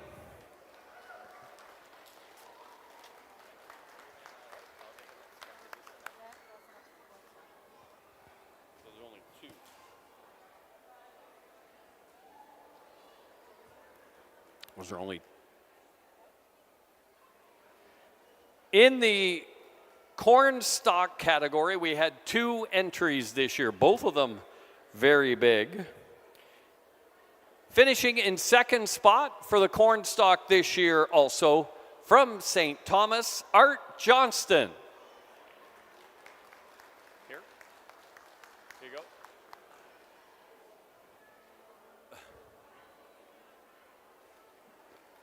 And the winner of Cornstalk, the guy that rides with him in the truck, John Butler.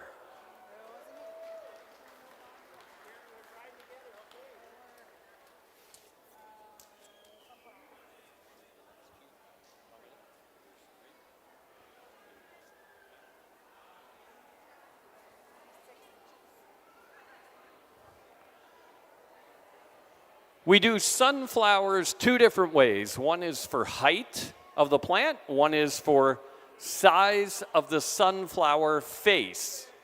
And we're going to do the sunflower face right now.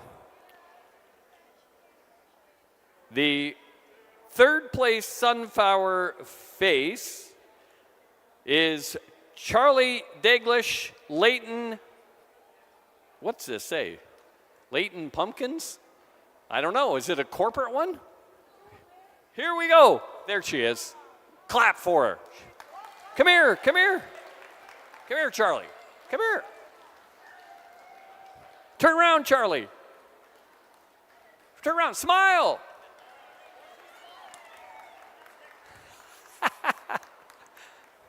Oh, you know what? We need shoes that glow. Everybody needs to be that excited. We need shoes that glow. But everything. Hey, whoever I give this next prize to, if you don't come up here that excited, I'm taking the prize back. Second place for sunflower face. Start jumping, Dennis Hartung. I see you right there. There he goes.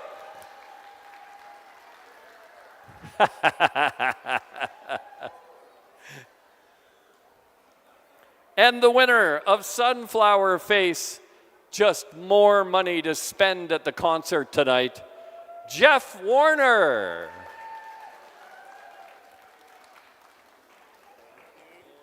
This is going to get to be a bad night.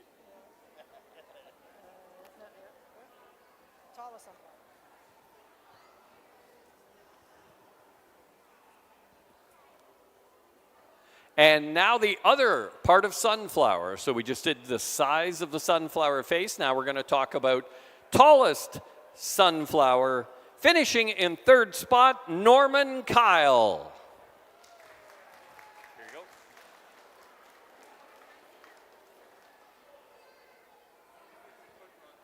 go. Second position goes to Art Johnston. Oh, we're keeping a lot of money tonight. And first place, thanks for your donation to the Jeff Warner Party Pot. John Butler wins the tallest sunflower this year.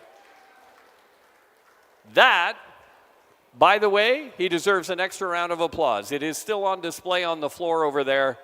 The new North American record sunflower set today here at Pumpkinfest.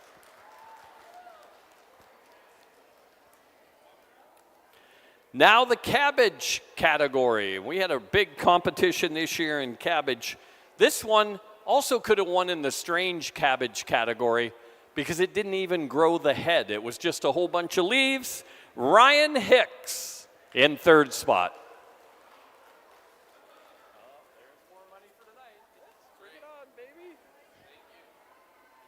In second spot, the always excited Dennis Hartung.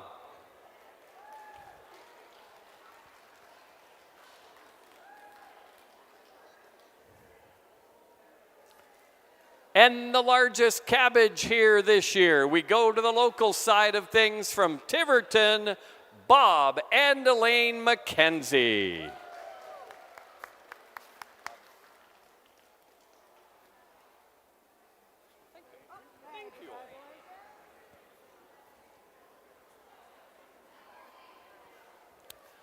And now moving on to the marrow category. Top 3 will receive prize money. And that means in third spot, getting a check will be Madison Ashton. Marrow.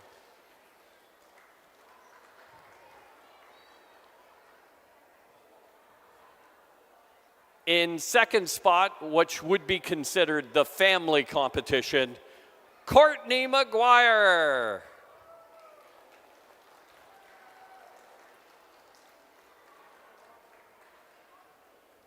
Be nice to Courtney, she's injured. She kicked the living room table and broke her toe. And she kicked the living room table because she knew her grandfather was going to beat her today. And he did. First place, Marrow, Doug Court. Okay. I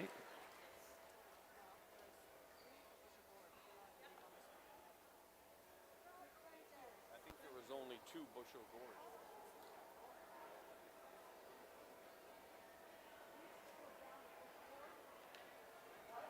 Go to bushel gourd. We just want to see. Oh, there we go.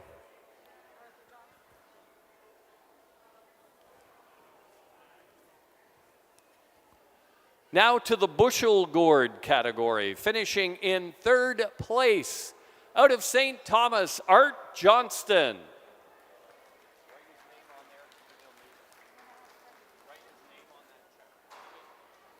Second place, also from St. Thomas, John Butler.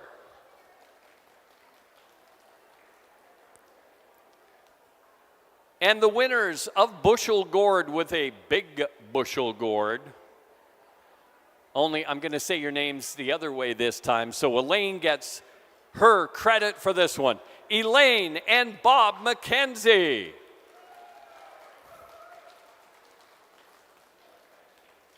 Tomatoes next, John.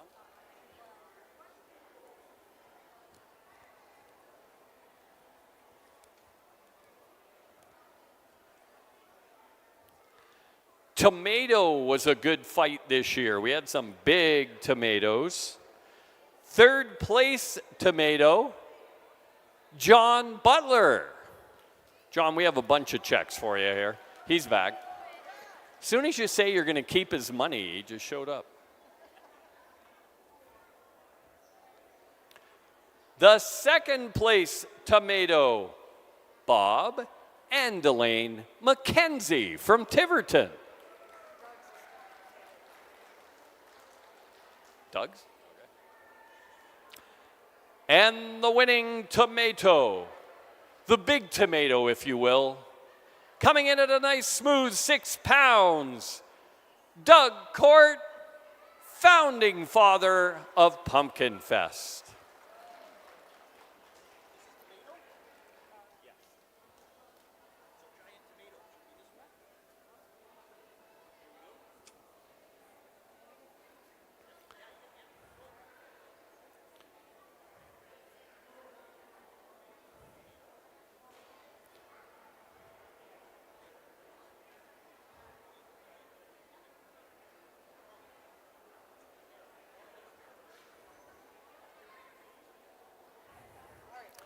On to field pumpkin now. So remember, what you see in the grocery store is a pie pumpkin.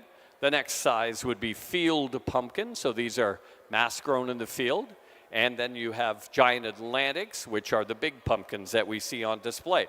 So we'll go to the field pumpkin category with a third place finish for Madison Ashton.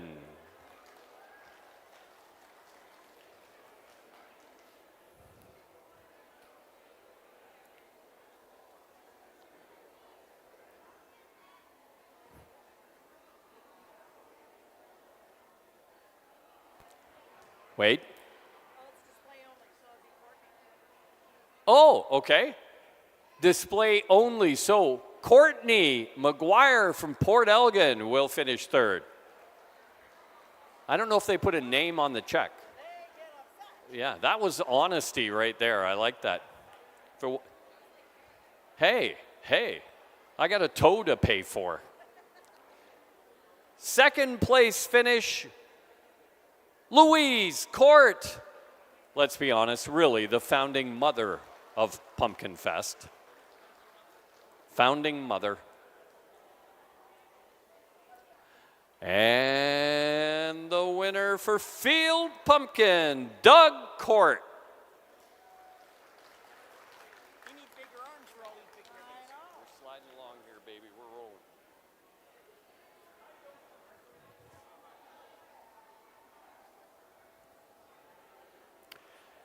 Our next category is the gourd category. And we want to congratulate third place.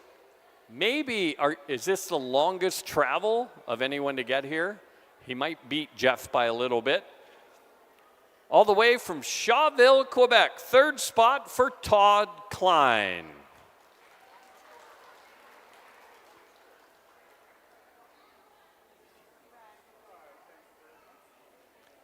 Second place gourd, John Butler from St. Thomas.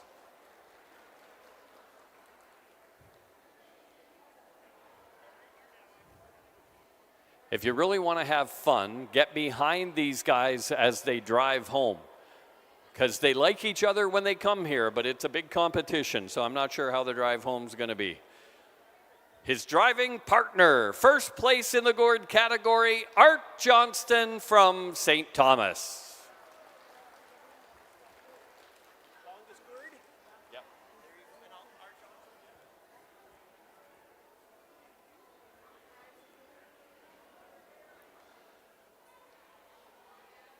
Watermelons now, with a congratulations to the third biggest watermelon. Is that Wesley Layton I see? It is Wesley Layton.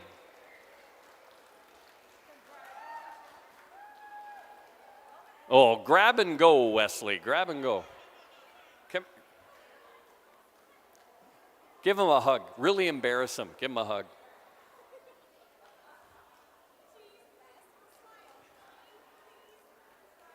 Please smile.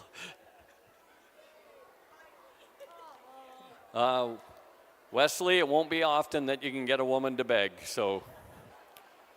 Second place watermelon, Norman Kyle.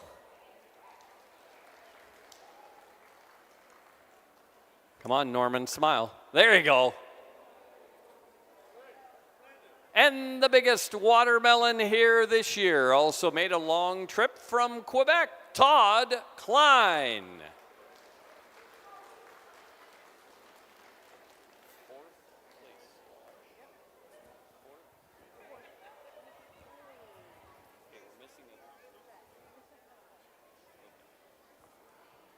All right, now we get to the stuff.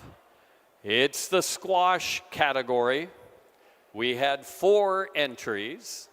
Finishing in 4th place this year, Courtney McGuire. We should take it over to her. Don't make her keep walking up here. Ah, no money for you. Ah.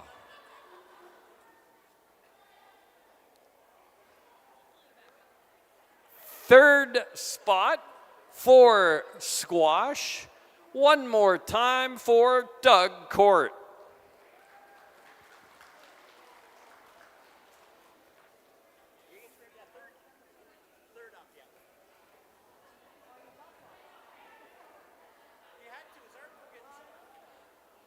The second biggest squash here today, produced by John Butler from St. Thomas.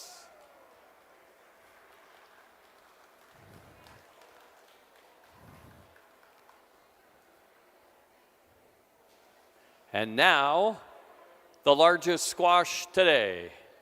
And the guy that will be paying for the tank of gas in the truck on the way home tonight, he wins $1,200 for having the biggest squash here today. It's Art Johnston from St. Thomas.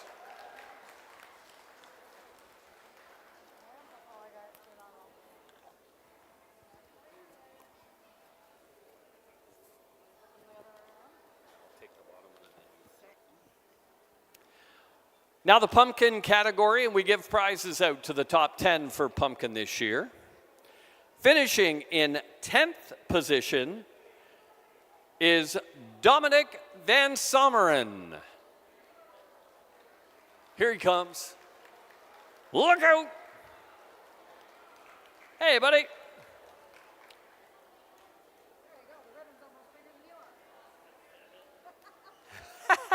Oh, I'm out of here. Mommy, you told me not to talk to strangers. Oh, amen. 9th spot goes to Aaron Ray. Aaron and his dad blew a tire on the way here. So that'll be Aaron's contribution to some rubber. 8th position for pumpkin happens to be Aaron's dad, Ron Ray.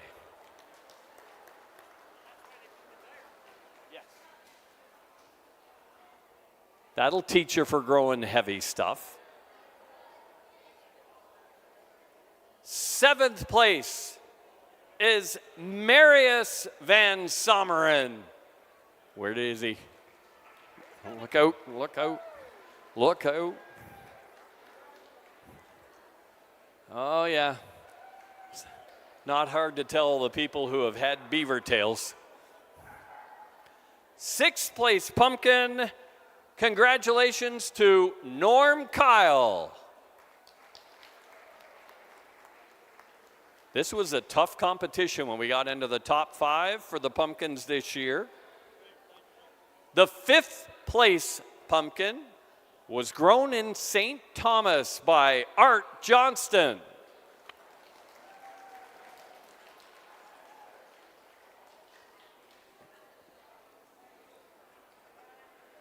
And the way it should be, he narrowly beats the 4th place pumpkin, narrowly beats that one. And it's also the guy riding in the same truck, John Butler.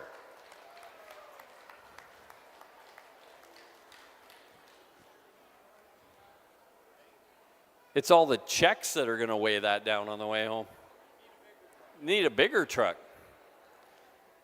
Top 3 for pumpkins. You need to give this guy a nice round of applause. He travels all the way from Shawville, Quebec. It's a 9.5-hour trip. He finishes in 3rd spot this year. Give it up for Todd Klein.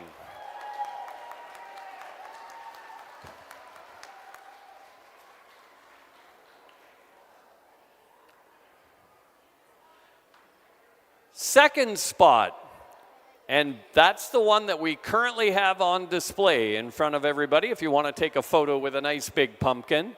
It comes in at 1,785.5 pounds. And just to show you how good many of the growers are, this guy has donated that pumpkin back to the church. It is going to be part of their big pumpkin drop in 2 Sundays. 2 Sundays from now, raising funds for the Women's Center. They are going to take that 1,700-pound pumpkin way up in the air and drop it. Yes, if you live here, you'll get a piece. It'll be in your front yard. Second place, Dave Patura. And thank you for your generosity. He just didn't want to take it home. That's exactly.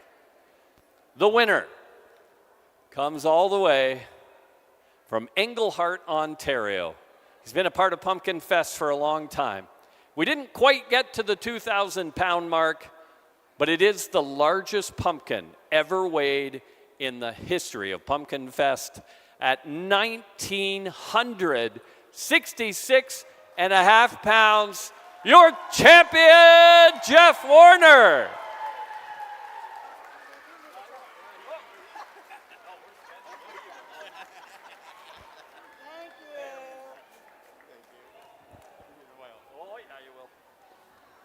And that, by the way, means Jeff and some of the growers and Robin and I are all going to 5440 tonight, and we are spending that check. $3,200, and we're going to have some fun. On behalf of all the organizers of Pumpkinfest, all the volunteers, I just want to say thanks for coming out. We hope you guys had fun. It's only the first day. Robin, we're back here tomorrow. Oh, yeah. We'll have more things to weigh. There's going to be more cars and more kiddie carnival and more food and more midway rides and just more. Oh, and the pet show. Can't forget about the pet show. More. All right. So hopefully we see you at the 5440 concert tonight. If not, there's lots of stuff to do on the grounds. Go have fun. Take a picture with the big pumpkin. Those of you at home, we're going to be back here tomorrow morning, sometime between 10 and 11, likely, is when we're going to probably start the weigh off. Thank you very much for joining us online. Thank you for joining us in person for the first day of the 39th edition of Port Elgin Pumpkinfest. Have fun.